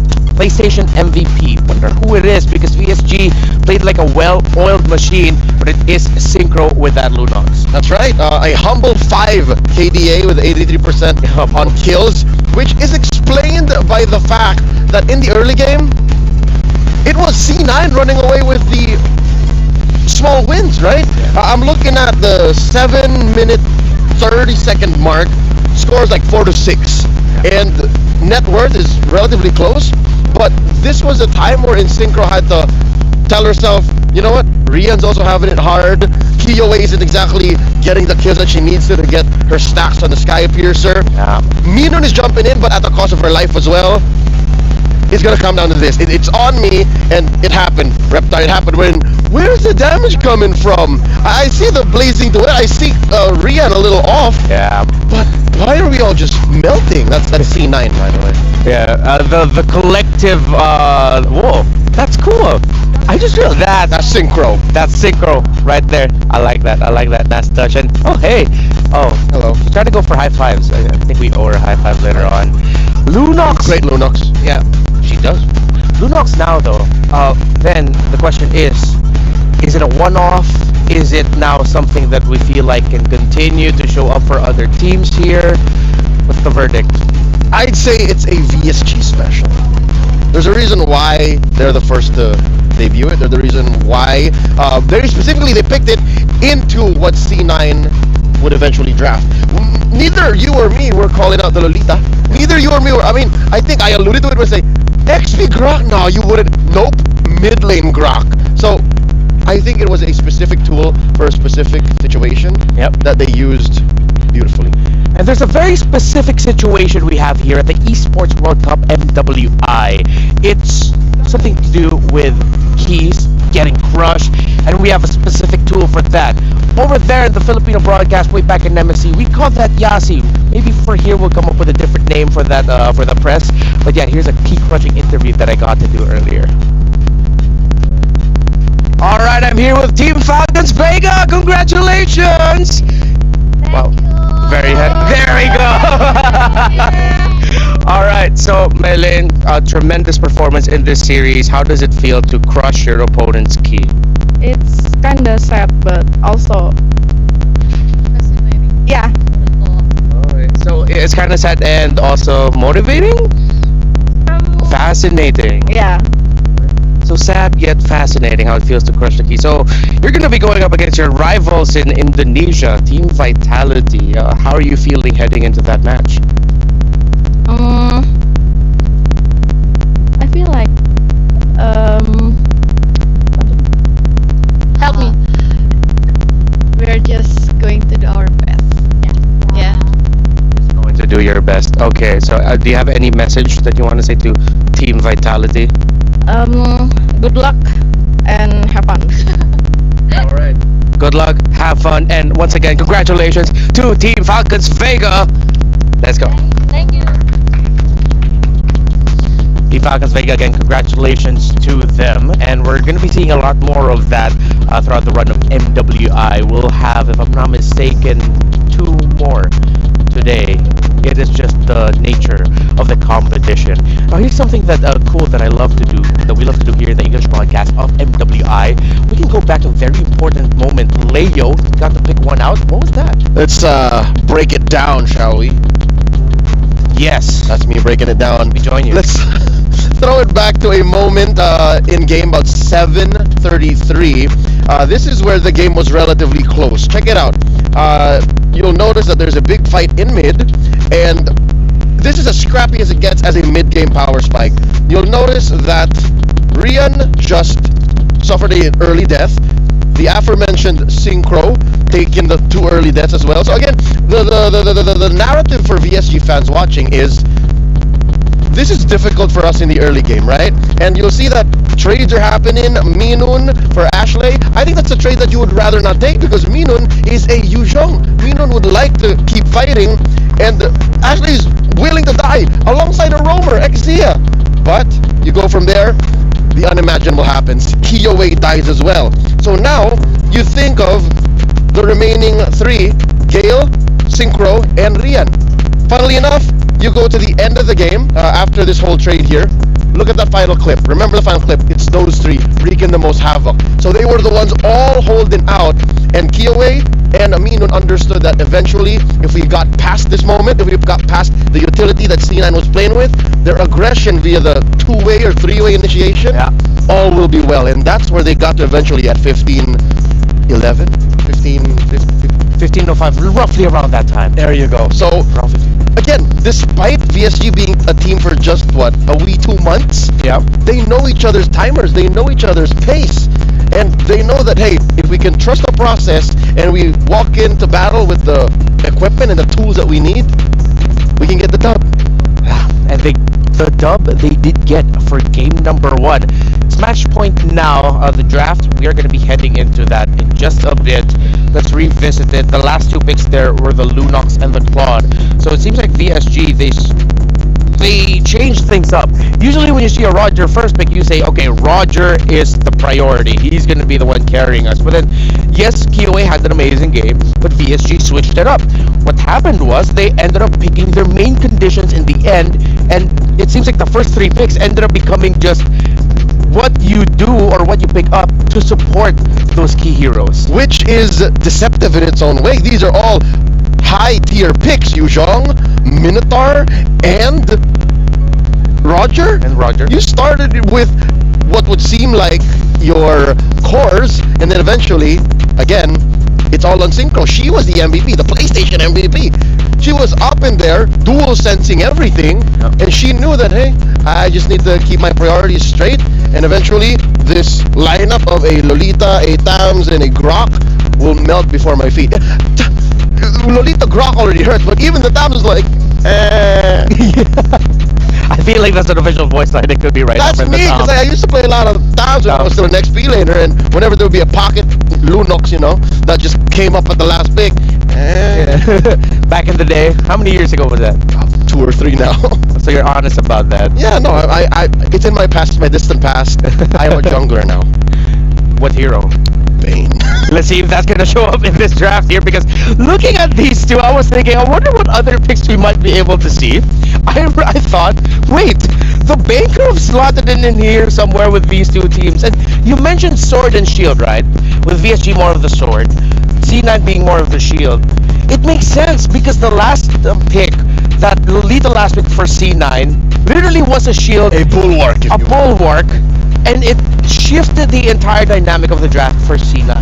But now C9 will be on the blue side. The dynamics will shift yet again. Who can we expect for the first pick now that Jushin and surprisingly Valentino blue side taken away? Alright, given how much success C9 saw despite not getting the dub, I think they are on the same mindset. Midnight specifically is we attack synchro. Yeah. And then they, I would assume, make the adjustment of maybe we don't fall for the Lunox so hard. Oh, alright. Let's see if the Lunox will still end up becoming a factor here. So Angela, the Haya. Yes, C9 are respecting Kiowe, but at the same time, VSG, they're respecting power picks of Nicolette. Earlier we mentioned the Hayabusa, the Benedetta and the Julian being pickups there for Kiowe. For Nicolette, it's the Hayabusa as one of her signature pickups in the jungle as well. Terizla taken out. Whoa, I did not expect this. Ruby seems to be the flavor of the tournament. Yeah. Like, he just seems to just fit into most lineups, whether you're in blue or in red, and can flex like nobody's business. Yeah, not even in MWI. It was one of the key conditions as to why SRG was able to defeat Falcons AP Bren in MSC was because they had the Ruby with them. That's right, which was played by MSC champions Yums and Kram. Very effectively. So here, you don't even know. You don't even know. Is it Jewel, Ruby, Jewel, or is it Exia? Or even, at this point, even Ashley. Like, Mid lane Ruby, or Ashley Roam Ruby. At this point, it's one or the other. One or the other. Again, it's like Prime Haji VYs. You know what I mean? Yeah, I guess. Like, it's just whatever. Yeah, and that's a strength in its own right. Yeah. And I mean, we did talk about that as the draft started. VSG gets the Julian and the Minotaur C9. All right, this time they're really just gonna match up the assassin duo. They pick up the Ling for Nicolette. If this turns up becoming a really great game for her, it's gonna be Ling. Surprisingly enough, 3 out of 5. Thank you. Lisa, I passed. 44 wins for the Ling. Yeah, it's been tough to be a Ling. Again, half of the teams in the groups are very damage-centric. Yeah. So when you're a Ling, you're not even afraid of just getting caught up by a CC or a trampoline. You're afraid of just getting blasted. Yeah, just getting caught out. VSG will match the attack type of the carry. They go for dependable basic attack, fast basic attacks. DPS. Claude, DPS. So in terms of the bans here, again, you're going to be asking if you're VSG. Okay, the Lolita makes sense as a ban, but I feel like it's a bit of an overthink. It would not be out of the realm of possibility if they could just go Grok ban 2. Just to clear it out, like, just to really say, no, you're not doing it again. Just to be safe, right? Like, what Coach Ola is saying is that Ruby better go into the roam, but so be it. It's the Fatamis. Odd how these two teams are just willing to let their mid laners stick it through. Yeah. They're just saying, hey, Synchro, well, in this case, Ashley, just hold it down. We'll get to you. Yeah, just wait up. C9, they can take away another EXP laner option. Loyi's open. Loyi still is. She is! Loyi, Claude, Minotaur, Julian. Sounds like great picks for VSG, right? How is Loyi getting through? We saw Loyi in the previous series today. Yeah. It feels like C9 saying we have the Link anyway, so that whatever split push shenanigans or map presence will get equalized. It'll feel more like if VSG pick up the Loyi, it'll be reactionary to the fact of, we need something to match it, and it's open. Yeah. C9 wouldn't mind either way. It's just a safe pick at this point. It's not the best, not the worst. Yeah. She's reliable. Oh! Whoa. Haven't seen him in a while. That man is conditional. Yet they pick him up. Yeah, no, who are you finding? You can see in the face of his eyes, like, Wait, which? What's the lapu-lapu for? Is it it's a lane duel thing? Are they expecting the rubies going into the EXP? Is it, I don't know, a preemptive attack at the Farsa? I mean, she's still open? Could be. Well, with the entries, all of VSG, Farsa now would seem difficult. Yeah. They could go Kagu or something Exactly. like Lilia. I think the Lapu-Lapu took it over the edge. Yeah. Julian in the Minotaur, it's a bad idea. Lapu-Lapu, you better not. Farsa, forget about it. 2 picks. Lilia seems safe. Lilia's okay. Yeah. Lilia or the Kagura is what I'm vibing for. Oh, here it comes. Oh, let's go. Someone finally picked up a high loss. Put a COD and a Thunderbelt on it, call it a day. All right, that's a DOD once more. Every day we're seeing something new. And this might actually not even be a COD Thunderbelt high loss. There's a chance it might actually just be full defense high loss. Straight up. Straight up with how annoying he is. So, with the way I'm seeing things, wait, is that a mid lane Esmeralda? It is. It is. Might even be a mid lane Ruby. I love this meta, bro. Coach Mid, here it is. Oh, and here it is again. I hate to say it, but Reptar, look, there's 3 solid targets for the Lunox again. Look at the HP pools on the Ruby, the Hylos, and the Esmeralda. Yeah, the Lunox looks, she was happy in the last one. She looks way happier this time around, too. Sword in the shield all over again. Hey, but it almost worked out for the shield prior. So yeah. Maybe. High loss. Esme. Rome. Mid. EXP. We shall see. Might even be a mid lane Ruby, as you mentioned, with the swaps. Any last thing that you want to say before we go to the boys? Nothing is beyond C9 right now. My mind is blown. I just want to see some good MLBB. And good MLBB, I hope we get. That's it for us here. Casters, guys, what's going on? What y'all thinking? Wow, I'm thinking we're gonna get some good MLBB. How about you? You like the high-lows pick? I like the high-lows pick. I've been a fan of the horse. The horse. That's it? That's where it is? That's it. I've been watching a lot of Flight Horse recently. Okay, I thought you were going to say, yeah. All right. Well, I thought there was more to the horse, but you know what? Let's jump into the game here once again. It's a best of 3 spot for the semifinals for both these teams. Cloud9, after what happened in Game 1, they bring a very fun lineup, I'd say, with this, especially the fact that you have another debut hero pick with Zaya here on this Hylos pick. Oh, good early poke too. I mean, they're gonna have that, and of course too with Ashley here on this Ruby. A Ruby typically we don't see in the mid lane too often, but this is just that dynamic, you know, that C9 has brought to the table for MWI. And the pressure here though. Okay. Careful.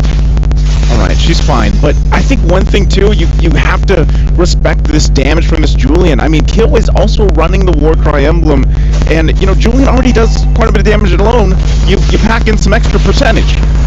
Again, the knockup. Oh, the damage coming from Synchro. They might actually be going for this. She has to flicker. Decides not yet. Nicolette on the Ling though. Trying to go for the invades already. Already ahead of Kyoe actually. Just in the first minute, but Kyoe will be able to just pick up level 4 as well. But yeah, man, like Leo said, now the Lunox gets a lot of value. Same goes for game number 1, right? The Esmeralda, the Ruby, and the Hylos. I guess now Xayah has a vengeance, so there's another way to actually turn the damage back around. In game 1 it was the Bulwark, now it's the Vengeance. Yeah, and look at this. I mean, even the placements that we see from VSG, the way that they also calculated things in the previous game, very impressive. Again, you know, for a lot of people, they might not know this, but they actually boot camped, I believe it was in Bali, like a week before the tournament, and it shows them, you know, that experience that they gained, however long that was for that week, whatever they managed to do is showing here in the tournament for MWI, and, you know, with the way that they're rotating, even with this lineup, I think, yeah, it's crucial. Oh, cool. That's the Chaos Bolt. You see the damage already earlier on. This is what I mentioned even in Game 1. I was like, man, you know, she does a lot of damage early on. What more when she gets that first or second item even? They're going to keep them at bay here. They're really forcing them out of the turtle pit. C9 can't even get close just yet, but they still might rely on Xayah here with that high-low. She has the ultimate available. Everybody's still available on it. And now Xayah's going to be isolated all alone. Galen pops in the middle. Fury smacks the hammer down, picks up first blood. And now it's mid and Bravest Fighter, that's a stun as well. used up Jewel, able to purify out of the stun. Gale again on this Minotaur. Just disengaging, but PSG are really just capitalizing on the fundamentals that Cloud9 want to play with. They always position to turtle, and now they get punished for even walking up to the bushes near the river. Yeah, it's almost like, I don't know, hold on, Jewel, is she gonna be okay from this? I don't think so, man. Just a few more blades, one last shot should do it. She gets the shielding. Look at the tank in the jungle, the turret's Kyoe diving in, enhanced chain. That's the elephant to take Jewel down. It is, and they're trying to make a play here on the bottom side. Not gonna happen, but, you know, going back to it, it's like, you know, you want to see how are you going to utilize the Hylos pick. You want to kind of, I would say almost better for this lineup to just drop that pathway down earlier, the glorious pathway, and let it, you know, you get that speed boost or that reduced movement speed that you can work with, plus that heal, even the vengeance. So they're going to force Rian out of here. Jackie decides to go for the battle mirror image in front with the blazing duet too. That's the fadeaway, jumps back towards the BMI, and Gale's right there to get the motivation roar. Well played. Good timing. Well played. Yeah, you're right. For VSG, able to make that move, and they're really good. This is what I was talking about earlier, man. The way that they rotate around the map and that they're there for those moments, those timings. VSG has that seemingly really good timing already. For Cloud9, it feels like they're still really trying to make this lineup that work, and now you already see VSG. Hold on. The chain for the Chaos. Excited, trying to run away with the glorious pathway. That's the time of it, connecting on the two members, bringing them back under the turret. But Minion zoning Nicolette away with the bravest fighter. Kyoe on the purple buff Jewel, trying to look for an opening here. Nicolette gonna be zoned again. Ashley, no, I'm offended. That's a Minion's Fury connecting there, but the Tempest of Blades will be used up. Nicolette still isn't able to find the purple buff. It was Kyoe, and she finds a kill on top of it all. This is what's tough, man. You get to a point if you're C9 to be like, all right, things are falling apart in the early game for us, and now our resource, our most valuable resource, mind you, for Nicolette is going to be focused on, put the pressure there, and you lose bodies for it. It's too expensive. It's too much to handle, because with this kind of lineup, and especially having a Ling there, I mean, we saw the win percentage in the draft. It's not too good. And 25%. 25%. Another objective is going to get taken. So, and there's a reason. Oh no, hold on. Again, oh, the immobilization with the chain, the enhanced scythe, and then again, the roamer that's been killing. Where can they make a play? For C9, where can they find their own moment here? Because right now, that's what I was saying, you know, you just get to a point where you're so far behind, and it's tough to find your winning condition at this point. Even early on already, Brilliant's going to be used under the turret, forcing them back, so PSG is just trying to brute force themselves even for these tier 1 turrets. And at this point, you kind of have to think, alright, for C9, what do we do? How do we get back in this game? Because obviously we have lost the early game. And at the same time, we have to protect this purple buff. And that's why you see VSG playing around that. You know, they see this wound, and they continue pressing on it, because that's all you have to do for VSG to delay it even further, because eventually Cloud9 can farm up, but Xayah, there's pathway with vengeance used up to try to get out as many resources as possible. Synchro dealing a lot of damage already, and Ashley already used the I'm offended. Now Panda goes for a trade up top, but might be cut off. Minion has the bravest fighter, doesn't decide to use it. Panda, good positioning back again after getting that turret. Alright, 3,000-ish gold is not anything too crazy. As long as Cloud9 doesn't lose any, you know, bodies here from this point on, they can farm up at least for Panda. She can do what she needs to do, because you've only got that Berserker's Fury here for Nicolette. Panda has the Corrosive Scythe working on her next. Dvorak's there for Ashley. And that's the thing, man. It's just like, itemization-wise, firepower-wise, it's not going to be there for a while. Even with the lineup that they already had, it wasn't going to be the case unless Nicolette had a great start, which is why we see these assassin junglers, you know, play their part so well if they get that early lead. Look at this, Nicolette going to be forced even just to fight for these regular camps for her. And a lot of the times, too, now that you have Gailey picking up the Flask of the Oasis, it's even harder to get through that sustainability, to get through that motivational roar, healing, and this is just going to be another turtle taken here. The Chaos now, I mean, at this point, all the neutral objectives are just getting taken out so quick. so fast. The Julian in itself, you know, you can clear really fast with the enhanced sight. On top of that, you have Synchro. Enhanced chain can be used up onto Ashley there. Minute Fury again. Kaylee finding 3. Even the Vengeance is not going to be enough. Now it's going to be Minden with a Bravest Spider to the back line. Finding Panda with the last wing. And now it's Rian. Gonna jewel down, running away real quick. With the last skill one gets her. The act of thievery, stealing away the lives of Cloud9. I'll take that stack. I'll take that kill. And they take everything in that exchange. VSG. I think at this point they all have the birthday buff, man. They're playing this game so well, so perfectly. It's our birthday at this point. And you know, when you're looking at this kind of again, they're just planting themselves in the jungle here for Cloud9. What can you do? What more can you do aside from just look and have everything taken in front of your eyes? Panda does get a golden staff, but again, every time that this happens, you're looking at adding an extra minute to getting that playback potential from C9 now. Oh, hold on. Colette? Wait. Oh, gotta be careful. She walked into Dexter there. Oh, that looked close. Gaily, though, rotating over. Pinch poised by Nicolette. No one there to catch her, so it's a good assassination up top onto Rihanna as she gets out. It looked close. It looked really scary. She walked over to Dexter, but it's all good. They get something on the board, finally. At least they get on the board. Good shot of what's at stake there, right? The close-up of the keys that have been crushed already for MWI. Cameraman doing work there. But, you know, that's the thing, man. When you look at it, Cloud9, they did make a comeback in their tiebreaker yesterday.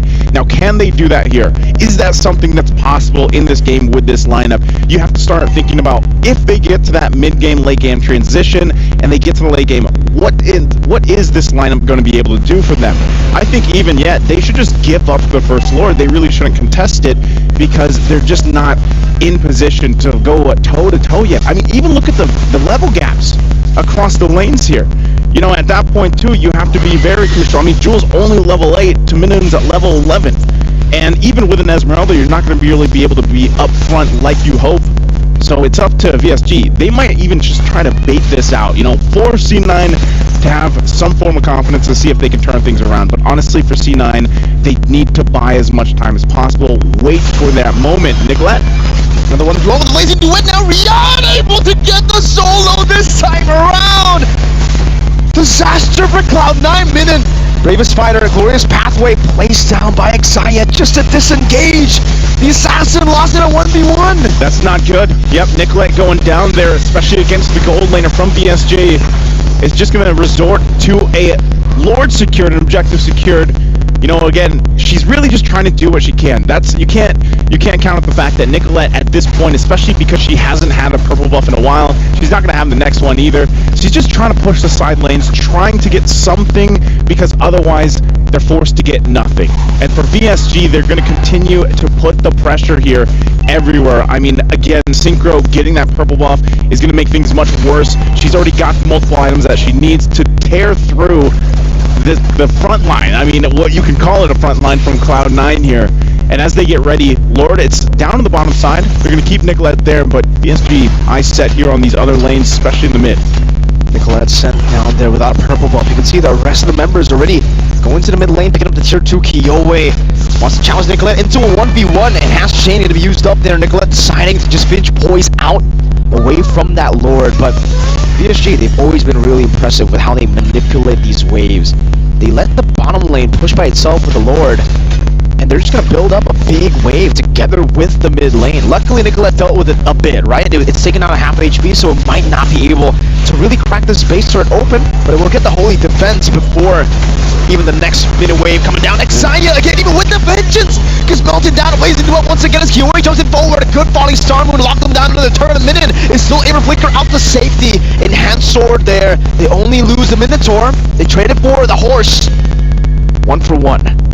A cow for a horse. A cow for a horse. Yeah, good trade. Bull for a horse. Bull for a horse. All right, yeah, bull for a horse. Good trade there. But you know, you're seeing it, man. And I would say, like, even for this, okay, I'm offended. Going to be used.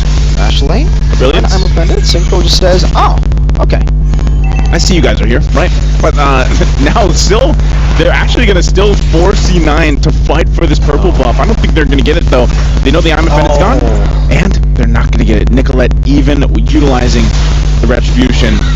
So this is a very hungry, a very starved, very 25% win rate Ling.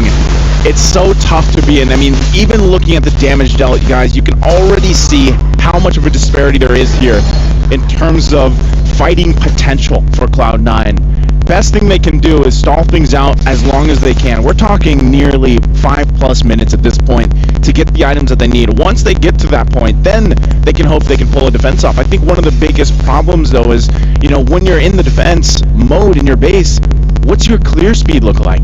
It's not that great. No. You don't have that traditional mage in the mid lane to help clear things out, especially with your marksman. And, you know, you have, it's all about time. It's all about being able to clear things out. You got to carry, but, you know, you're there to shred a little bit. You know, the best thing you can do is shred down some of the minions. Well, let's see. Cloud9 already posturing up. Try to go for perhaps just the pickoff here. Whoever wants to try to 1v1 Nicolette, maybe it's not going to be a 1v1 this time, right? Now with a Ruby down below. It does seem like for PSG, they're just going to go straight for the Lord. They don't even care about the Silent anymore. They know it's just a tier 1 there. Yeah, they trade it. They're going to use the Chaos. Minute just with the Ravens Fighter, they're going to be able to rush it down. Kiyoe fighting, Nicolette still jumping in. Minus Fury connecting on the 2. Panda knocked up and obliterated again by Rian with the blazing duet. 2 for 0, an enhanced Lord. 13 minutes in, it's looking pretty. Wait. Oh. Yeah, it's grim here at this point. The STC replay, you saw they were off timing on this. They wanted to push that in the bottom lane, the tier 1, but yeah, VSG doesn't care. They would rather get the Lord, and you know, you were almost thinking, all right, maybe Nicolette could get there in time to try to do some miraculous steal with the Retribution, but they were just too late by a second or two. And taking a look even at the items, once again, look at the difference in gold here across the lanes. Oh no. Even for that, Nicolette, she's going to get chased down, doesn't have a purple buff too, so they might just leave her to it, but they still have a Lord down in the bottom side. Oh, Minun knows. She's going to go ahead and stop Nicolette. Orange buff still there too, but she's got to get back to the base here. She's got to help the team defend this.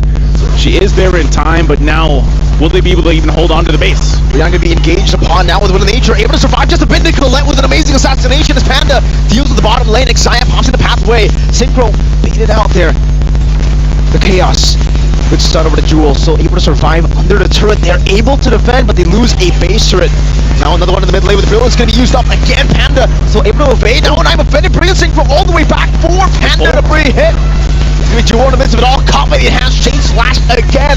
Picking up a killing spree, Kiyoe. The birthday girl walking forward, another chain. That's a double. Looking for a triple right now as NGàY tries to soak in enough damage. Another chain with the elephant coming up, but the Temple Blade saves her. I'm offended, bringing her back once again. Winter Crown going to be used up by Kiyoe. Now another chain used up again, but finally Nicolette finds a shutdown. Looking for a double kill herself. Goes over to the Bion Blade. Goes to the Finch Poise. Up top she goes to clear the wave, but look at the bottom wave. Minun on the base, trying to go for the crash down. NGàY gonna be knocked out, forced to use the vengeance now, and that's a fadeaway kill from Minun.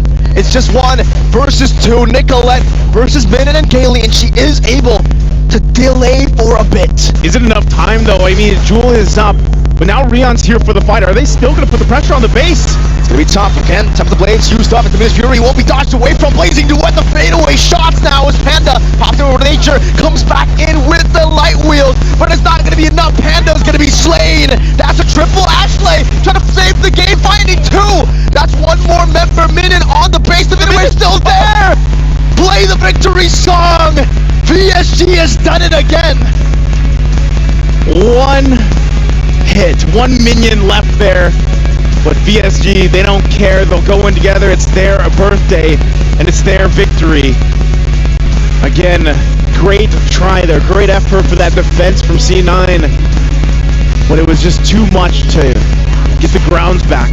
They were too far behind in too many places, and VSG knew how to punish them. Again, tough as competition is. Someone's got to go home. Someone's got to be the loser, and today it's C9, but they made it here to this point. They made it to this playoff. They made it to the knockouts. A lot there, I'm sure, to talk about, but man, the lineup that they had was experimental in a way, you know, to bring that to the table here, and it just, unfortunately for them, it didn't work out. Now Cloud9 have been eliminated out of MWI 2024, the Esports World Cup. the run ends here in the knockout stages. Expected Cloud9 to get out of groups in MSC. Unfortunately, that did not happen, and now they did. They did it here. But unfortunately, day one, the knockouts, they have to swallow a bitter pill. Yep. Against another threat from the West.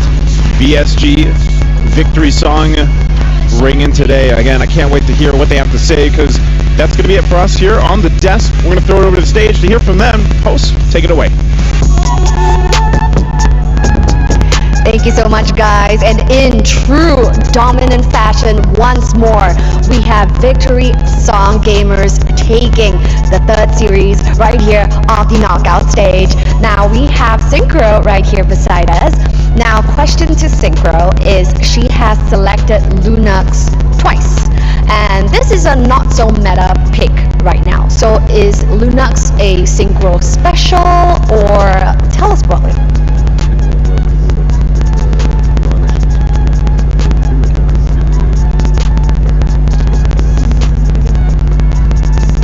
Этот герой просто подходил по пику.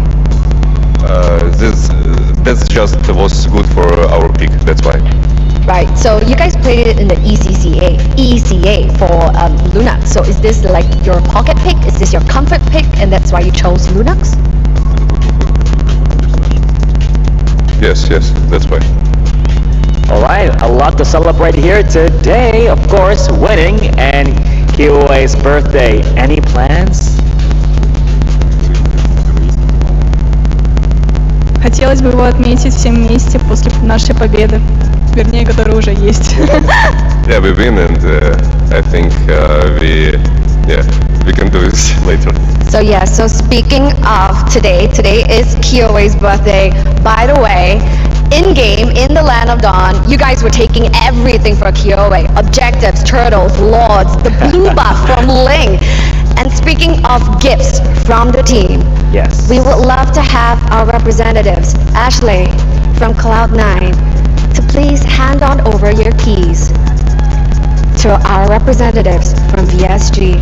Thank you, and you fought well. Perhaps you can give each other a fist bump for a game well played. You can give Ashley a fist bump for a game well played. Oh, well played, Ashley.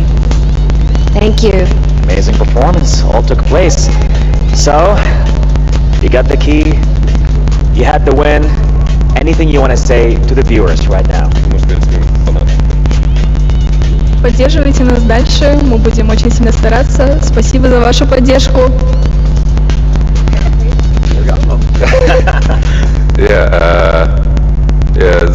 My followers, thank you for everyone. Just trust for us. We can show you later what we can do. We can win. They can win. So yes, guys, this is our representatives from EECA VSG. It is not just a birthday buff. They literally have gotten a birthday present for KOA right here. Go forth and celebrate. Congratulations once more. And we're going to throw it back to the studio. Let's go. Woo-wee! C9, thank you for the effort that you showed here in MWI 2024. A unique lineup. Let's start it off there before we talk about, again, the key pick for VSG. C9, it became obvious because they couldn't get a close early game. They lacked the damage. It was more than just the lack of damage. It was the lack of clear execution path. CEP. I just came up with on We'll make it a thing. We'll make it a thing. Yeah, but it's mainly because of how layered their approach needs to be for this lineup to work. Again, as happy as we are to see the Hylos, as big a fan as Mirko is of horses, maybe not like this. Maybe not here, not against VSG, who is so scalpel precise with the level of aggression and damage that they have. I think, if anything, this game was much less closer than the first. Yeah. And we also got to see there one member of VSG that I want to highlight. It's not the key pick I had in mind, but it worked out really well. Gailey just getting her Minotaur back. She just showed off here, and so far for the entirety of MWI, her experience, her veterancy. She's been a pro for quite some time in the Philippines. Oh yeah. Gailey on the Minotaur is just as good as peanut butter and jelly, and of course, a walk in a sunny day. It's just perfect. It just fits. Everything that VSG needs to do comes at the flick of a wrist or a press of a button for her. You want CC? Minoa and Fury. You want to heal? Motivation or everything comes quick. Yeah, and because of that, now here is our updated tournament bracket. In the semifinals, in the bracket above, you're going to be seeing the classic Indonesian mashup of Vitality versus Falcons Vega, while C9, them out of VSG, is now waiting for their opponents. A lot of uniqueness in that series. Before we go off though, I kind of want to hear what any other things that our casters want to say. So maybe with the picks, the heroes, how are you guys doing? You guys look handsome, all of that. What's on your mind? Joseph, Frederick. Well, you know, I don't know. I guess we were surprised too with some of the picks obviously that came through. The high-lows didn't work out, I feel like, the way that C9 wanted to, but good effort, I would say. You know, they made it to knockouts, and happy to see them at least get this far. Yeah, I mean, it was still a good run by them. I am a fan of the horse, but I agree with Leo. I think there's a time and a place for the horse, and unfortunately, this time, that glorious pathway wasn't too glorious. The Julian was, though. The insights? Yeah, you know. Well, I don't know. I think either way, when you look at that lineup, it was like Nicolette couldn't do anything too. I mean, how many times? I don't know if you guys were surprised, by the way, the 25% win rate on a Ling. Like, what's going on with Ling right now? Completely different to MSC, where Ling was like prio and also finding a whole lot of success. But it's also great responses, I would say, like, even with the Claude to cancel out the assassination from Nicolette on that Ling. Yeah, I mean, good try though, of course, to C9, and congratulations to VSG. Thank you so much, gentlemen. That's Frederick, and that's Joseph, that's Mirko, and that's Naisu. All right, thanks for clearing it out. They laughed. All right, I was scared to drop that. So here right now we have a very special guest. VSG won the game, so who else are we gonna interview? None other than the birthday girl herself. Welcome to the stage here, Kioe. Congratulations and happy birthday. First off, how are you feeling? Happy? Like, walk us through what's going on through your mind right now that you won, and it's also your special day.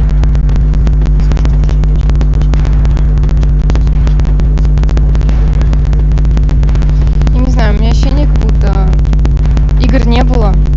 Не знаю, я на релаксе. She said that she just feels nothing. It's okay for her. Like, you know, she didn't play any games. Yeah. She's relaxed now, so all right, everything's okay. Okay, so now that she's relaxed, all is good. So starting off the day, did your teammates surprise you? Did they greet you? Did they knock on your door? Well, what did they do to start off your birthday?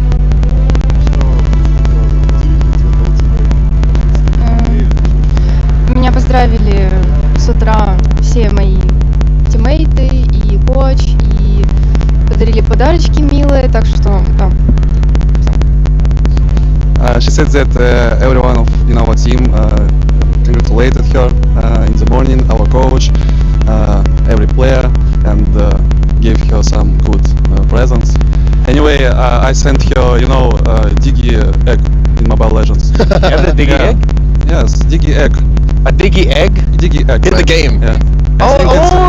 Yeah. My present for her, you know. So. Yeah, that's a really good birthday gift. Perfect. Yeah. Kioe, happy birthday. What a birthday gift from MWI. A win, a top 4 placement in the brackets. What are your other birthday wishes, if you can share them with us for this birthday of yours?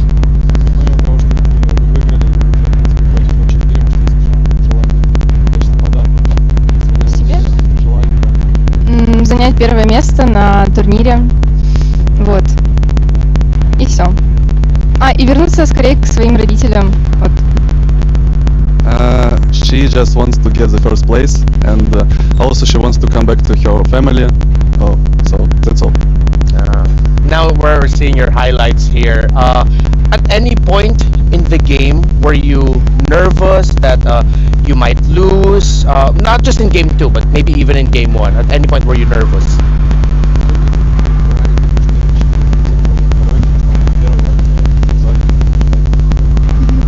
В первой игре мне очень захотелось пить, и мне пришлось просто в АФК встать, чтобы попить воды, потому что я немного переживала за то, как нам камбэкать игру. потому что у нас произошла немного дискоммуникация в команде, и, короче, очень сложный был камбэк. She said that at first map she wanted to drink a lot and she had to stay AFK to drink to get the water, you know. Yeah. And also they had some problems with communication at first map, some missed calls, and she said that it was difficult to come back, but we see now that it was okay. Yeah, it worked out. But it was difficult, yeah. Oh, but it was difficult in that first game. Yeah, right. KOA, I want you to be able to appreciate and enjoy your win here, but tomorrow you might be facing one of two opponents, that being Omega Empress or GGHG, Gadmin Gladiators Homegirls. Which of these two would you like to face off and why? Это я поняла, что он спросил. Я бы хотела встретиться с Омега. Whoa, Omega. Want to face off against Omega. All right. Hopefully we get to see that matchup for you, and that will wrap up our interview and time with you here today. Congratulations to VSG once again. Happy birthday, KOA. Спасибо. Thank you so much. Спасибо. You didn't teach me that. What's that? Thank you. Thank you. Yeah? Ah. Did you say it? Spasiba. Spasiba. All right. I want to be able to say it properly too. Thank you. Spasiba. Happy birthday again! And happy birthday. Congratulations. I learned a few more words from Destroyer, but I don't think they're safe for broadcast. Can you teach it to me after broadcast though? Sure. Really? You can? We'll ask him. All right, cool. So, now, let's see what we got up next. I think we have our MVP. Is it your time to shine here, Leia, with the thing here? Oh, I have quite the play, honestly. You have quite the play? All right. Quite the play. I think we'll go with that. Let's go with that. All right. So, we started off the analysis with the... What was that? The CPE, the clear path for execution. Check this clip out, right? You see here, this is a post-turtle take, and already you have a fight breaking out in mid. Mind you, the gold gap of 3,000 gold at 7.5 minutes, this is 0 and 5 too. This is significant. And then, you see this, the first sign of, I don't want to say weakness, but we'll call it that now, from Xia dropping the path onto the retreat for her team. So they're going backwards already, right? That said, we'll play it out, and even underneath the tier 1, C9 knows that this is a losing fight. Hence why, all the more, BSG pulls out all the stops, all of the ults, everything, even in the back line, you see Rian has her exit path ready. And we continue, and it ends up in a free 3-4 VSG.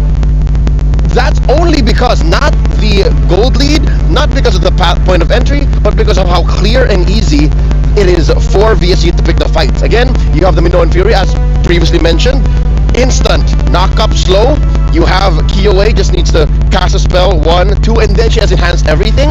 And then of course Minun, which by the way we question why the Lapu Lapu came in so quick, but all she needs to do is bravest fighter in, flicker through, and already you're dispersing all of C9, which C9 does not like. C9 actually wants all of y'all to be under that path. Yeah. C9 wants you to go into the path, have Panda get free hits, and then have Nicolette clean up.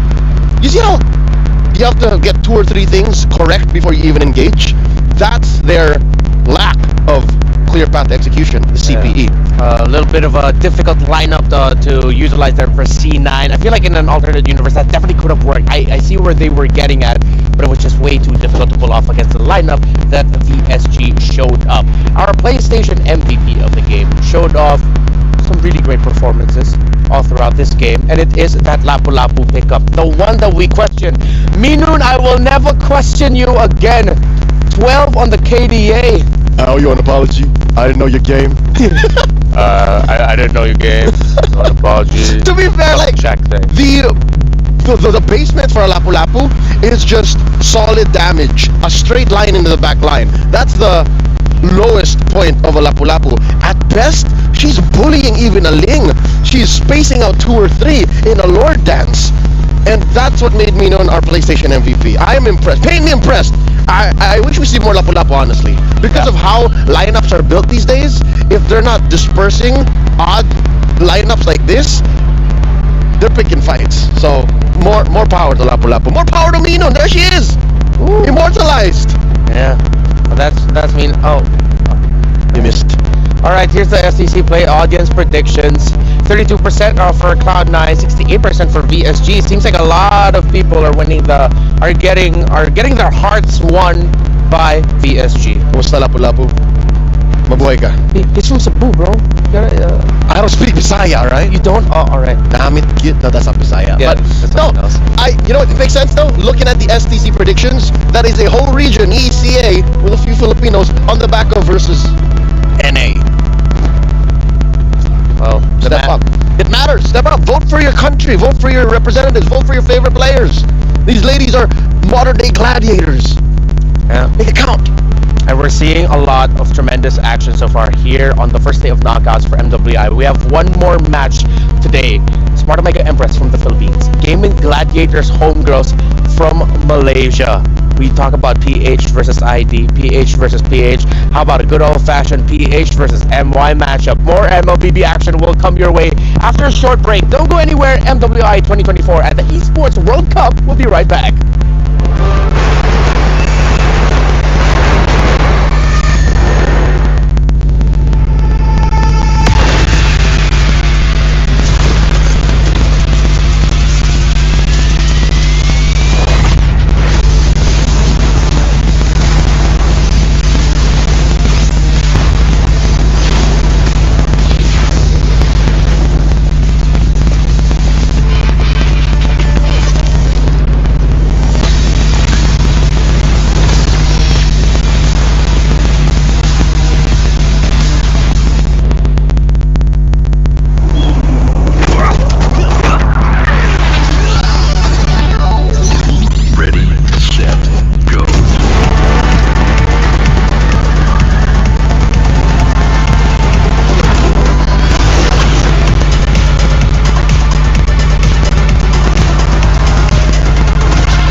لحظات البداية عاشت معنا، كنا نحسبها وقت للتسلية بس، نحسبها بس ذكريات. عبود تعطي اختك اليد يا ولد. ابتكرنا فيها ابتكارات، وإذا بغينا قلبناها خرافات. كنا نحسبها بس لمة وصحبة وسهرات، لكن كنا نشوف عالم ما حد يشوفه. لا تعيش الوقت بشيء يفيده. الله عليك على السود. عالم كبر وعاش فينا، عالم الحماس فيه يوصلك كل مرة لحلم أصعب، بس ما يصعب عليك. بعرف معك وين ما تروح.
все будут играть на Аргусе. The hero that I really don't like to go against is Lucian because whenever I try to go near, she will pull me, boom, boom. Because the hero can the first skill, the second skill is it? The second skill can lift up and then pull me to another side.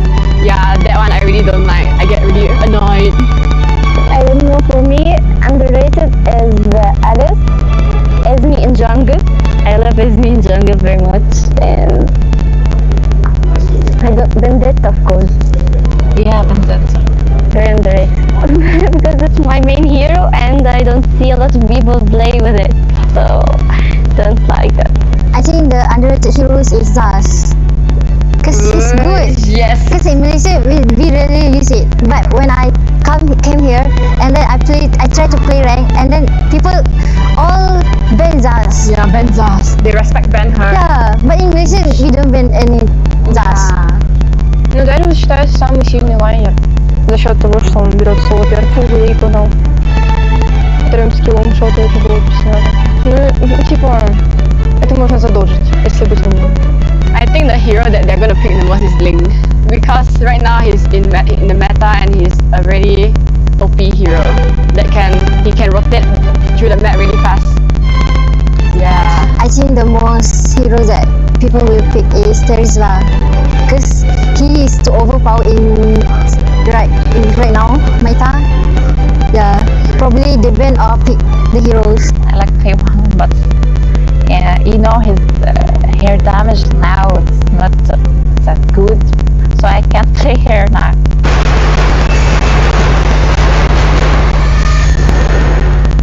There was an event where they show us the hours that we played, and I think I had more than 4,000 hours. 4 года и 451 звезда. This month July, right? We started training. We trained from 11 a.m. to 12 p.m. 12 a.m. Я не играю на. My rank is Mythic Glory. Мифический бессмертный. Highest Immortal. Mythic Honor because like we're training heroes. Then we lose, it's okay. We're just training. Usually, if I don't have classes, I usually play at night only.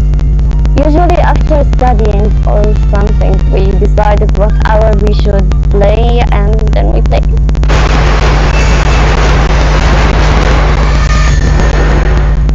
Me? I'm the first player. Mia. That's they rest ulti. No, that's Mia's. Oh, Mia. Second skill. It's an item. The blood wings. Это крылья королевы. Lines. Крылья королевы. Blood wings. Yes, blood wings. Atlas second skill or first skill? Lalo second skill. Atlas. It's второй скилл Атласа. Второй скилл Атласа, да. Atlas ultimate. Even I don't know. I'm a roller and I don't know. I go. Yeah, but we forgot the name. Paquito. First Paquito. I think first Paquito. Maybe. Yes. Ой, это Paquito. Второй скилл силы. Paquito. Paquito third skill. And the item that gives HP, I don't remember its name, but it's half immortality. Ой, это пояс, да, защитный пояс.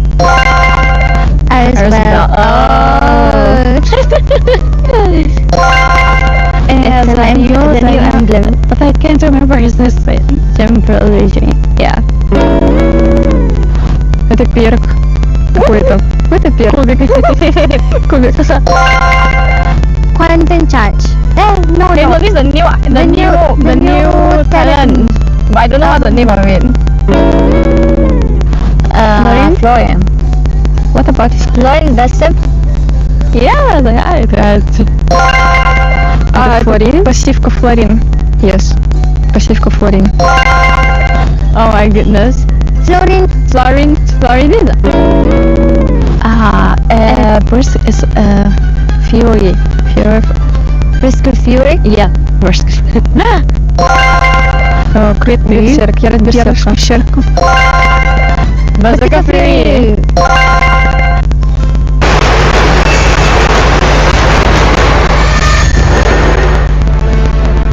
Hey there. As you can see, we have a very special guest here with us.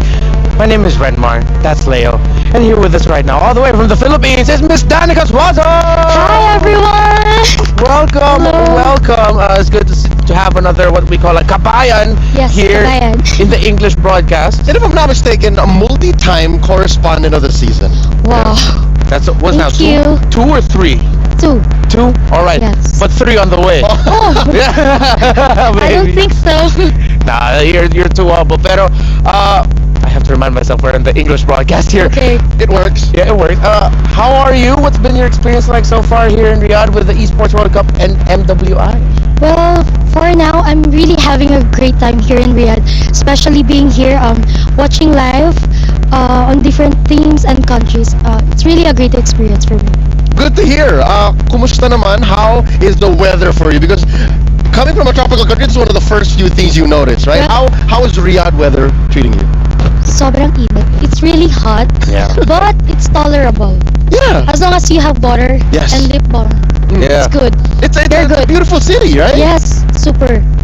So far, have you been able to go around and check out the other spots around Riyadh? Because there's some historical places. You can go to a place where you can like ride camels, go to the desert. Have you experienced anything like that yet? Not yet, but I'm planning to go to the Red Sands. I want to take a photo with a camel. Hopefully, hopefully you can. Can you bring us? Can we just go on our last day? All right, that's it for us here. We're gonna go ride camels. No, I'm kidding. We're not actually gonna do. We can't. We're contracted. What? Yeah. No, Leo. No. Get back. Get back. Get back. All right.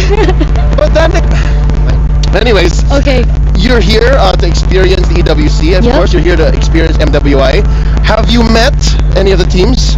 Yes, I met a lot of teams like Homegirls, Team Vitality, of course Omega Empress, our Philippine team, and yeah, some of them. Okay, having seen the matches so far and having spoken to our representatives, Smart Omega Empress, what do you think of the chances? What does it look like? Who do you see winning the whole thing? Well, last time I watched the Homegirls and they won against Team Vitality. Oh, wait. But I watched the Omega Empress yesterday. Yeah. They're really good. And I think wait. We fell short last MSC, right? We fell short. But I think this time we can get the victory. All right. Okay. So that's the Danica stamp of approval with that prediction. It's Smart Omega Empress who's gonna take MWI. Yes. And who said it? Danica Suazo. Yes. Well, it's really been great to have you here. Do you have any quick message to your fans and your supporters right now before we go? Thank you so much to everyone who's supporting us, and of course, I just want to say that let's support the Omega Empress on today's match, and hopefully, we can make it to the grand finals. All right, thank you so much, Danica. Hopefully you enjoy the rest of your stay here with us in MWI, EWC, and of course the beautiful city of Riyadh. Yeah. Because coming up next, we're going to be having our match of the day. It's a big one. It's the Jamil Motorsport match of the day, GGHG versus the prediction of Danica Suazo to win it all, Omega Empress. Just to be fair, it's not just the lovely Danica who wants to see Smart Omega Empress move on. Even the birthday girl, yes, likewise, but even Kiowe sees it that way. I wish that we were able to ask her more about that, but hey, let's never count out GGHG. They started out rocky in their groups and then eventually cleaned house. So I think in this case, without having to jinx it and just to, cut it down the middle, keep everything fair, Malaysia Bole. Yeah, Malaysia Bole. GGHG has a special place in my heart, I will admit, because there was a day during the media day I got to do interviews with them, and all I can say about GGHG is that they are an absolute vibe. They're fun to be with. The Romer, Cheap Boy specifically, and Fafao together. That's why you saw them in those contests that we had. They just have a really great chemistry, and we've seen that translate in game. Let's see now if your predictions will translate, because later on we're gonna look at your predictions. Vote for the next game. GGHG, Smart Omega Empress, Philippines, Malaysia. Well, Philippines for Smart Omega Empress, but y'all already know that. stcplay.gg. Don't forget to predict there, because you get to see the reaction of the players when they get to see your predictions. All right, special mention for the Kabayans, whether you're back at home watching, it being currently almost 9 o'clock. Yeah. And to everyone watching, whether you're of a Filipino blood or supporting Smart Mega Empress, and I'm saying it specifically for them, because GGHG, they're good. Again, Malaysia is on a high right now. They just won MSC. But to the Filipinos, so far, it's been a disappointment. Nobody's predicting for Omega Empress. What's going on? What's going on here? We got always like 20%, 30%. We gotta know. We gotta know. But before that, let's see the players, the ladies, roll up. The Jamil Motorsports arrivals, and you're seeing here right now. That is the great jersey. I love it in pink and green. I never knew. I thought would be a colorway that I would love. Froy is making it happen. This young man in front, his name is Froy. I went to high school with him, believe it or not. And he's making it work. And of course, the lovely ladies, Miss Rian and their players, and Coach King Salman. Coach King Salman. Coach King Salman. Never thought I'd be saying that. Shout out to all the Cebuanos. That is your Smart Omega Empress that you saw just now, rolling in the Gaming Gladiators Homegirls. All right, even when they're not in game or like with a live mic, they're a vibe. G-Boy just walk right out of frame. She didn't rush. She wants to get in there, dig deep into that player desk.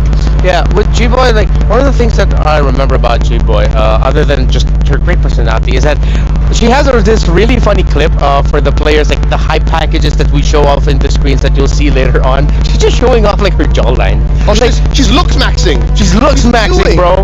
She's mewing too. Like, I never She's rizzing. I didn't see anything like that, but I didn't expect. I apologize. I'd say it again.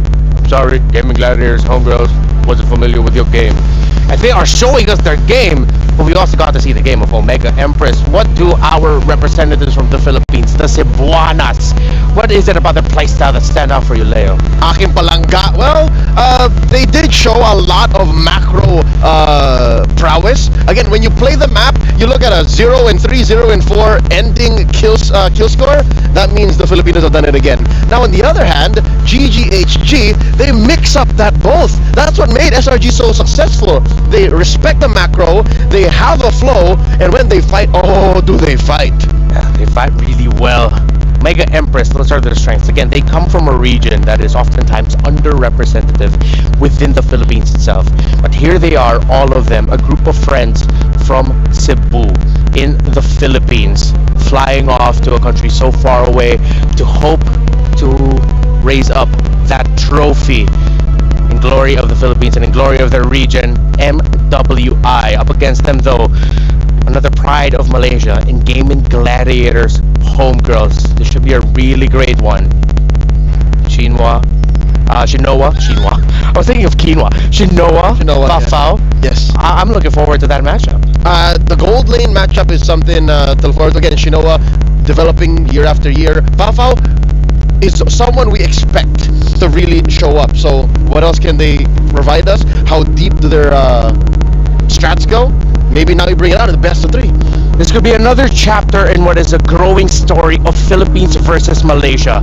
We saw Falcon Sapi Bren versus SRG. Now we're gonna see GGHG versus Smart OMG. In 4 and 3, here's Cheryl and Bada. And we are back again at the Amazon Arena. Queen, after you, of course. Thank you. Well, this is it. We've reached to the final match. We've seen all the queens battling it out right here, this very own arena for the MWI 2024. وأعزائي المشاهدين وصلنا معاكم لآخر مباراة لليوم. So this is it, the completion of this bracket. It is definitely gonna get all on with our last match here for the day.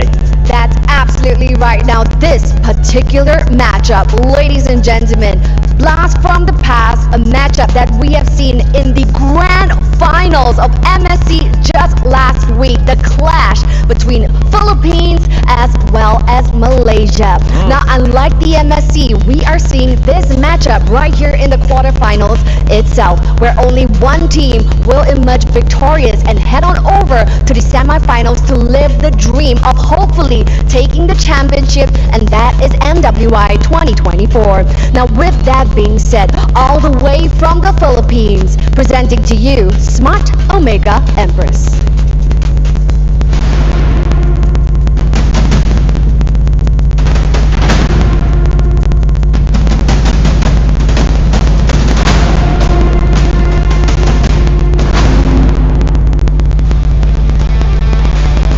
So that's right, ladies and gents, the beautiful faces of Smart Omega Empress. Now, even though they have dropped one game in the group stages, the ladies right here for Smart Omega Empress has bounced back hard and doubled down. 3 consecutive wins right here for Smart Omega Empress. Can they continue this win streak? Can they continue to take this match and ascend further into the competition to meet the EECA representatives? And that is BSG. And now for their opponent taking place right here, let's go with Gaming Gladiators Homegirls.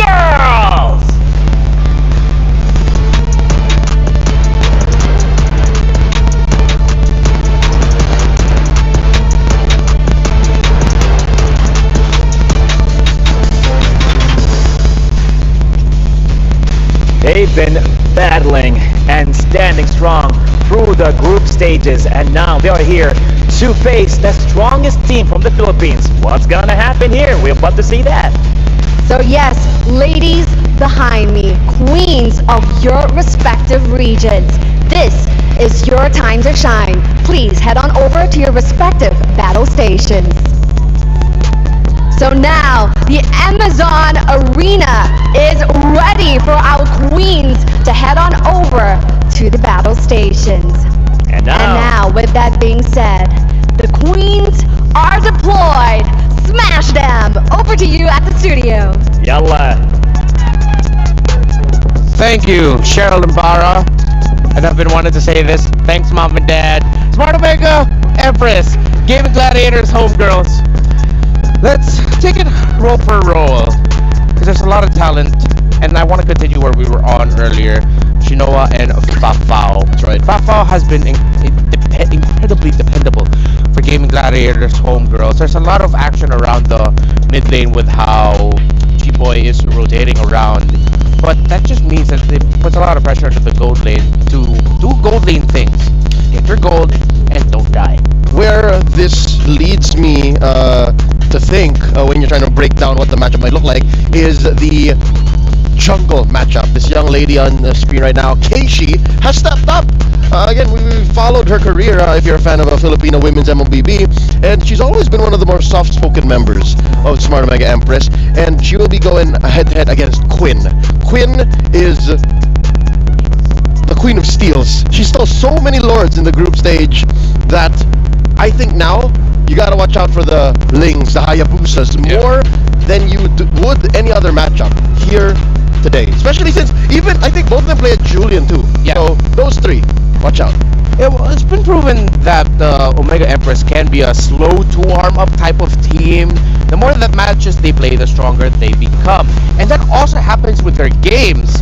The more they're losing in the early game, it seems like the stronger they get in the mid to the late game. If you aren't familiar with Filipino Mobile Legends Bang Bang, there's a team called, well, Smart Omega, the men's team that's been known to have that. And be prepared to hear the term Omega Timers a lot here. And that's what I'm going to be looking for in the draft. If Omega Empress will have picks that scale very well to the mid to late game. I think it's one or the other. Omega timers or just straight up macro control. We've seen them do both. We've seen them come back at a later point in the game. Omega timers. We've seen them take control almost minute 1, minute 0, wherein they just take the control of the map, deny kills, get little pickoffs, and they can win that way too. Where does GGHG fall in? Right in the middle. If they can find that little Goldilocks spot of not too warm, not too cold, they can just get in that mid-game, early-game power spike, then Omega Empress will be left really. Yeah. Now, there's the Edith, there's the carrier taken out, so they're respecting heroes that are good for the longer engages. That, and these are specific picks. Yeah. That's a not Ayanami hero. I mean, it's an Ayan. You understand? Yeah. And as well a Shinoa pick. Yeah. What else? What else specific? Take out a Julian? That's a Keishi. Let's see if they will take out a pick there for Keishi. I would not be so surprised at a Julian ban, but it could also be a Julian first pick. So Yeah. quite rare. But also, Quinn might do just Roger if they take out the Julian now. Ah, yeah, that's a good point. Right. So now that's one of the options that GGHG are. Oh my goodness! I was actually thinking this. Will they actually consider a Valentina pick because it looks good in the first two picks of Omega Empress? A team that will ban out the Zask on the red side. It's like signaling that we wanna float the idea of a Valentina on our side. Yeah, and here now we see it's confirmed. The Roger is denied, so that means Julian is at large. Julian is necessity. Oh no, we forgot! We're still not used to it. Jushin, no. But we gotta get used to it. We're not used to it, but I know that it's inevitable. I know that it has to be something you always consider. She's around. Just making people's wishes come true. You know what, lore-wise, that's what Jushin does. With a lantern? She's an immortal being that just goes around fulfilling wishes. Oh, yeah. Thanks for letting me know. Here's the answer: the Hayabusa and the Ruby. With those two pickups, first time to see Ruby in a while, by the way. Oh yeah, that's true. We saw it earlier. No, I mean, it just keeps getting banned or first picked. Ah, yes. GGHG has shown to play the Bane in the past. When I see Ruby and Haya, I'm thinking, hey, maybe the Bane can slot in That was a later. That was a foul. Yeah, gold lane Bane. Oh. So I'm not completely turning off the idea of GGHG potentially thinking of picking up the Bane, not just in the 4 foul, but in the jungle too. And it's not still out of the realm of possibility. Look, jungle and gold are open. Yeah, with an R-Lot in the EXP lane, you're gonna. That's your pick to somehow act as the backline if ever you need it. And plus, it's a strong pickup that actually has shown great performances with that. With Minotaur and Jushin, I expect aggression early on here for GGHG. Oh yeah, much like what C9 did earlier today, the series prior, to be specific, they can just overload on engages. Look, these three. I tell you now, man, you go in with a Crimson Beacon. That as well is as good as a Minoan Fury in some cases, right? Yeah. You come in, threaten with a Soul Snare, threaten with a 2 or 3 hero Chokeslam, and that's it. These three can engage. Now, Omega Empress will have to keep that in check. Because right now the lineup looks like, okay, Ruby can initiate, yes. Hayabusa doing its own Hayabusa things. Right now it looks like the CC might be the brunt of the, dare I say, the brunt of the joke. Because I don't see enough help right now for the CC. Yeah. What I see though is an open slot for an Angela mid for Omega Empress to give help to that CC. That is a hero that should have been banned early, and the fact that it went under our radars might just be why it's not banned just yet, because Coach Salman might actually be picking it up. And it'll be more apparent here. What else is left open? They take out the Julian, taking it away from Quinn. Ling has been banned already too. So those 3 bans right here mid. Oh, even 4! Oh, they don't want to let Quinn play. Yeah. Okay. But I'm still thinking Bane Juggle might actually work here, bro. Look at that. Maybe it's because I'm with you right now that I just can't stop thinking about the Bane. It's a thing. It's a thing. For years now I've been propagating Bane. You've been the advocate. Yep. This is a Bane manifesto. Alright, so with that said, they're attacking gold laners. It's true though that Shinoa doesn't have a hero just yet, but something to note, there's still a Claude out there. There's still a Beatrix. Shinoa plays the mean Beatrix. If this is an Angela for Omega Empress, you can definitely confirm that Claude is the last pick for Shinoa. Angela Claude, Angela CC. Unless the homegirls pick it up. Because it's still open. If the Claude does make it through, then they can still get Claude here. Let's see. Take out the Nathan. I feel like both sides need a bit, way more magic damage. Yeah. That's the problem Jushin there. doesn't deal much. Yeah, you'll need another magic damage dealer for GGHG. I wouldn't be surprised if a Nathan shows up at some point in this draft. Mid lane too is missing. Yeah, and mid lane for Omega Empress. I don't think Angela. Angela's not the answer. Yeah, I'm gonna have to agree with So you there. Nathan Angela? Nathan, we don't see that enough. Big But Angela? it's gonna be an Angela for the CC, and then Nathan will just do Nathan. And the Rubes. And the Ruby. And I also, alright, never mind. No Angela here. Yeah, no. I did some work in the lab. You put Haya and an Angela together, it works. It works. Even during the shadow kill. Oh, she won't disappear because Nope, she won't pop out. there. Ooh. Won't pop out. All right. Okay. Thanks for that. Credits to Herbert Trex Wagner. We went to the lab for that. Thank you, Chuck. Now, GGHG, still the aforementioned Claude Open, Nathan Beatrix. Yeah. Didn't notice the Harith was left out. Oh, what? I'm glad that you're mentioning the Beatrix, by the way, because you need a lot of those quick basic attack lockdown. Yeah, she's the, again, the straight line. She's the point A to B. Simple solution. And there's a Claude, of course. And what's in mid? Oh no, what's in the jungle, rather? I wonder if it's gonna be something unique. Come on, just pick the Bane. No, no. That's a little... No. Folks, this seems like a little too much utility and appeal for GGHG. That's just to my taste. Although it does look like this lineup, for the side of GGHG, I will stand by the idea that this could be a lineup that scales very quickly if they get an aggressive early to mid going. Jushin, Baksha, Minnow, that's a lineup that screams we're gonna mess up the mid rotations of our opponents so that our Claude is free to farm. Yeah, they're gonna try to go through the power spike on OMGE and quick and win fights decisively. But there it is, the aforementioned Nathan. Yep, they needed magic damage. So, the scaling for Omega Empress, they have a chance to scale surprisingly at early to mid, but it's not as easy compared to what GGHG can do with their early rotation. GGHG basically confirms fights. Yeah. They can win decisively, especially with the amount of CC. There better be a couple of purifies. I'm expecting that much from Omega Empress. We know the conditions. We've seen the picks. Game number 1, Omega Empress versus Gaming Gladiators. Homegirls, let's take you over to our casters. And now you guys are here. And you know what? I actually agree with Leo. Looking at the Homegirls lineup, a lot of utility. Is there going to be a lot of damage? My name is Fellow. Alongside with me is Naisu. And now we're jumping straight into the line of Dawn. Let's get to it. You know, last match here for the day. I mean, I feel like we're just flying through the knockout stage, obviously, you know, because this is the next one to decide who gets to the semifinals between these two teams here. And already, you know, I think a lot of people, I know Redmar mentioned the whole audience predictions. I feel like a lot of people might even be split amongst this because of what's happened with Malaysia lately. Like, even for MSC, like Leo mentioned, they are on a rise here. And we'll see if the female team can replicate that success going forward. Because if they do beat Smart Omega Empress in this best of 3, that'd be great for them. That'd be great for the region and the story here.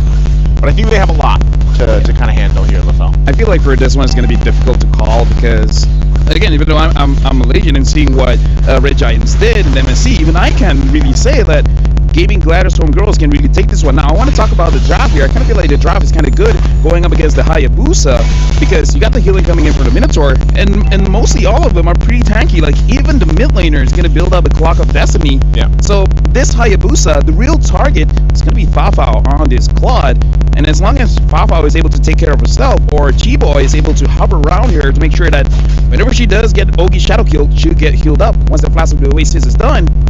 It's going to be difficult for this Hayabusa to really do anything. Yeah, I think Minotaur has just been... He's been the pick. Yeah. He's been the guy. I was going to say the guy, but he's been the animal, you know, to bring to the table. He's the... Well, as Griffin said, he's the bull. He's the bull. He's the bull to go, and he fits in so many different team compositions. I think that's what makes him so good, but also the healing, like you mentioned. Even pre-Flask of the Oasis, like, you still can't count it out. We've seen it so many times actually save, you know, members that were running away, especially when it comes to these first objectives, the first turtle even. But yeah, once that Flask of the Oasis comes online, it's very helpful for the overall sustain of a team. As everybody pretty much tries to get this level 4, we still have Keshi, of course, working on her buff. They might have to give this one up. I don't think she's going to get there in time to contest this turtle here, as it looks like it's just going to the hands of Quinn. Just like that, gets the objective. Let me just say as well, while Chiboy is running away, for our analysts, honestly, for Gaming Gladiators Homegirls, this draft is a very comfortable draft for them. Fafao can carry with the Claude. The Baxia is basically Queen Zero, and Chiboy on this Minotaur, like you said, it's the pick. So honestly, besides the Jushin, this is basically what Homegirls has been using for months, maybe even years now. You know, we haven't even talked about the elephant in the room. It's Jushin. Like, so many times when she's picked up, it's like, how do you handle her? How do you handle playing against the whole flare concept, being dragged back, you know, getting those stacks off really easily? There's the pull, though, and the Eternal Guard going to be dropped down, and now G-Boy could be in trouble, but with the heal, she gets away with 1 HP, and now still going to be going for the fight. Amore could be in trouble with this one as she gets dragged back by the flare, and the first blood now secured here for GGHG. And there we can see a bit of the strength coming in from the Jushin. Using her Crimson Beacon, she's able to move around quite well. Noble, Keishi built up the Sky Piercer here, but I'm not so sure whether it's usable for this one. I kind of prefer it for something like a Hunter Strike or even a Blade of Hephaestus, just so that you have a little bit more damage in the early game here. I feel like, you know, it's just such a cheap item. Yeah. 1500 gold, you might as well grab it early on and see how that goes, because you can see she's going to work on the next, but I think you kind of rely on the fact that you can pump out some damage already. Look at this, I'm offended, going to be landed 2-1 now. They're going to try to keep this tier 1 turret alive, but the flare brings Murray back again. It looks like she's going to be okay. She's able to survive the exchange, but man, talk about escaping just by a thread. Smart Mega Empress, they gotta respect the damage that's coming across from them, you know, but they're still keeping it relatively easy. Going back to the point, even with Keshi picking up the Sky Piercer first item, they should have relatively good capabilities of managing the damage, you know, early on, especially with Amore. She died earlier on, she was the first blood, but you can't count out to the Eternal Guard utility, and that's why they're going to go ahead and start this turtle. Second objective for Smart Mega Empress. They'll go ahead and try to cap this one out, even out, but the fight is going to go. But Keshi will already secure the turtle. I'm not sure if they still want to fight this out. Eternal Guard going to be dropped down. Look at the damage and the knockups. Quinn able to get a kill, but G-Boy also on Amore. It's only 2, make it 3 that fall for Smart Mega Empress. They couldn't get anything out of it. GGHG might have lost the objective, but they win the team fight. This is where they really use their utility. I kind of feel like that's really good, because right now we're going to look at STC replay and look at Honey throughout this entire fight.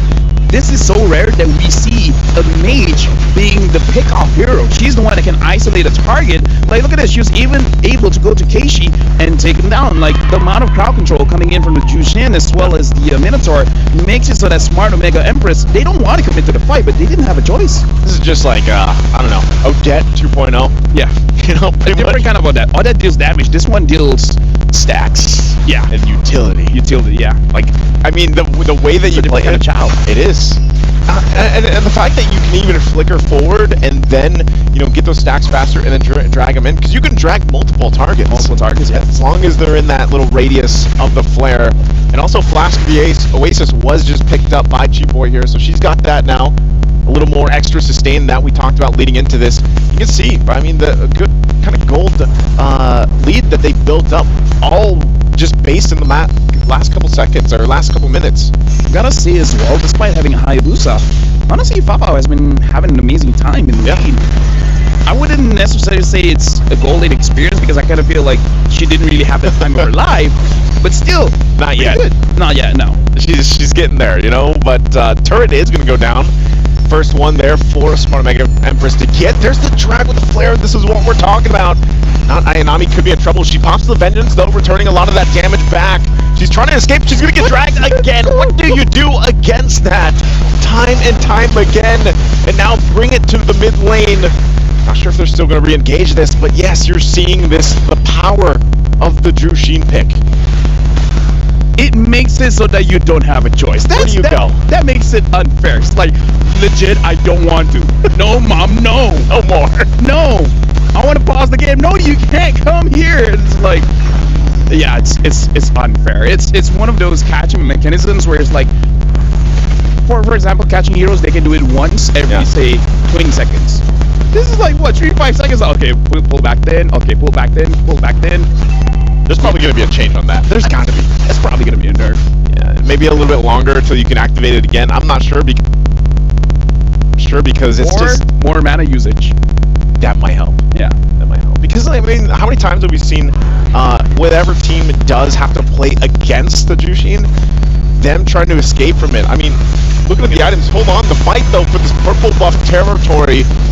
GGHG going to force them back. Smart Mega Empress on the retreat a little bit, already using that Eternal Guard as well. She's even going to throw the Eternal Guard around, but they're low enough. They have to back off G-Boy with the heals, the motivational roar, and that's going to be it there.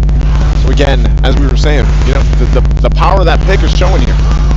The thing is, I feel like the Hayabusa can deal with it. It's just the Minotaur. The minute, like, having this Jushin alone, you have answers for it. You have something like Yuzong, a Ling, a Hayabusa, but when you have this roamer that is pretty tanky and give sustain towards the mid lane, and then eventually Honey will build up more defense. So yeah, this just feels like a double roam setup, honestly. What is the answer for the Jushin?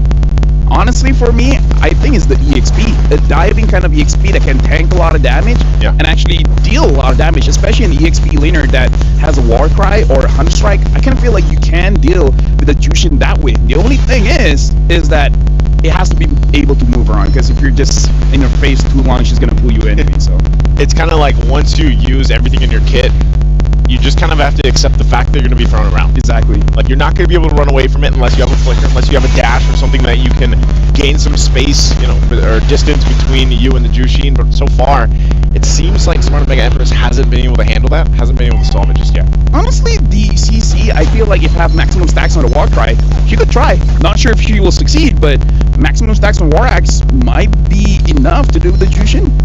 Okay, well, right now she's going to be a focus here under this tier 2 turret. You know, trying her best to keep it under wraps, and now the rest of the team, there's the Shadow Kill going to be used already. Gets a couple health bars down there, but nothing too much. Smart Mega Empress, I feel like they just really need more time to get the items. You know, Shinoa, she's been farming up. She hasn't died, at least in her case, but at what point does the Natan start to shine? Because it looks like they might have to give up this Lord here. On the Bend going to be used. There's the pull. The Eternal Guard going to be dropped down, but Lord already secured by Quinn. And I'm not sure if they want to fight more. They know they don't have the firepower here to contest against GGHG. Nice. While nothing is going on here, I actually have a quote here coming in from King Salman. Our big problem is that our first game is always down. Yeah. And they say for this knockout stage, they got to work on that. And this could be good, could be bad. Maybe this is part of the script where this is best of 3. Yeah, first game not looking good, but then game number 2, game number 3. But again, the first game is not over. Just gonna give you the quote there, where looks like with Smart Mega Empress, they realize usually game number 1, not their hottest game. Yeah, I think you know, Redmar even pointed it out. Smart Omega in general, even the men's teams that we have over there in the Philippines, they're known for like a certain timer. They call it the Omega timers. Now, even for the female team or for the Empresses, you know, they have their own timer, and I think in a case it's like, yeah, their first game for some reason, it's kind of like they're downloading the script, they're downloading the play here against their team they're facing, and right now that's been happening because they're gonna lose these turrets as the Lord approaches the base, and look at this, Murray just continuously getting dragged in. Idol's going to be used into the Eternal Guard, forcing them back a little bit further, and still down in the mid lane. Quinn's going to be able to get away, but they hold on to the base turrets for now. Honestly, that's probably the best thing Smart Mega Empress can hope for. You know, when you're down like this, at least get that defense, hold on to your base turrets. How you deal with the Minotaur is isolate him away from his team and then kill him first. The thing is, they don't have a way to do that here, especially when you look at the lineup. You have an Arla, you have the Minotaur as well as the Jushin. They can actually protect the Minotaur. Looking at the itemization here, his full item is just the Blast of the Oasis. The rest are just the second tier items just to have a little bit of stats. It's like a Chop Suey. Chop Suey? Chop Suey build. Yeah. And then honestly, the Arla as well has been stacking up with the Thunderbolt, so this lineup is a little bit too tanky. That's why I was a little bit worried about the Hayabusa, especially the first item, Sky Piercer. I kind of feel like Sky Piercer is okay if you can confirm the kills. If, say, in your opposing side, there's 3 squishy heroes, like the mid, the jungler, as well as the gold laner. But when the opposing side is tanky for everyone except for the gold laner, I think it's not that great. Oh, this might be a moment to proc that Sky Piercer, and there it is. G-Boy's going to be the one to fall into the Shadow Kill once again, but the Blazing do it on the backside, forcing them back a little bit further. The flicker out from Murray too will keep her alive, but look at this. Final Slash going to be used, and not Ayanami will fall as well. Again, it's a 1-for-2 trade here. Smart Empress does get G-Boy, but man, talk about a tough fight in the mid lane. Like I said, this is how you deal with the Minotaur, right? You have to isolate the Minotaur. This one is more on Chiboy. Her positioning was a little bit off, and that's how they got the kill. But then afterwards, just because the difference in terms of gold as well as EXP made it so that it didn't look that big of a mistake, Homegirls was able to initiate a fight and still get something out of it. So a bit of a mistake coming in from Chiboy, but Smart Mega Empress, now they seem to understand they gotta deal with the Minotaur first, and then start thinking about the rest of the team. I think that's part of it. Again, they're going to go, I'm offended, already going to be utilized, and this should be another kill. Chiboy will go down again right before this Lord is going to be the focus. So down a member. I'm wondering if Smart Mega Empress could go ahead and play with the advantage they have. They still have to keep an eye on these side lanes as well. You can see what Fafa is trying to do, trying to put pressure there on the bottom side. Like I said, at least for Smart Mega Empress, they held onto the base turrets. They can keep it kind of under control for now. They might be looking for Ashley here. She goes in. Look at the damage coming out from Hani, though. She gets the flicker out from Amore as well, and now she's going to be looking to drag in more members, and you can't escape from this as Murray goes down as well. The power of the flare, dragging them back and forth. Now Smart Mega Empress might just have to watch this Lord take. Well, I'm pretty... although in case she wants to go in case she wants to make a play, but they're too tanky. It's not going to happen here. It looks like the Lord is going over to Gaming Gladiators Homegirls. This Justin is not going to see game number 2 or game number 3. I don't think so.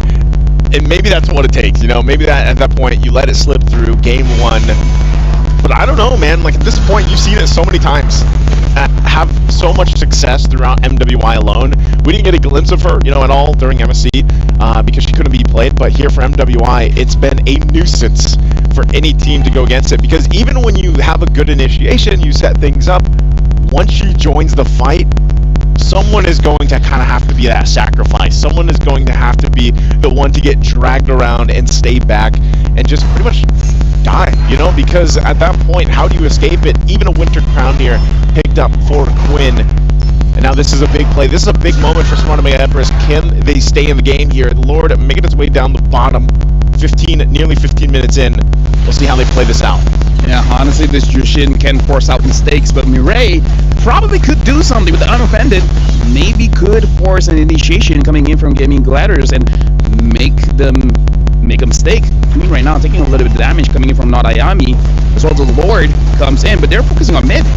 Okay, turret's gonna go down finally, mid as well. Still the top's up there, Blazing Do It gonna be used, and then the Winter's Crown. Keshi couldn't get the shadow kill off that she was looking for as Amore falls, and Lord's still up here. Murray's gonna be next, and she can't escape Ash. And now it's just a few members left of Smart Mega Empress. They want to fight back. Keshi waiting for the shadow kill to be back online, but she's gonna find Ash and now looking for Quinn as she picks up the kill there. So far, so good. It's a double for Keshi.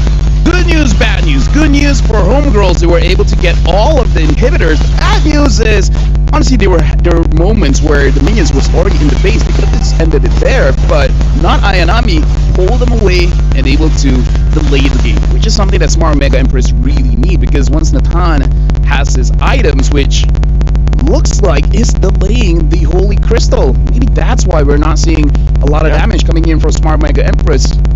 Out of the gap. 12,000 and 9,000.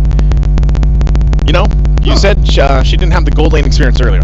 I think we can say, you know, she had it in a way at this point now, even though she hasn't had any kills. I think Fafao going in with the Blazing Do It and then just popping the Winter Crown is enough of a distraction to worry and then to be like, oh wait, we have to also worry about Hannah. Yeah. At this point, it's the Blazing Winter. Blazing Winter. Yeah. Counting that one. Blazing Winter. But either ways, right now 11-4 because Shinoa is delaying that Holy Crystal, instead opting for a Divine Glaive as well as Wind of Nature. I don't know about the damage output of Shinoa at this point, and not Ayanami is gonna get caught out, and you know she's gonna get pulled. that was some distance on that one. She brought her through the wall, and that's what I'm saying, LaFell. What do? How do you escape it, right? Even with the Vengeance alone and some of the itemization that not Ayanami has, look at this. I mean, that was after she got sent through the wall. If it was me, once I'm caught, I'm just gonna spam the emotes. I know I'm gonna die anyways. It's like, well played. Yeah. You know. I don't know. Again, there's got to be something done, but right now that's another Lord just going in the hands here of GGHG. And with a fully exposed base, this is going to be even more difficult for Smart Omega Empress. How do they do this? How do they approach this defense here, Lafel? Okay, try to imagine this. I'm imagining. Right? 5 men. I'm offended. Right? That's first step. Wait, why are you starting there? I thought it started with mindset. Mindset. This is where the real game happens, alright? 5 men. What did I say again? I'm offended. And then 5 men, Eternal Guard. And then at that point, you know what? Uses her ult, and then first kill, and then bam, bam, boom, bam, bing. Savage. That's how you do it. We'll see if you have the foresight here for this one, if it's going to be a 5-man or not. But I thought you were just going to say it's all in the mindset. Because now the Lord is in the mid lane, looking to close out this game number 1 here. GGHG goes in full force, doing their best to keep it together. It's not going to be a full 5-man setup, but there's the Minoan Fury. But on the backside, Keshi's going to find 1 immortality, gets the flicker out, but it's not enough as Keshi's the one to fall. Meanwhile, the rest of the Empress team will go ahead and keep the Lord at bay. They have to clear it out. Quinn is also quite low. Not Ayanami trying to escape. Pops the Vengeance. Murray 1 hit away, still has the immortality. So far, so good. Can they keep it together? The base is going to be worked on. It's at half health. They clear the minions out, and on the backside, once again, they find them all. But not Ayanami will not be enough as she falls into the base, and a couple more hits on the crystal.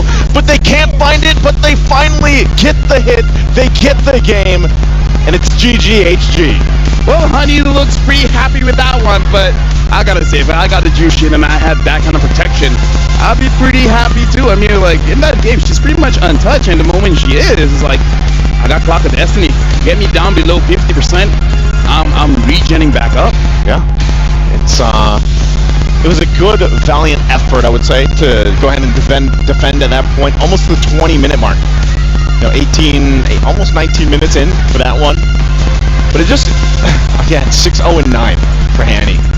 There was no answer for this Jushin. The answer is going to be next game, just ban her out. Either ban her out or maybe draft to take it. I don't know. Honestly, in this game, I feel like Smart Omega Empress kind of lost the draft. The first pick Hayabusa was heavily countered, man. Like the Boxia, the Arlet, as well as the Minotaur. I don't know. We're going to pass it to our experts. What do you guys think? Well, I agree with you there, Lafel, and actually we agree with you that pickup here by Omega Empress, picking up the Hayabusa early on, sort of in a way drafting themselves into a corner. They were lacking, and it was a little bit easier for the side of Gaming Gladiators homegirls to make their lineup work. It feels like I'm seeing the same kind of script or narrative that we had earlier with the matchup of C9. But it is what it is. This is sort of like a mix of old and new. Yeah, you have a jungle, tank jungle, but you have a very aggressive mid-rotation with the Mino, with the Jushin, and they took control from there, which meant that, as we all mentioned, Fafa will be able to carry with that cloth, and she did. Woo! More than just Fafa, I think, I hate to be the one that says, I told you so, but I told you so.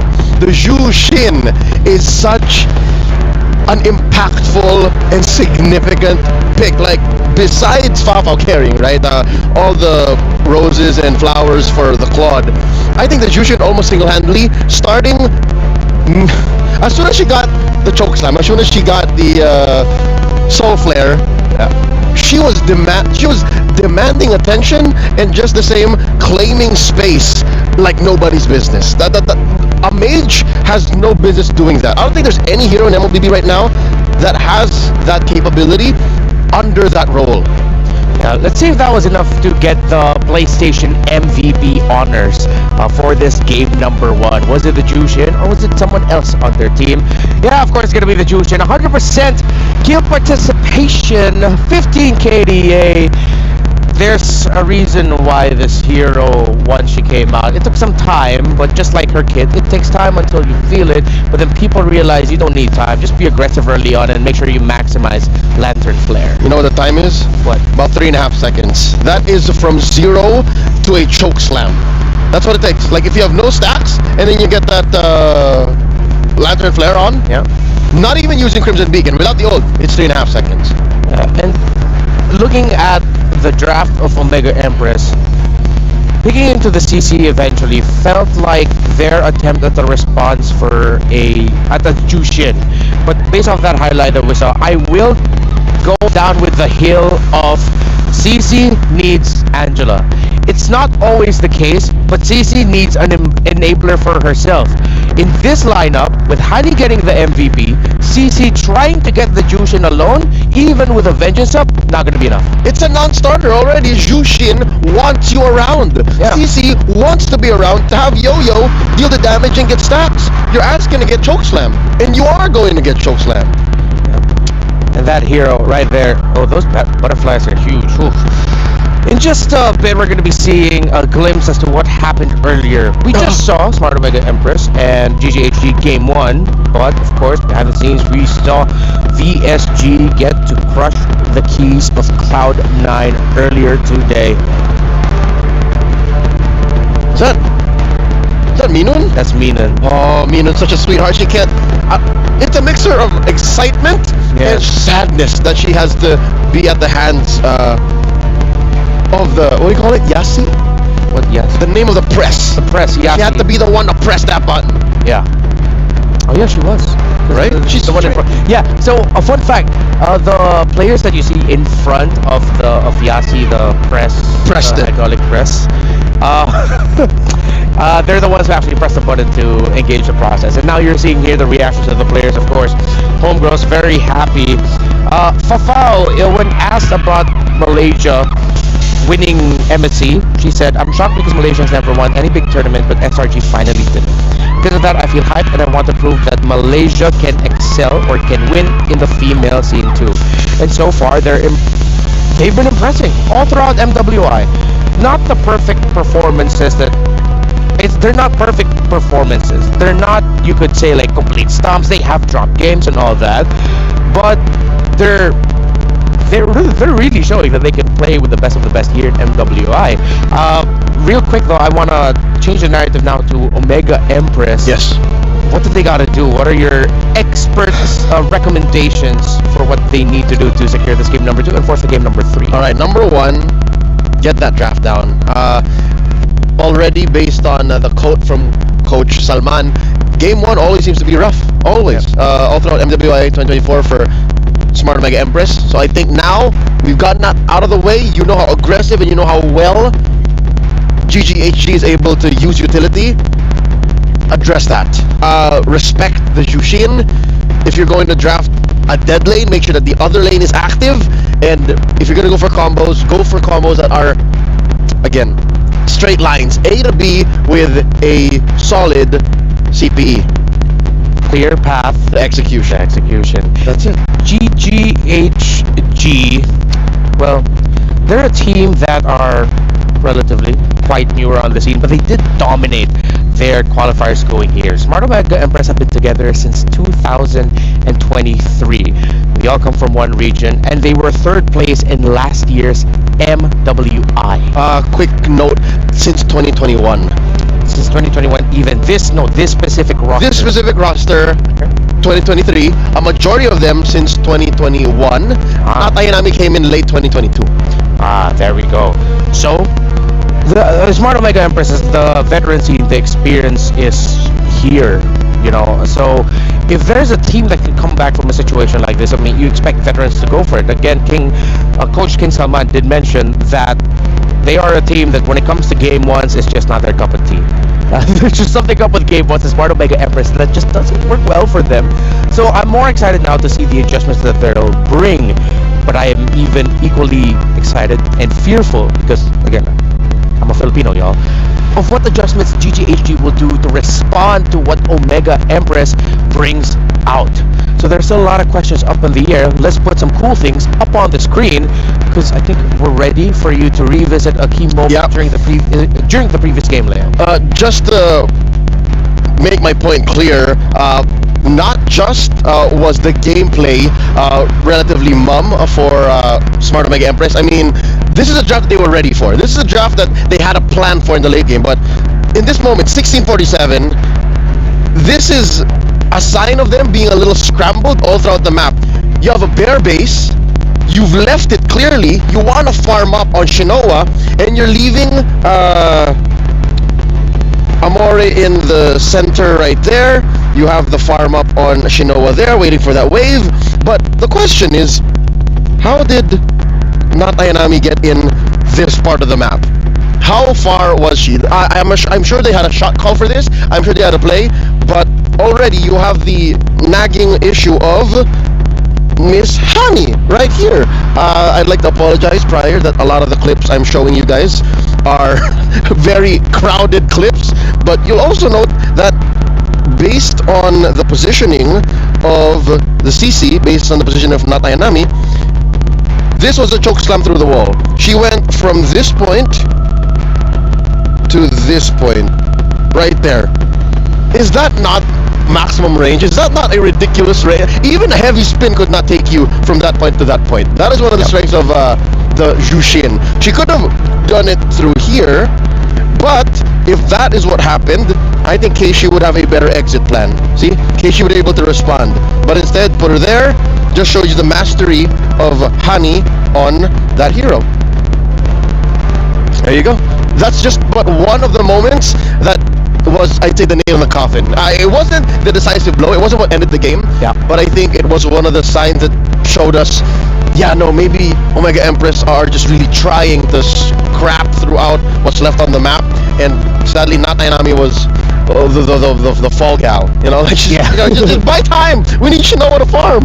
Yeah, and Naito did mention it in the game itself. During the cast, he pointed out, well, you don't expect that range, like with how far it went, and even LaFell pointed it out. So it seems like everyone here is really just in agreement with the impact of the Jushin brings to the table. The fact that it's diagonal makes it worse. Yeah, it wasn't a direct line, it was a diagonal line. And again, we go back to that point of CC. Yes, CC is expected to go to places like that if she has help. The CC, if you want to make it work in the draft, needs help. We've seen it before, we've seen it in MSC, we've seen it in MWI. I feel like it would have been risky. I don't know. Perfect vision, whatever that quote about 2020. Perfect vision is hindsight is 2020. Hindsight is 2020. I still think that could have been, maybe should have been an Angela if it was a bit too CC centric. But then again, the lineup of GGHG, if they still last pick the Baksha, it was a great last pick. All right, a little food for thought as the draft unfolds. Good friend of ours, Ray Ash, is wondering, why is Matilda not in demand? If you're willing to let the Jushin go, could the Matilda not save you via Wings by Wings? Oh, that is a possibility too. However, the thing about Matilda, yes, can work, but for very specific situations now, because a lot of team fights are formless. Even a team fight with a Jushin, yes, it takes shape. You know where she is, you know where you drop down the lantern. There's some semblance of a box. There's some semblance of a box, but it's not like a clear box as it used to be. Yeah. The box now is where the heroes are, not a designated zone. Exactly. I think that's why I might be putting on my tinfoil hat here. Maybe that's why Filipino teams are now, you know, kind of struggling. It's because we're so used to boxes being in certain places that now it's in your face. You're wondering like, hey, a little too close, too close. That's true. That is a possibility. So, let's see. Omega Empress will take away one of the heroes with the biggest team fighting boxes in the game with that Zask, with that area that he covers when multiple boxes. Multiple boxes, that's true. And the entire box of the map being covered by Ling, they take those out. There is a respect ban on Hani that has been, when played by GGHG, that Zask, they just look comfortable playing with it because of how well it disrupts the team fighting of their opponents. Take away the Hayabusa, GGHG has banned the Jushin and the Roger. So the Harith and the Lo Yi, Valentina, those heroes, typically first pick will be open. I will pose a suggestion though that might come back to bite Omega Empress. What is it? Because the Valentina is open, maybe you can go for a Minotaur first pick.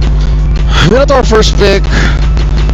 Odds be damned, you let through the Valentina, you let through the Riz. Speaking of, where do be the Riz? Yeah, the Riz has not been popping. A lot. G-Boy was showing us the she was mewing, she was looks maxing. Yeah. That's Riz. Oh, there it is! Okay, never mind. Valentina instead. So they'll think, so they'll sort of soft deny the Minotaur possibility from G-Boy with the Valentina first pick.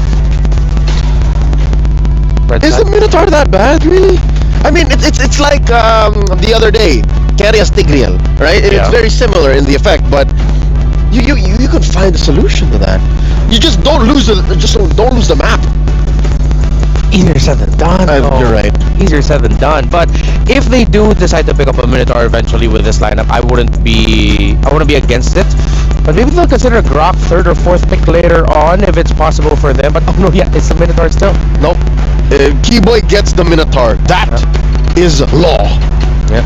Chiboy just loves that pickup. Ooh!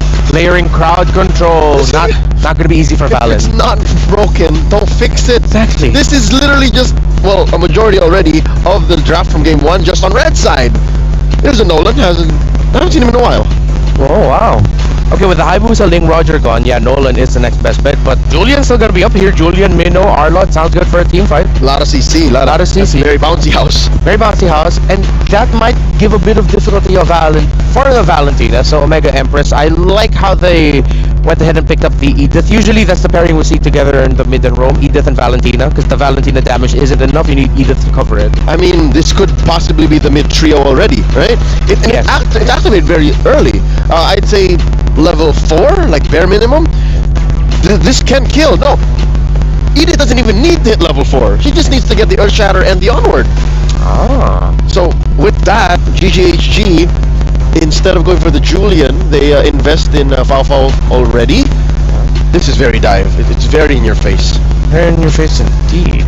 So their mid laner might either need to be someone static backline, but then that's why you have to be careful of the Nolan. So what if GGHG just goes all dive with this lineup? They can, because that's one of the things that a Nolan struggles with. You're looking for the angle. Sometimes the angle doesn't show itself because the fight is already there. A lot of things happening. The EXP laner, I feel like, for Omega Empress, if it's not gonna be the Edith, needs to be something that gives, or that forces out the Minoan Fury before the other members of Omega Empress can go in, before the Nolan, before the Valentina can go in. GGHG choking out gold laners while Omega Empress once more attacking Quinn. Didn't really bother her much in game 1. Yeah. Still pulled out the Baksha. Very comfortable pick for her. That said, what else is left out there for gold? Claude? Ban on the Claude? Yeah, Claude's still available, the scaling, but with that 3 of Omega Empress, the Claude, I want to know what to feel. I don't know if the Claude will be able to get enough room to spike. Because right now we don't. My biggest concern is we don't see the mid laner of GGHG yet. Also, they do ban out the Claude. It's a straight line. Yeah, you're covering your bases. It's one of the better tools in the meta right now. You're right, yeah. Omega Empress, what else is left to ban out? I mean, those are the big 3 already. No assassins left. Unless something's... No assassins are we're used to, yes. I mean, Julian, no. They'd rather the Martis, wow! They'd rather give the Julian. They're saying, Julian, come through! Unless they're really gonna be... GGHG might even swerve and just go for a tank. Yeah, again, the box is open. Yeah, box is open. Fred's open. I mean, we saw a couple of Fred bans earlier in the groups. Varus doesn't really cut it anymore. Maybe that's about why they banned the carry. What if they're thinking about going chunky in the jungle, you know? Which they already did, and they succeeded. Okay. Chunky in the jungle sounds good, but will it be all dive, or will they have some semblance of backline artillery for their mage? They need a little bit more range with their lineup. Or just Faramis, just call it a day. Just go all in! You know, that's your dive. That's a mid-fove. That's a mid-fove. Is one of the few answers that was first presented to the Nolan. Yeah. Oh, Q3, Q4, 2023. Oh. And there's already a lot of dashes on the side of Omega Empress. There's 3 on minimum. Ooh. Okay. Could be a little bit risky though. I mean, the Phobius mid hasn't won yet today. We saw it earlier in the day. Hasn't gotten W. What's this gonna be? Look promising though. Yeah. Could definitely disperse, and one of the few weaknesses of Omega Empress so far we've seen today is when they're split across the map, when they're not allowed to play their game. So what's it gonna be? Matrix? You need a gold laner, and you need a decisive roamer. Yeah. Oh, it's the Ixia! Alright, just yesterday, Shanoa debuted the Melissa. And here they pick up an old favorite, the Tigreal. That's 4 dashes. At the same time, the lineup of Mega Empress, by putting the Tigreal in the roam, I appreciate the lineup. With all the dive, one well-timed implosion can ruin the team fighting. Yep. GGHG. But just the same, it's very all-in on Shinoa. Yeah, this is a lineup for Anita, you're right. It's very Shinoa-centric, and you have Keishi just either clean up or act as a scrambler. And here, wait, hold up. Bennett Jungle. Quinn is pulling the page out of the Ice Queen's book. Yeah. We have the Ice Queen on VSG, it's Ice Quinn. The Ice Quinn. I see a world though wherein she shows us a different flavor. Oh yeah? She's very elusive, she's very slippery. Okay. Come through the jungle, especially Lord dances. So I'm with it, I like it. Yeah, there's a lot of the phobias I'm thinking of right now. It's not a direct pick, but it feels like it covers so many bases. There are 2 very different lineups. Yeah. Neither going all in one, save for the Iksha for Smart Omega. That's it for me and Leo here. GGHG is at match point. They can eliminate and end Smart Omega Empress's run now with Omega Empress force game number 3. LaFell, nice to what you guys think? I think GGHG, they have so much dive. If someone tries to run away, Phobias will chase as well. But for Omega Empress, you gotta look at a Tigreal, man. That Tigreal could be the game changer. Welcome back to the game. Welcome to the line of Dawn. My name is LaFell. Alongside with me is Naisu. And yes, like our experts say, this is the big game decider. Either it will end here or we're going to game 3, which today there's been no game 3 so far, Naisu. This could be the one, right? Especially when you look at the lineup. I'm on you with that, LaFell. I think this Tigreal from Murray could be a game changer. We've seen this so much, you know, such a valuable pick for any of the lineups that do go with the Tigreal.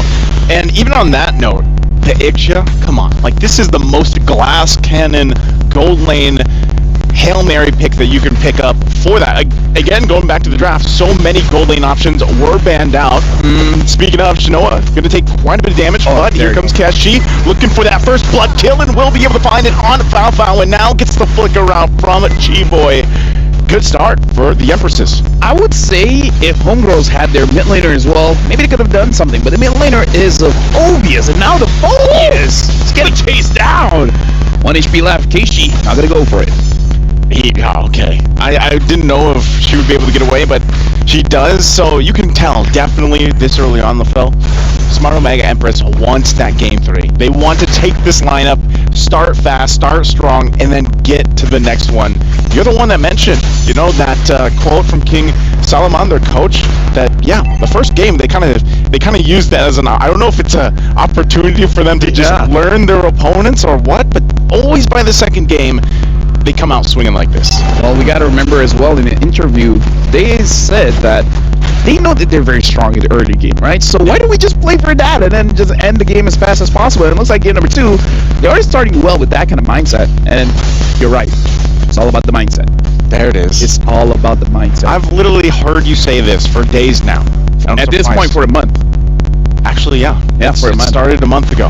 You know, and Eterna's the one who's like, yeah, no, positive mindset doesn't work. That's not the mindset you want to have. She's always so negative, man. She's like, oh my god, I'm so worried about these people. That's how she sounds like. Oh, that's why she's not playing here like these women are, because, man, they have to have the mindset to win this match. But Amore, you know, she's got the Minoan Fury. She's holding on to it herself. She could actually find the setup. Final Slash going to be used right on target, trying to keep it from happening. Amore jumps out of the fight, but they're still going to go. Fracture already used from Keshi, too. They get forced back. Looks like they wanted more with that Ash going in, but I think with that, GGHG just gets control over the turtle pit. Yeah, it looks like they were able to sustain way more than Smart Omega Empress expected. And again, I kind of feel like it's a combination between the heals as well as all the dodging, because you gotta remember that when the phobia is jumping up and down, I don't think it's a full iframe. It's like a semi iframe where there are instances where you avoid the damage, and I don't know if it's real. I just felt like it. And first, I don't see Halberd for the Ixia. Probably for the Minotaur. Probably, you know, for the Minotaur, even helps a little bit with dealing with the Harith. Yeah. And even some of the sustainability that you're going to get just from, I mean, even the price might, right, for the Arglot there, the emblem. But I think It's funny because the last time I saw Iksha was in a different tournament, similar setup. You have a Tigreal and an Iksha. You're hoping that at some point too, Shinoa gets the Sky Piercer, and you just hope to see that crazy slow motion setup of an implosion with the full barrage with Sky Piercer procs. If they can make that work, that would be closer to what you were talking about earlier in the previous game. 5-man implosion, 5-man full barrage, 5-man Sky Piercer proc. Oh, hold on, Quinn, gonna get tossed over right into the jungle. You know, just taken care of real quickly. And now for the orange buff, she's gonna lose that. Keshi working on it. Ash might be able to help stall that out a little bit longer. Looks like the rotation's gonna come up. They get the information. They at least save the buff.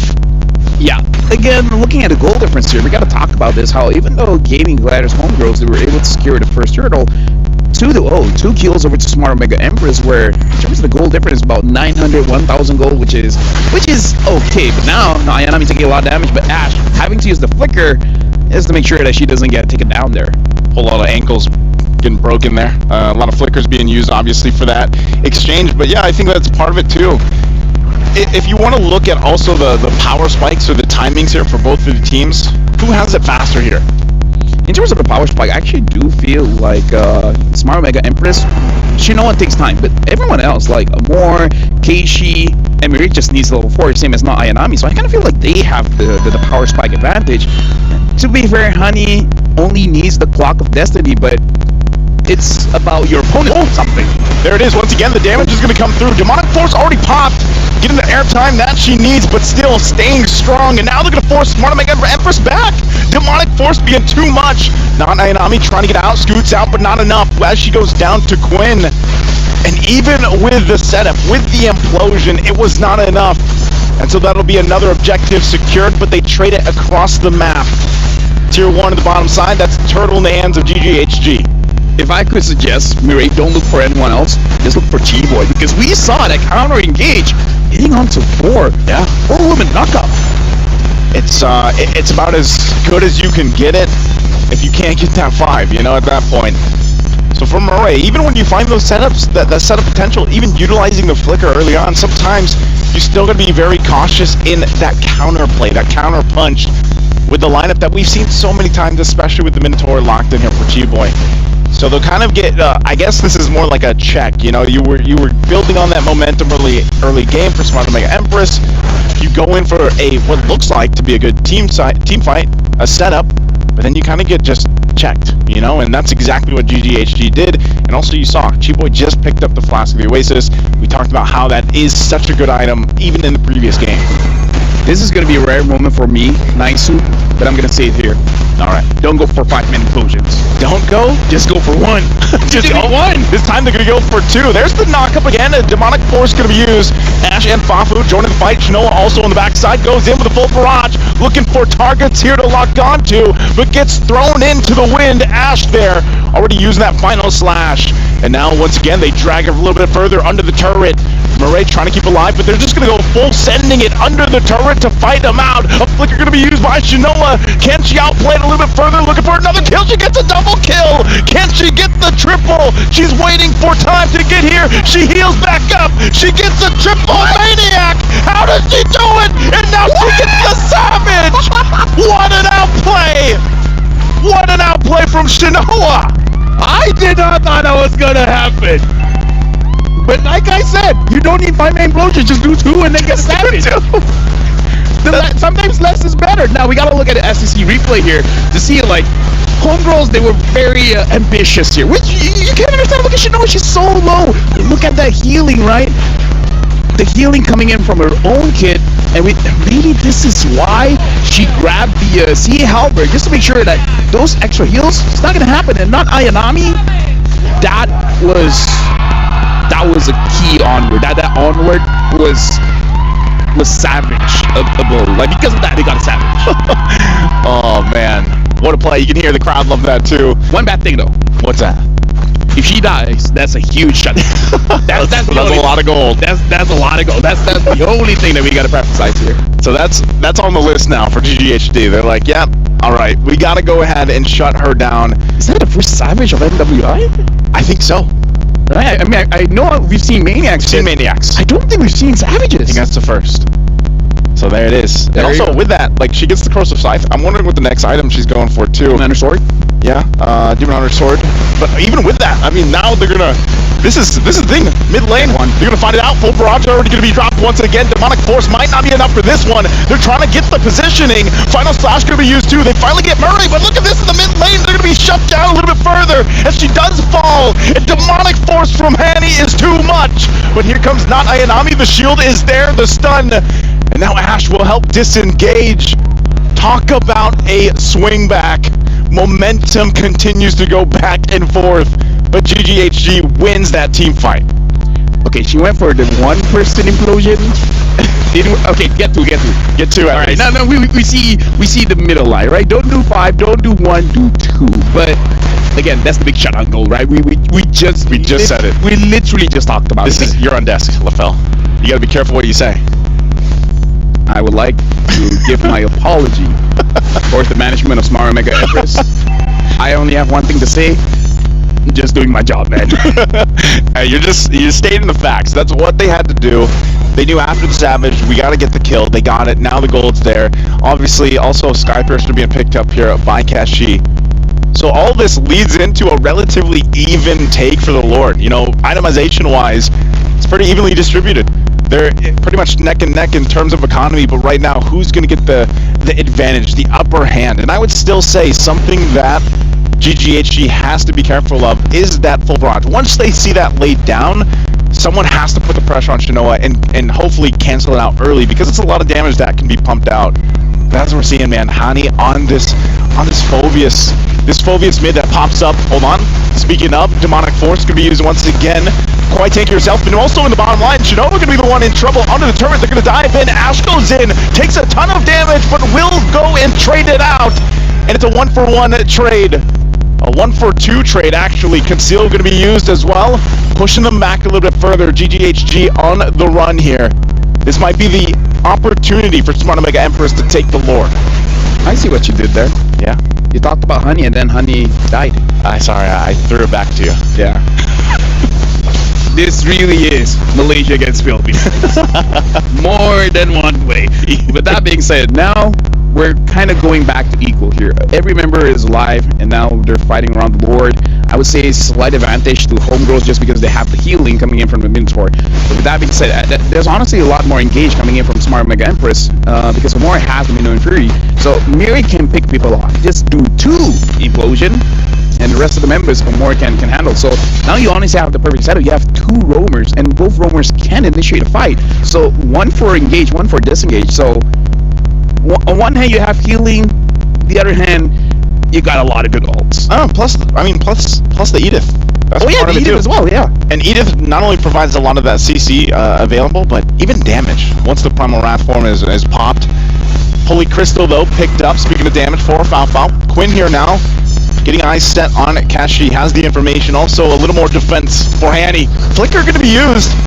Not sure what the play is here, but they're going to force Quinn back a little bit further. Neither team can actually start up this Lord, as both junglers putting the pressure elsewhere. And it looks like they're just trying to get the space advantage to work around with. Now, if GGHG gets this mid turret of Tier 1, they'll have a little more space to work around with because theirs is down. And now this might be the moment that they both get set up for the Lord tick. I feel like they definitely want that mid, but they also understand they will not be able to get it without a fight.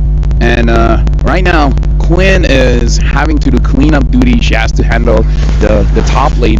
But we've seen this before. The moment someone is seen in the map, that's where you can see a team getting aggressive. Kind of feel like for Smart Omega Empress, they already found Honey. Yep, again with the Demonic Force, the rest of the team trying to make their way. Goes in, there's the jump in, but look at the damage. Full barrage going to be dropped down. You can see the Skypiercer proccing as well. Ash will be able to get away. Now Quinn amongst them all will go into the turret, but she finally gets taken down. Double kill for not Ayanami. 3 down for GGHG, and so now this could be that moment. Smart Omega Empress only down Murray. Do they take the Lord here? Fao waiting patiently. Rest of the team need to go heal back up. Shinoa's going to go ahead and start this one up. Still working on it. Keshi does have the Retribution available, so this should just be a Lord in their hands. You know what's the game changer there, Naisu? What's that? You're ready. Yeah. You know what she did? What'd she do? implosion only to Chiboy. Only to Chiboy. Chiboy was so late getting that maneuver off just because Smart Mega Empress, they initiated the fight with not Ayanami with the onward, able to catch out Honey. And then Chiboy, of course, she wanted to help the mid laner, right? But because the implosion was there, she couldn't do anything. And by the time she engaged, it was a little bit too late. Honey was not there anymore. And then at that moment, Homegirls went in a disadvantage because all the timings were not right. Yeah. So shout outs to Mirai. That was an amazing play coming from her, making sure that Chiboy didn't impact the fight as she wanted to. And you know, with that, it's kind of like if Murray does just catch one or two, actually, in reality, it's okay. Because like you mentioned, they have so much layering of ultimates that they can take, especially if Amore continues to take the Minoan Fury. She might be searching for that now, too, to set up for this Lord push as it makes its way down the bottom side. GGHG trying to keep this together, trying to keep as much of their base together as they can. Earth Shatter are going to be used still at any moment.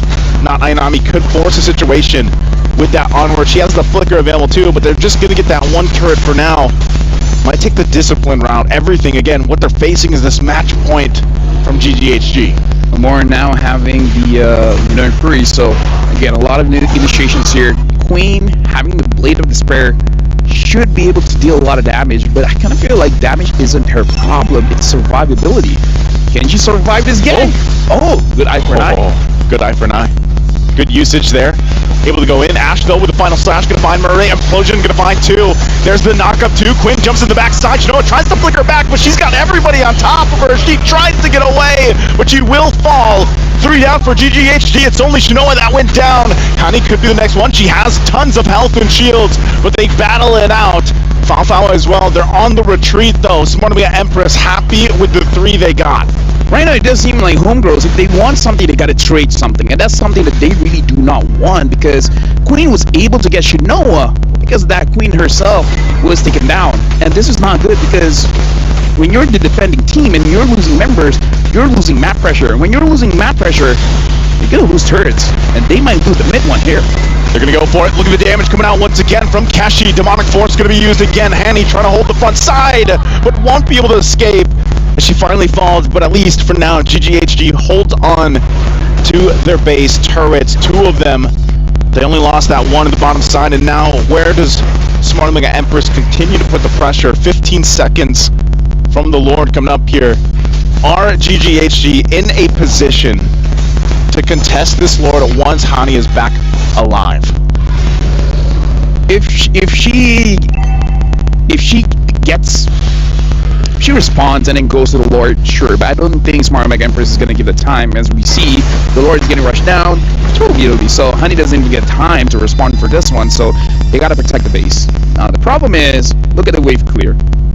There really isn't, right? You have the Phobias. Yeah. It's not a heavy enough what do you call it? Damage, clear speed? Spiky ball? Yeah. Spiky ball, ironclad. Yeah. Something. Oh, you talking about his chain, his weapon? Yeah. What's it called? Isn't like a, I don't know, it looks like a mace lantern. A mace. Okay, sure, let's go with that. The mace, lantern, flare. Not the flare lantern. It's not enough to clear the minions, right? Yeah. The one that can really clear is Fafao, but Fafao needs to be in the Zaman Force to actually clear it, but Quinn could. Kind of. She will die for it. Maybe use the Electro Final Blow. Yeah, she can, but she will die for it, right? Because the moment Ayanami sees Quinn is going to get taken down, so it's very risky. See how they kind of go with that risk. Mid lane turret's going to fall here. Lord makes his way to the base. G-Boy also picks up an immortality. She knows she's going to have to play that front side, especially to Amore. And there's the onward. They're going to find Ash. They get the flicker out. Still Lord going to be worked on. Primal Wrath going to be used. They have to fight for it. Going to force a situation. A full barrage going to find multiple members. The knockups too. Multiple immortalities will be popped. The final shot is going to be used. But it's G-Boy that falls. Keshi looking for another. Multiple people so low here. But so far they can't find Shinoa. and she'll be able to pop up once again, looking for another, looking for the cleanup here, as SmartMega Empress stays in the base.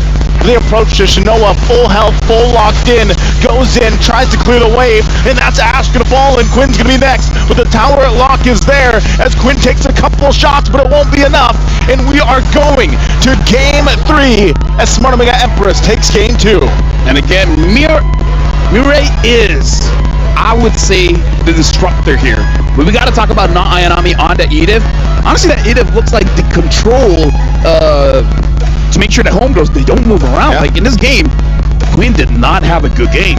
Chiboy in the early, sure, doing quite well, but the moment they, shut down the Minotaur is all good, is GG. And speaking of that, we're going to throw it over to our experts. Isa pa para sa Pinas. For the sake of fairness, lagi sa tuuntog Rakyat Malaysia, one more for both. It's down to a BO1 in this best of 3, and yeah, it comes on the back of a savage 5K for Shinoa. I'm gonna get her name right now. Shinoa. That Ixia. I didn't expect it would be an Ixia that would be the salvation of Omega. So far, Shinoa has debuted successfully most out-of-meta heroes in MWI. And I understand why Chiboy is responding this way. Yeah. It's because she was still in the mindset of game number 1. She was still the same Minotaur that was always putting herself up front. And Omega Empress has successfully downloaded that fact. They know that, okay, whoever we find, Hani, Chiboy, sure, whoever it is, let's burst them down. And key to that is to maintain their resources. They held on to their battle spells, they held on to their core damage dealers, and they deployed successfully. It took a while, again 18 minutes, 30 seconds, but eventually they got there. What do I mean by their core damage dealers, right? It's not Amore.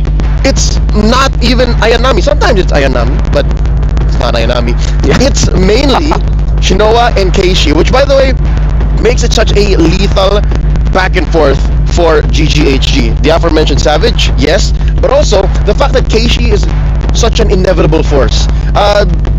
Nolan gets to places much faster than you expect. Yeah. She can go through walls much faster than a Hayabusa can with the Quad Shadow. So if you're smart in your placement, which I think Keishi is, because she's so disciplined in controlling the map, then you end up with this kind of formula. Again, it's not just a one-woman show, not just Shinoa. Keishi did amazing as well. Battle spell conservation, that's one thing that you mentioned there that stood out for me. And maybe it's because she was able to conserve her flicker at the right time that the PlayStation MVP is Shinoa. You needed that flicker for this Ixia, and you needed to maximize it. The draft that GGHG had with the Phoveus, the Minotaur, the Arlott, and the Benedetta, I really thought that would be it for this Ixia, but it wasn't. Yep, this is once more a replay for, honestly, a nomination for Play of the Day. I'll say it now, a savage for Sheen Perez. Shinoa here. We'll break it down later, alright? We'll break it down on a more cerebral level, but she used her kit so well, and I think key to that was, I don't know if you agree with me, but her first item, Sea Halberd, it allowed for that fight to be much shorter, and that's what they needed to do. They needed to shorten the time that the members of GGHG would fall, so that Ayanami could follow through, and there would be windows of doubt for GGHG for the Savage to eventually unfold. Yeah. And one thing that... Oh, hey there, Ixia. How you doing? Hello. Hey. One thing that LaFell mentioned was the play of Mirai on that Tigreal, where eventually she readjusted her priorities of who she would be catching with her ultimate, with that implosion. And there was a moment we saw early on where the first major play that GGHG countered was the implosion strictly just for the Phoveus that has Purify. Eventually that was adjusted, that Mirai said, alright, I'm really gonna conserve my implosion and make the most out of it. Once those Purifies are gone, once that Nolan has bursted this Phoveus, I will be able to use my implosion. And it helps that there are literally 4 sources of CC that could pull out the Purifies. Again, battle spell conservation. If you're able to force out the Purify from Hani early, so that she can continue demonic forcing, then all the more Keishi and Shinoa's job becomes easier. If not, then that's when you force out the implosion, and then it comes through, and then you layer it with maybe another Earth Shatter, another Onward, because I think some people forget there is a stun in Shinoa's kit. There is a stun in the Ixia. So if you're able to get that through while you're in full barrage mode, then even a Zaman Forced Harith, even a Harith hopped up on Time Magic will have to lay down and take a dirt nap. And that is it. One more game to decide the fate of these two teams. Omega Empress and GGHG have taken each other to the limit. But before we continue the story of these two squads from the Philippines and Malaysia, let's go on over to Eterna, who's with Maria. Hey everyone, it's Eterna here with Maria once again. We're backstage. It's nice to see you. Nice to see you again. Rachel Malati. I Rachel love Malati. her name. Yeah. Beautiful. Yeah. Yeah, that's my real name, guys, for those of you who don't know. Surprise. Anyway, yeah. I think earlier on you mentioned that you met GGHG before, Yes, and yeah. you had a small talk with them. Do you know what the overall vibe is right now with them? Anything that we should know on the broadcast? You know, after they won against, not one, draw against Team Vitality, at least they scored one game. It feels like they win this tournament. It feels like they are really confident they can go through anything. But when I asked them, like during the post game press conference, okay, how to avoid this overconfident thingy, because you just scored 1-1 against the best of the world, the best team in the world.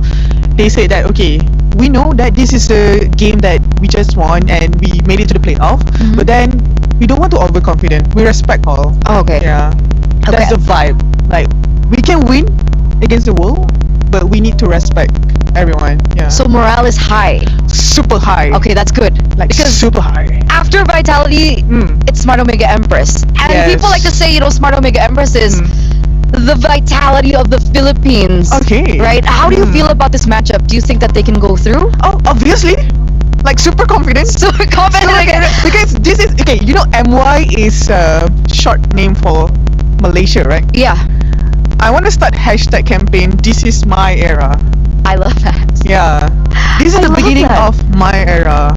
I mean, technically, it still could be possible here at MWI. Yeah, they just show us against the Vitality, and yeah, and you just say Smart Omega is their Philippines British right now. Yeah, that's true. That's interesting. Oh man, because I could replicate the same story as MSC. It's scripted, right? Guys, it's not scripted. She's joking. You know, just to clarify, she's joking. No, you're joking, right? No, I'm joking. Yeah. Yes, So yes, I'm she's joking. Anyway, do you have a message for GGHG for their next upcoming battle?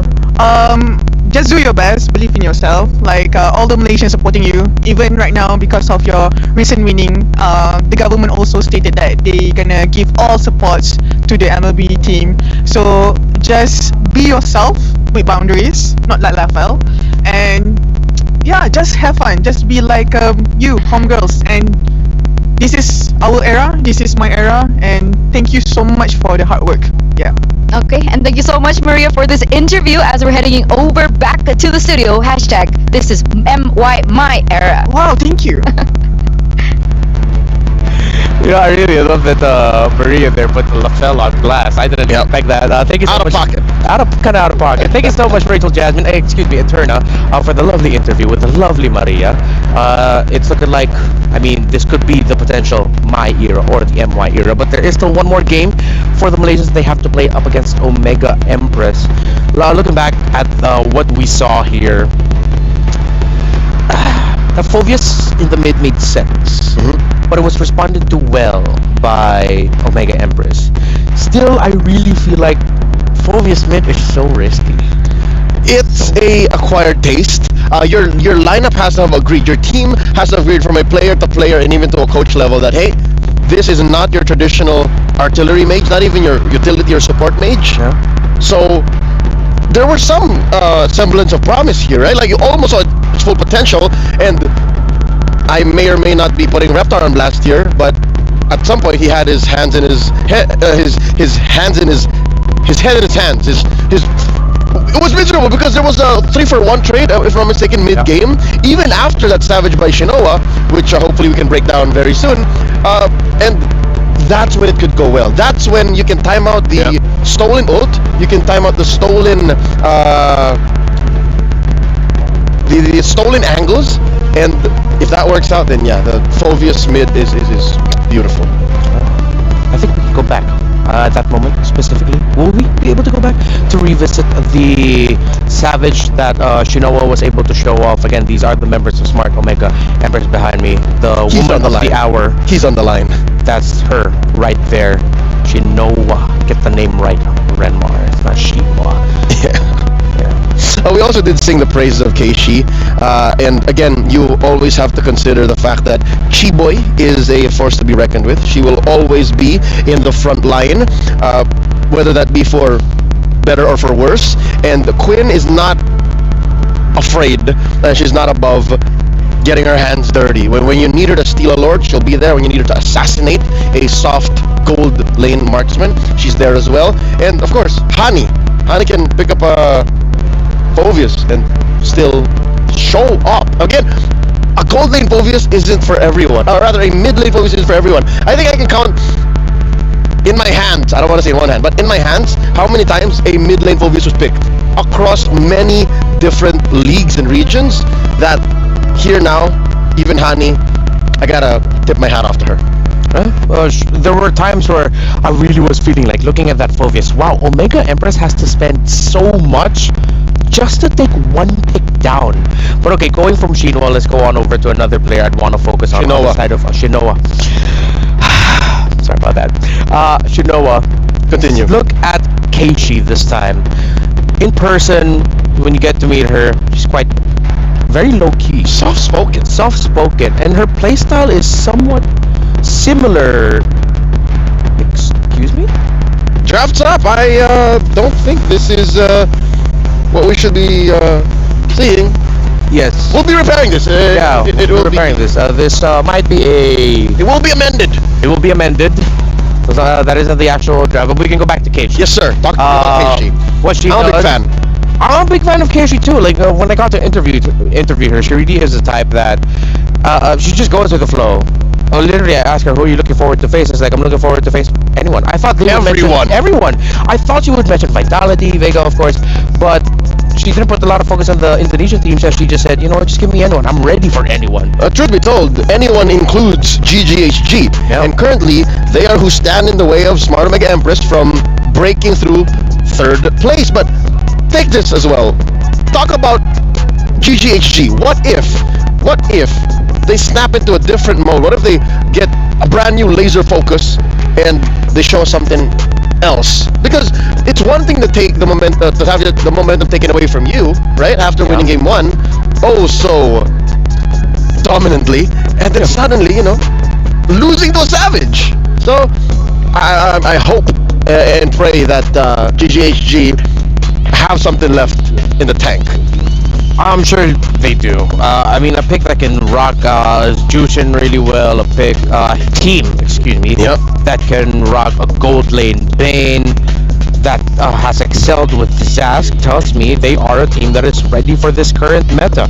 And for this current meta, heading into today, if I'm not mistaken, some of the top picks that we've seen, the Terizla, Claude, Edith, Julian, and Ruby, those are our top 5, with the Minotaur, Harith, Valentina, and Roger very close by. So with these picks that I mentioned, are there anything there? Is there any pick there that you feel like would be a respect ban for either of these two teams? Let's start with Omega. What would Omega want to take away from GGHG? No, Minotaur. For sure. Unless Valentina's open, because we saw that works now, right? Yes. But to hone in on what you're trying to get at, I'm gonna cut through A and B, jump to Z, or maybe should I say T. Yeah. The odd lack of the Rizzler. Group stage was all about the Rizzler. We saw teams first pick into Rizzler left and right, and now suddenly, say for Smart Omega, they actually love the Edith. Where's the Rizzler? What if Edith gets banned out? Maybe they should consider that if it doesn't get banned out. I agree with you. And I really agree with you with the Minotaur. at one point of this tournament, I think this was the updated stats from yesterday, heading into the knockout stages. Please correct me if I'm wrong. He had close to a 70% win rate. That's how effective Minotaur has been for MWI. Edith with 62%, Valentina 66, almost 67. Terizla, because with how much he's been used, is teetering around 47-48%. But then again, it's just because he's been used so much. Yeah, the sample size will do the stats dirty, especially if you pick it high enough. As well, Roger, if I'm not mistaken, like Roger should also have like a close to 50-50. Roger, surprisingly enough, is usually banned. There you go. So he's just that much of a priority in the pool that he's protected. Yes. If I'm not mistaken, out of the most banned heroes at some point, okay, he's not the most banned, but he's in top 5. The top 5 most banned alongside Ling, Chip, Jushin, Angela. Roger is there at the number 5 spot. At this point, I think you're really just thinking of banning one hero per side, because there's always 2 that's automatically taken out, and then you just get 1 that you can adjust and modify. Here we are, the draft. One of the heroes that you mentioned earlier was Edith. Instead of that, maybe pick up the Terizla. Maybe that will be an option for GGHG. Actually, first ban that. Omega Empress, if there's a pick I would like them to respect, it would be the Claude of Fafao. But they will also respect the Zask that we mentioned earlier for GGHD that they rocked in the mid. Second ban now for HG, I would like to see them consider taking out the Angela, maybe the Valentina. I think they're just going to start attacking Shinoa here. But here's the thing, attacking Shinoa is most likely an exercise in futility. You know she has a Melissa, you know she has an Ixia. Very rarely do they have to kind of set up around her. There's the Ling Ban, still at large, the Roger, still at large, the Jushin, the Chip, the Lo Yi. There's so many heroes out there. Oh, and of course the Valentina. So we're gonna see a Lu Yi or a Chip, or Lu Yi these days just kind of gets snubbed. If I'm Omega Empress and they, okay, Chip's open. I think they Would you rather do with the Chip? I mean, if they go Chip here, you obviously go Arlo. You gotta go Arlo. And I feel like Omega Empress could potentially, ooh, they don't go for the Chip. So Chip, LY, Arlot, all open. Yeah. Aerith still open. Would Mirai do Chip? Would you get 2 power picks with 1 pick right away? You rush Chip Aerith? Lo Yi Aerith? Oh wait, Lo Yi Chip. Lo Yi Last Chip. time I saw that, it was a little disgusting. Yeah, but I still lean towards the idea that it can be a little bit overkill. So they go for, whoa! Do they just snub it entirely? Whoa! Yeah, they're snubbing Chip, Lo Yi, Aerith. They just go ahead and pick up Nolan and Minotaur. I mean, we did talk about the win rate of Minotaur now at 69% and counting. Nice. Picked 16 times. Yes. I mean, get around 10 or 11 wins. It's easy.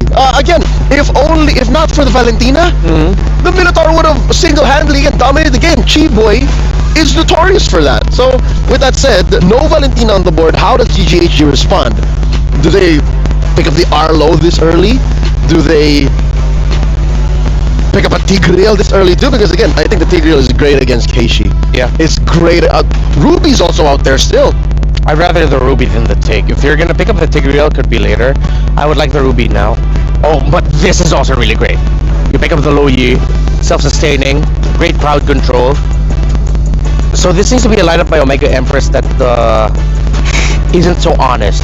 It can come from different angles. They have the Nolan, but their EXP laner or their EXP laner needs to be coming off, needs to be able to come off from an off angle so that you get the Lo Yi out of position to maximize her rotation dispersion. Alright, there's the Arlo going into the hands of not Ayanami, which is a solid answer to Lu Yi as he is an answer to the Chip, right? Like as long as you know where the angle is coming from and you're able to relocate, you can just final slash whoever comes through. And what's scarier about this is there's no way out. Like the shortcut, you can kind of go through the portal. With the diversion, it's all in. So for Omega Empress, are you gonna commit the last ban now that you've taken out the Tigreal into the commit the last ban on Ruby or commit the last ban on Terizla, right? Or the Chip? Or the Chip. Still possible. Part of me still okay with giving the Chip though. I don't know why. Both teams too. This is what is this? Bizarro world? Like, so what's going on? Claude is gonna be open for Fafao. If this Roger, Roger will be going into confirmed. Yeah. So this is a clear green light for Mega Empress to go, hey, let's give Shinoa a winning lane. Actually, no, it's not. It's because they have a great babysitting roamer. Yeah. So they can go for like at least a 50-50, a 40-60 at worst. So Mega Empress are taking away backline divers. Oh, they can steal. Oh wait, no, they cannot steal the Turisla. Yep, no more. Oh wait, GGHG can still play it. Yeah, that's why I was thinking that Omega Empress might consider taking it away, because you have the high boost already in the jungle. The Turisla would be great, unless they want to go full aggro and just pick up an EXP laner that can clear waves pretty fast. Which I think they won't need, because they have Loi. Loi clears waves pretty fast. And here's a nice deep cut from about 30 minutes ago. Yeah. The Ixia, the savage earning Ixia. Oh, Mega Empress might be stuck with a Nathan here. Matrix or Harith. How about up against a Louis? Yeah. Might be tough for a Harith, yeah? Up against You can just purify. Just pick up the purify. Okay. As long as you...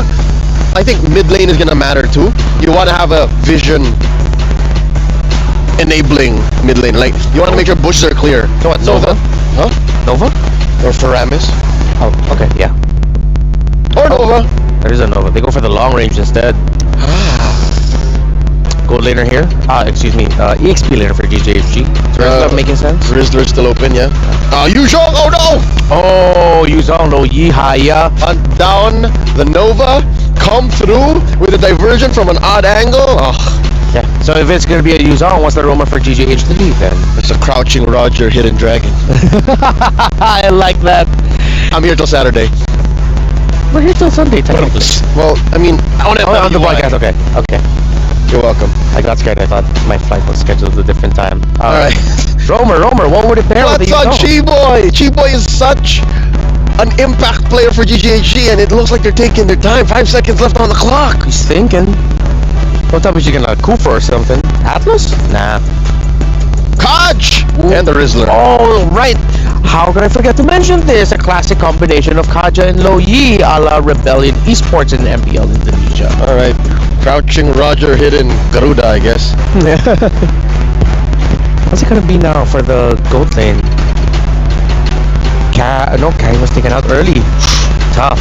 I don't think you want to Baya here. No. All the more it's dangerous.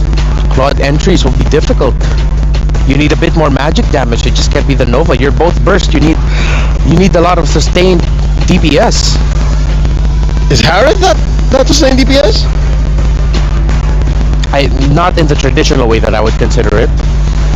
He's still skill based because he'll use this basic attack after a skill. Yeah. Oh! This works! This works! Get away! This works! This works! But again, still, you have to get it in the practice. And if I'm not mistaken, if you time the getaway well, Shadow Kill can't even get to you. The melee mains right now are very happy. Representation for them. Miracle's going wild. Miracle's going wild. There's a caster named Vey as well who'd be very happy about this game, but let's see if those melee mains will be happy being represented.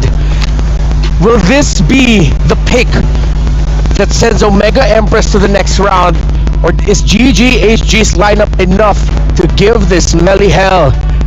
This has been me, Reptar, here with Leo. We'll be back later, but now we'll send you off to Lasu. Lafel Naisu, how are you? Lasu? There's an actual A word that Lasu means. Yeah. It means tired. It means tired or tiring. But yeah, welcome to the lineup done with Lasu. I mean, let's just roll with it. And welcome to the final game of the day. It's the final game of the day. Hey, we got to see a Savage earlier, and now it comes down to this. If when I was looking at all the series today, I was like, you know what? I have a feeling this last one has a good chance of getting to a game 3, and here we are, LaFell. Here we are, indeed. And honestly, looking at the whole composition here, really, I gotta say, MWI has its own pocket meta. Like, this time we are seeing the Louis against the Louis alongside the Kaja. It's gonna be pretty interesting here. But again, the thing about Kaja is that sometimes you can make a mistake when you're trying to force and engage. So, I don't know. Going up, basically what Chiboy has to do now is do a Mirai. You have to catch the roamer, actually.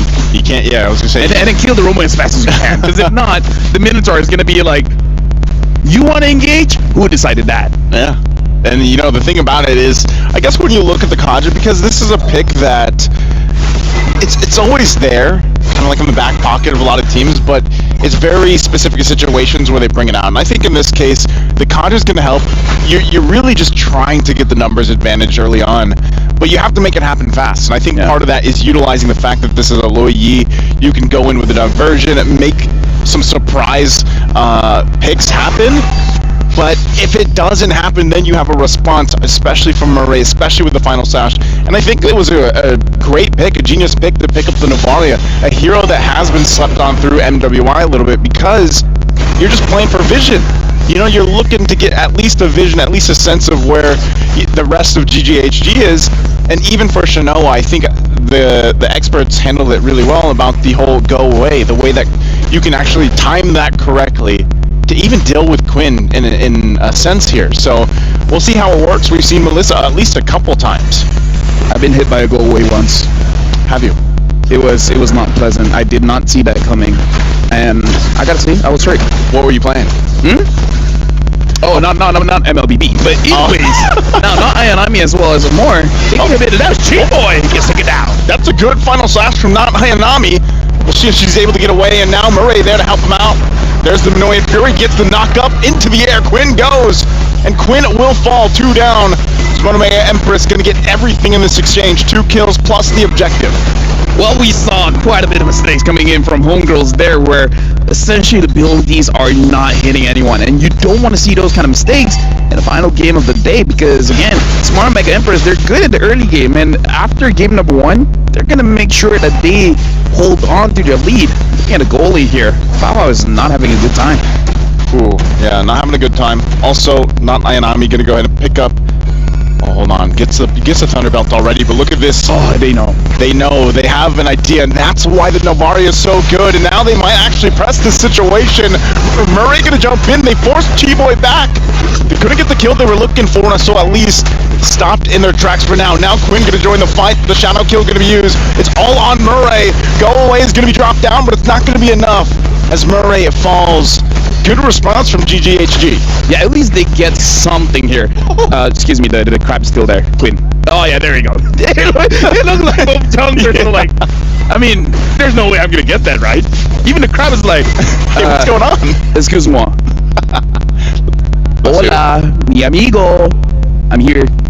Well, you know, either way, like, even Hani. I don't know what the crabs... That's the language that Cold Crab speaks. I heard crab say, hola, mi amigo. Alright. Yeah. You know, you might want to download a different language pack. Maybe that's probably it. Yeah. Either way, right now looking at the items here, the Arlet, very fast Thunder Belt here. I'm going to make sure that he's going to be able to stay in quite a while. And the Hunter Strike on the Nolan is going to provide quite a lot of trouble. Quinn opts for a Sky Piercer, and you know how I feel about Sky Piercer on the Hayabusa against the Minotaur. If they can pick up the Minotaur, it's going to be good. But if they don't do it, then they're kind of wasting an item slot. I think it's part of playing the part. The whole fact that you have the Kaja, you know, you want to get that pull in, you want to be able to get that Sky Piercer proc off. I almost also would have liked to see maybe if Chiboy picked up the focusing mark instead to go with this, you know, to get that burst potential down and get that numbers advantage, but this is what they're going to go with, Quantum Charge, and now the fight for this turtle. Final Slash going to be used, they get a couple flickers out too, but it's going to be Quinn that gets the turtle, and now Murray in trouble. That's the Sky Piercer procking right there, and she's still going to be going, forcing them back a little bit further. Turret is going to be grabbed down in the bottom side. That's the trade. But they might still go for more. Not Ayanami. Going to be all by herself. Multiple members here from GGHD on top. And now in the mid lane, they'll keep control of it. But I'm not sure. Do they still push this in? Not Ayanami. Going to have to watch the turret just go down here. So good trades. I mean, a trade across the map. And you go and look at the gold. It's pretty much even for both. Even down to the kills here. And Turtle. So it's pretty much an even game here, Lafell. But for that one, the reason why Homegirls were able to get a win was because of Chiboy. She was able to lock down Mirai mid animation of the Minoan Fury, So she was able to stop that big ult. If she can continue doing that, then we got a game here. Well, shower kill going to be used just to put a little bit of pressure. Not much going to happen there. Quinn might as well just go ahead and use it once she has it available. And if they can get a pick off at this point in the game, it's going to be great. But you can see, obviously Quinn still needs a lot more damage. Hunter Strike's already available here, of course, for Keshi. She's working on the next. And like you said, you have some defensive items too locked in, but nothing just yet for Murray. What would be the right item for Murray to take first item here against this lineup? Honestly, I would even rush the Flash of the Oasis just because you're facing against a bursty kind of lineup with the Roger as well as Hayabusa. Might as well just make sure that your teammates will get extra shielding as well as heal. So personally for me, I would rush that, because if not, then you can build the small item of the what you call it? Which one? It's an armor item that reduces the damage. Still plates? Yeah. Oh no. Hold on. Still going to be more. Wow. Talk about clearing that up. Oh, and she's going to flicker out, avoiding getting set up there, but they are going to have to trade the objective. So the turret's going to go down here. And so they'll go ahead, go for the trade. More. It's going to be used. Yeah, she's going to be fine. But this is the turtle. That's what they're going for. Ash going to go in. Flickers on in, forward, but fighting for it once again. Murray not going to find the connection she's looking for, and Quinn will somehow get the turtle. Ash going to be the one drop, Murray going to be next.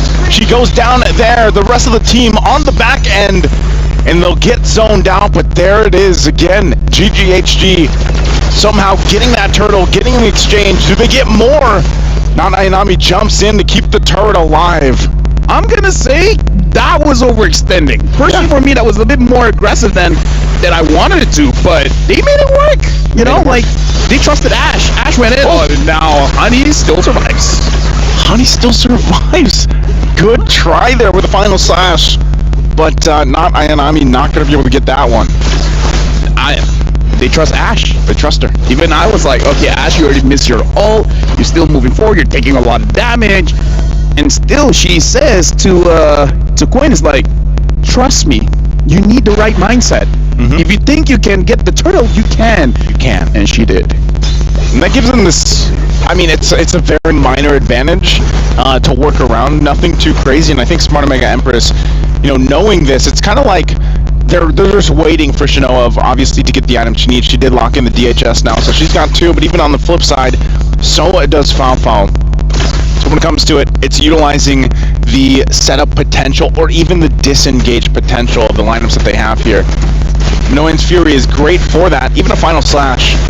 But they go in and once again looking for the engage. Go away, already going to be dropped, and now Ash can't get in range. And now still fighting for it. Not Ayanami going to pick up a kill, gets the stun with the vengeance, but the shadow kill on the backside. Looking up for the right target, and Quinn won't be able to find it. Not Ayanami giving the call, going in once again. The vengeances are going to be there. Murray jumps in, and she gets away, but not Ayanami going to be the one to fall. And they go back again, not wanting to overextend. But I don't know, man. Would you say Smart Mega Empress comes out with that win? They initiated and they got good targets. It would be better if Homegirls did not trade, but the fact that Homegirls did trade, I would say it's pretty even. We're going to look at the STC replay here, where we see Marie able to catch 2, and because Ash understands that she's not going to get away anyways, we might as well try to engage. And Queen tried to go to the back line, try to get Keishi or more, but again, because everyone's so clumped up, they're all looking good. Not Ayanami tried her best. Pao, I feel like she wanted at least 2 kills there, but again, there was not enough damage just yet. Endless Battle is great, but it's not enough just yet. Right now, what could be great and enough, more than enough, is whatever team gets this lord here. This is where you always start to see the Novari especially start to shine. Once you get those shots in, the damage is going to be there. There's Ash jumping in with a flicker, forcing Shinoa back a little bit further.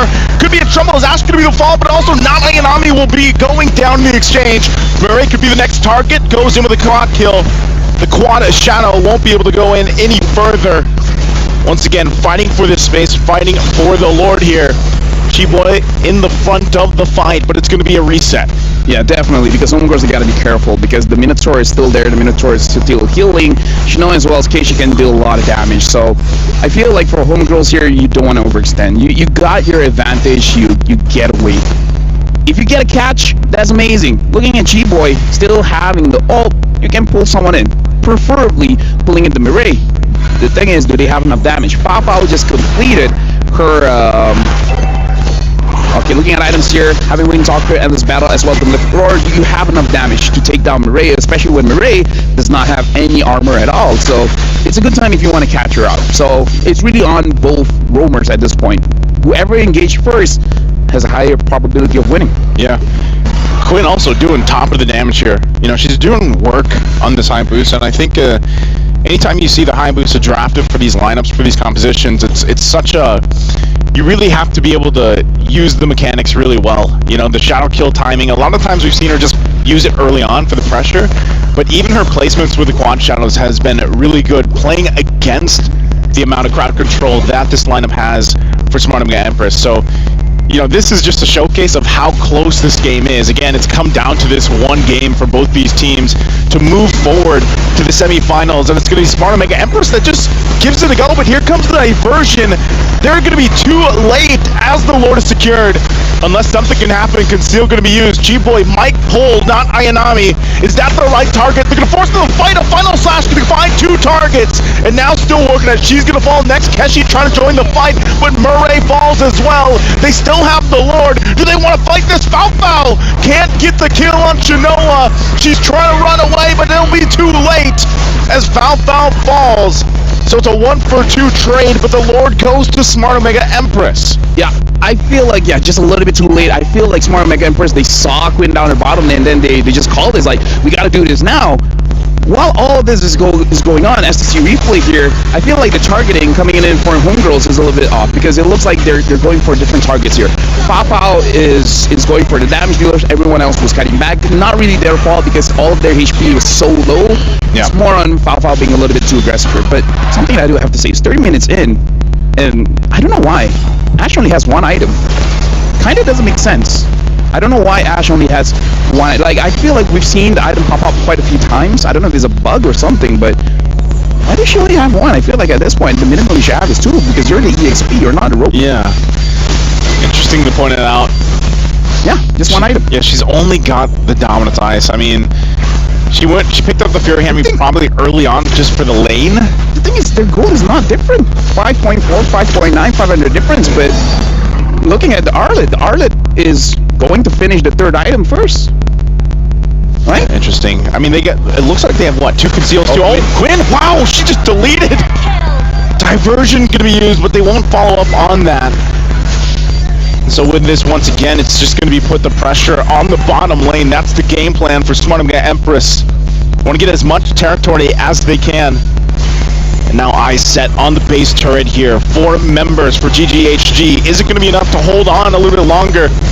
Base turret still standing for now. Not Ayanami on the front side. They're going to jump in. Murray there too, looking for this kill on Ash.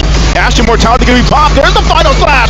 The Chi-Boy will fall, and now Ash could be next. They get the stun. It's a double for not Ayanami.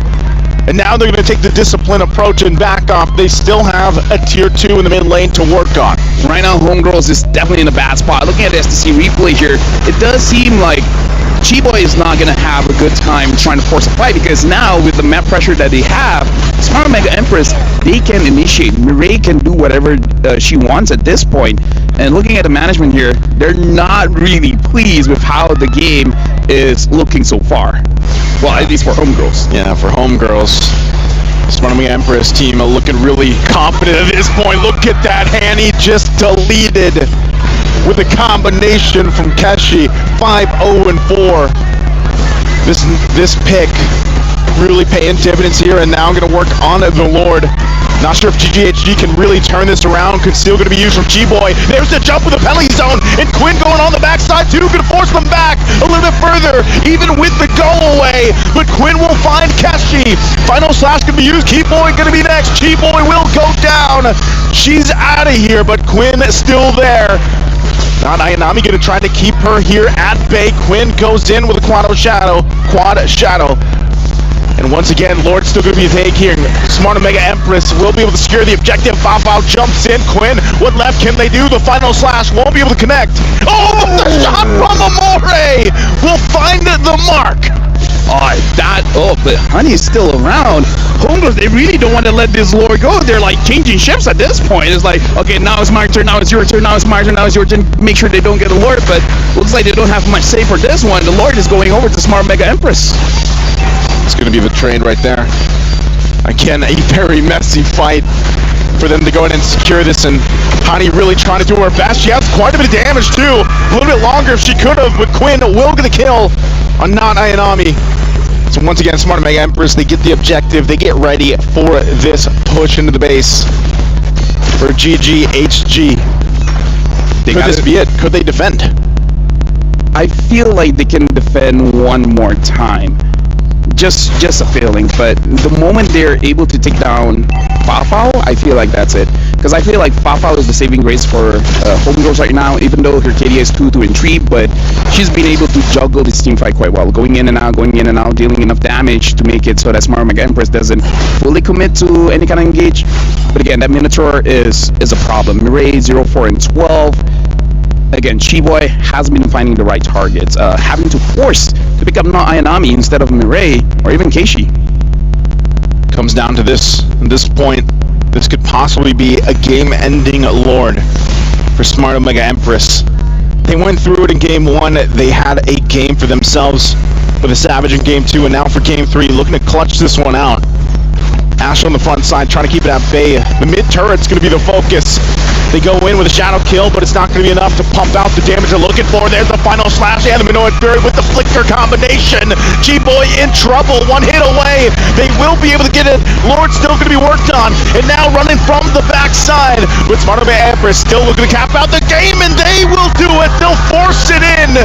It took them 3 games, but they'll send the Homegirls home and go forward to the semifinal. And with that, Homegirls have been eliminated. Good job for making it this far, but again, we heard people talking about it. This is basically the fatality of the Philippines.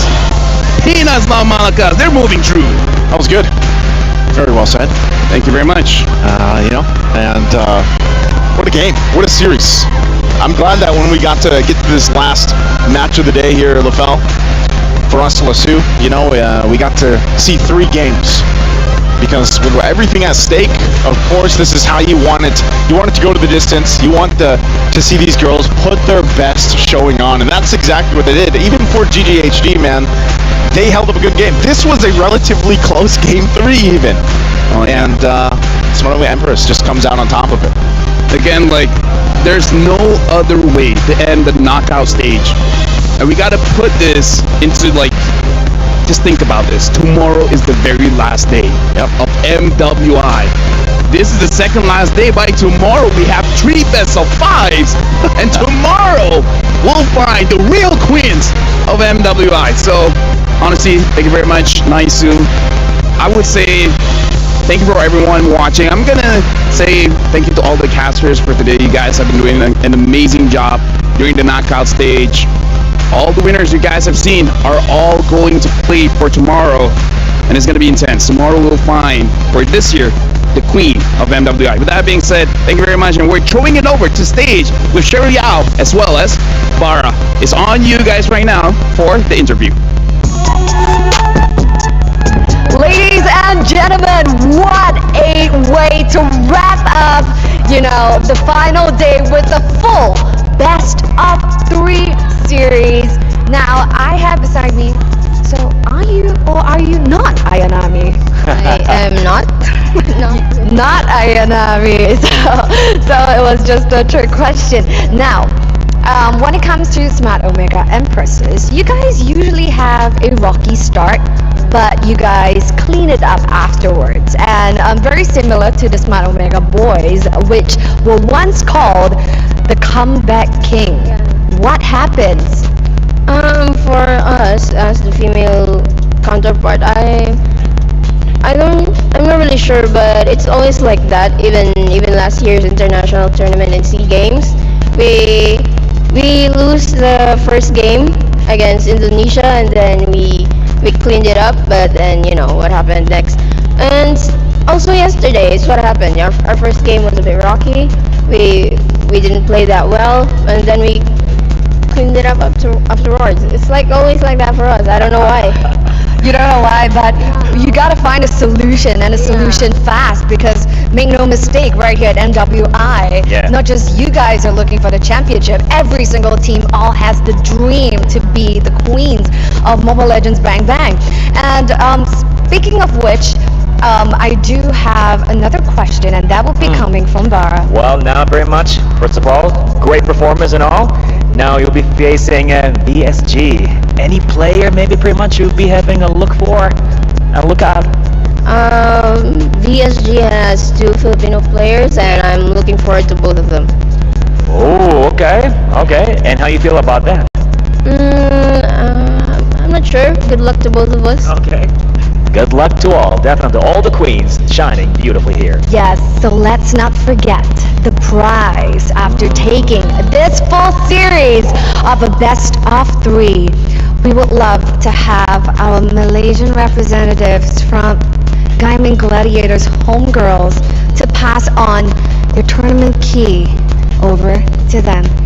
Beautiful Amazing sportsmanship. Let's hear it, everybody. Come on, let's hear it, everybody over here. Amazing game. GG, well played indeed for Homegirls. Now, not Ayanami. We do have anything you want to say to your fans? A full series, it could go either way. You know, what do you have to say to all your supporters back in Philippines? I know there's a calamity happening there right now, but we just, like us guys, we had a rocky start, and let's just fight. Let's just do the best we can to get over the obstacles that overcome us. Let's go. Let's make it happen. That's incredibly humble. Now, whoever comes your way will happen. Just like in the game of Dawn, in the Land of Dawn, where we had 5 people going after Shinoa, and she ended up with a savage over at the Land of Dawn. And this is Smart Omega Empress. Over to you guys back at the studio. Thank you so much, Cheryl, Bara, and of course not Ayanami, but she not confirmed. Ayanami. Tremendous showing here by Smart Omega Empress, and before anything else, I would just like to call back to a mention there by not Ayanami. Currently back home in the Philippines, there is a calamity going on, and yeah, it's glad that Smart Omega Empress was able to give a small light of hope, a small light of joy for the Filipinos watching. So let's get back here into the game. Well, at any point, was there anything about the performance of HG that let's begin with that, made you feel like, this looks quite dire for Omega Empress? Anytime and all the time. All 3 drafts throughout the series were legit threats. They could eliminate Smart Omega Empress throughout each one, but here in Game 3 very specifically, all the Filipinos are going wild in the Amazon Arena. Here in Game 3, it was a very singular draft. It was, we're going to pick off, we're going to win fights, and if we can't do that, Omega Empress wins. That's what happened. They were able to split up GGHG's singular approach through the Kaja, through Ash's engagement, and then of course the pick-up potential from the back by Quinn and Fao Fao. If all of those failed, which Omega Empress got checked off their list about, 80-90%, then it was very difficult for GGHG to come back. Let's revisit the bracket of MWI so far. Earlier, Vitality and Falcons Vega secured their slot for the semifinals and will be battling. Now, Omega Empress will face off against EEC Ace VSG. The top 4 of the tournament have been locked in. 3 teams there were expected to make it to this point. Now, they have a wild card amidst them, VSG. But let's focus now on what we just saw here. Smart OMG getting the W over their opponents GGHG. Lots of G's. Let's welcome our MVP. It's Shinoa, the goal laner of Smart Omega Empress. Shinoa, how are you feeling? Getting a savage here in MWI? I'm feeling great, and actually I was expecting it to do good in Iksha Hero Pick. Ah, okay. Why Iksha specifically? So did you prepare the Iksha for MWI? Have you been spamming her a lot? Oh yeah, there are so many there are so many using Harith, and I think it's a counter. Ah, so you think that it's just the counter to most of the gold laners we have now? How about the Melissa? You've shown the Melissa twice now to great success. 100% win rate now on your Melissa. How did that come about in your training? You prepared for Melissa too. Yeah, I was spamming Melissa and Iksha. Of the two, I'm sure meron ka pang tinatago. You're keeping more heroes. Are there more? Are there more for top 4 in finals? Yeah, just there are many. Okay. There are many. The secret. The secret. Shh, y'all, it's a secret. Okay, I have a question for Sheen. Sheen, during that savage moment, I'm sure it's fresh in your mind. What were you thinking? What was the play? Because there was what, 3 or 4 members? Almost 5. Oh, well, literally 5 members of GGHG on you. What was going on in your mind? They're coming at me. They're all coming at me, and I was calling my teammates that hey, come here, I can do this. And actually, I was feeling great. It was savage. Yeah, and who came to your rescue? That was Ayanami. Yeah, it's Ayanami using Edith. Yeah, you tricked Quinn. I saw Quinn sent her the Benedetta attack the other way. Yeah. So Ayanami confused GGHG well enough that you scored the savage. Do you say thank you to Ayanami after? I say Salamat. salamat. How do you say salamat in Bisaya again? Salamat lang. Salamat also. Pala. Trick question. It's a little trick question. All right. So we know now you're going to be going up against VSG of EDCA. What do you think is the biggest strength of VSG right now, and why they made it this far? They're all good in mechanics. My team just said it. And also their gold and tank are good. That's why they make it. And also their jungler. And their jungler. So a lot of them are just really solid individually. So real quick, yes or no? Will Omega Empress get the win tomorrow? Of course. All right. That's Chinoa, the MVP of our game number 2, game number 3. And real quickly, do you want to say one last thing for the fans watching at home? Is it okay if it's Tagalog? Yes, of course. Bisaya if you like, yeah. Salamat sa nitanaw namo, especially sa akong family and sa mga friends. Thank you so much for supporting us. We will make you proud, and we're gonna win this tomorrow. Thank you so much, Chinoa. Congratulations to Omega Empress. And now I think would be the perfect time to check out who our MVP is actually for that game number 3, and it is none other than Amore, the Novaria. You mentioned Leo in the draft. They needed vision and they got it in spades. It was an all-in vision. The alternative was the Faramis, because again there was a lot of team fights wherein Smart Mega Empress came this close to death, but apparently they played well enough with space that they didn't need that. What they did was lean hard into vision and the inevitable scaling of Novaria, wherein she got maybe a couple of from downtown shots, like definite 3-pointers from Amore. Yeah, there's that one death that you see on Fafao. That was on the hands of that Novaria. That's her. And that's her. And that was a moment where Fafao actually needed to survive, because that meant that GGHG could have come back for a fight. But that one stay, that one death, that continued the turnaround for Omega. And in a way, it made the diversion a non-starter. It made going into weird angles almost impossible, because you could check this bush. If no one's there, throw the Astral Echo the other way, and it's almost as good as it goes, right? That's all Novaria. That's all Amore. Are those rocks around Novaria? I've always wondered. Those are galactic meteors. Where? Galactic meteors. The ones like floating around her like a halo. Yeah, she is a cosmic being, so that's true. Yeah, that's part of her. I would say her costume. Yeah, it's not organic. That's not her body. Yeah, I get you. And that hero was the PlayStation MVP hero pick. It's time to check out the El Gudia MVP or plays of the day, because it's now time for the play of the day, where we review some of the top clips from today's action. We're going all the way back. Here we have Vitality versus Xeno Lilies rather, and there were promising moments here for the Lilies actually. Yeah. And this was the Alice Angela pickup of the great counterplay actually coming in from Team Vitality. You know, that about the series, especially Chell. Chell is an incredibly solid gold laner. She's not popping off. She's just like not dying. She's so stable. Yeah. She is stable is the right word. There you go. She is giving just rock solid, just building vibes.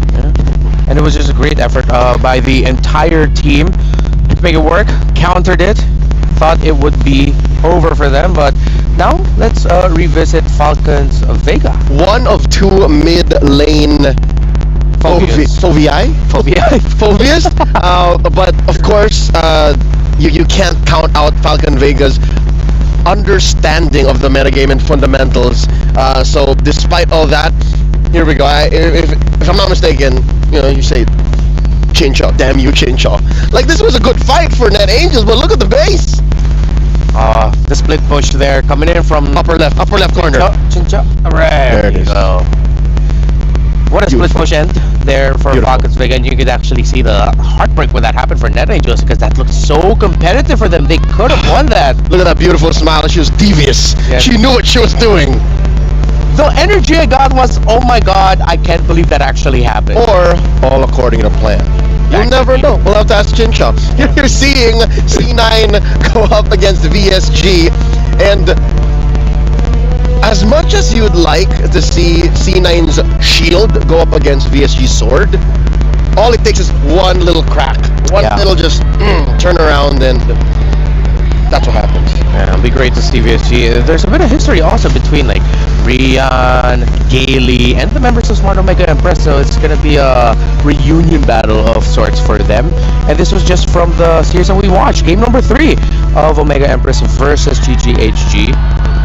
Of course, with that Melissa, the Melly mains are well represented. That's 2 victories already for Melissa, undefeated. And last but not least, from game number 2, the aforementioned Savage by Shinoa. Can confirm now, she was actually calling for help. And here comes Ayanami, enough of a distraction to make Quinn want to go for the Edith instead of Shinoa, who would then just kill everybody.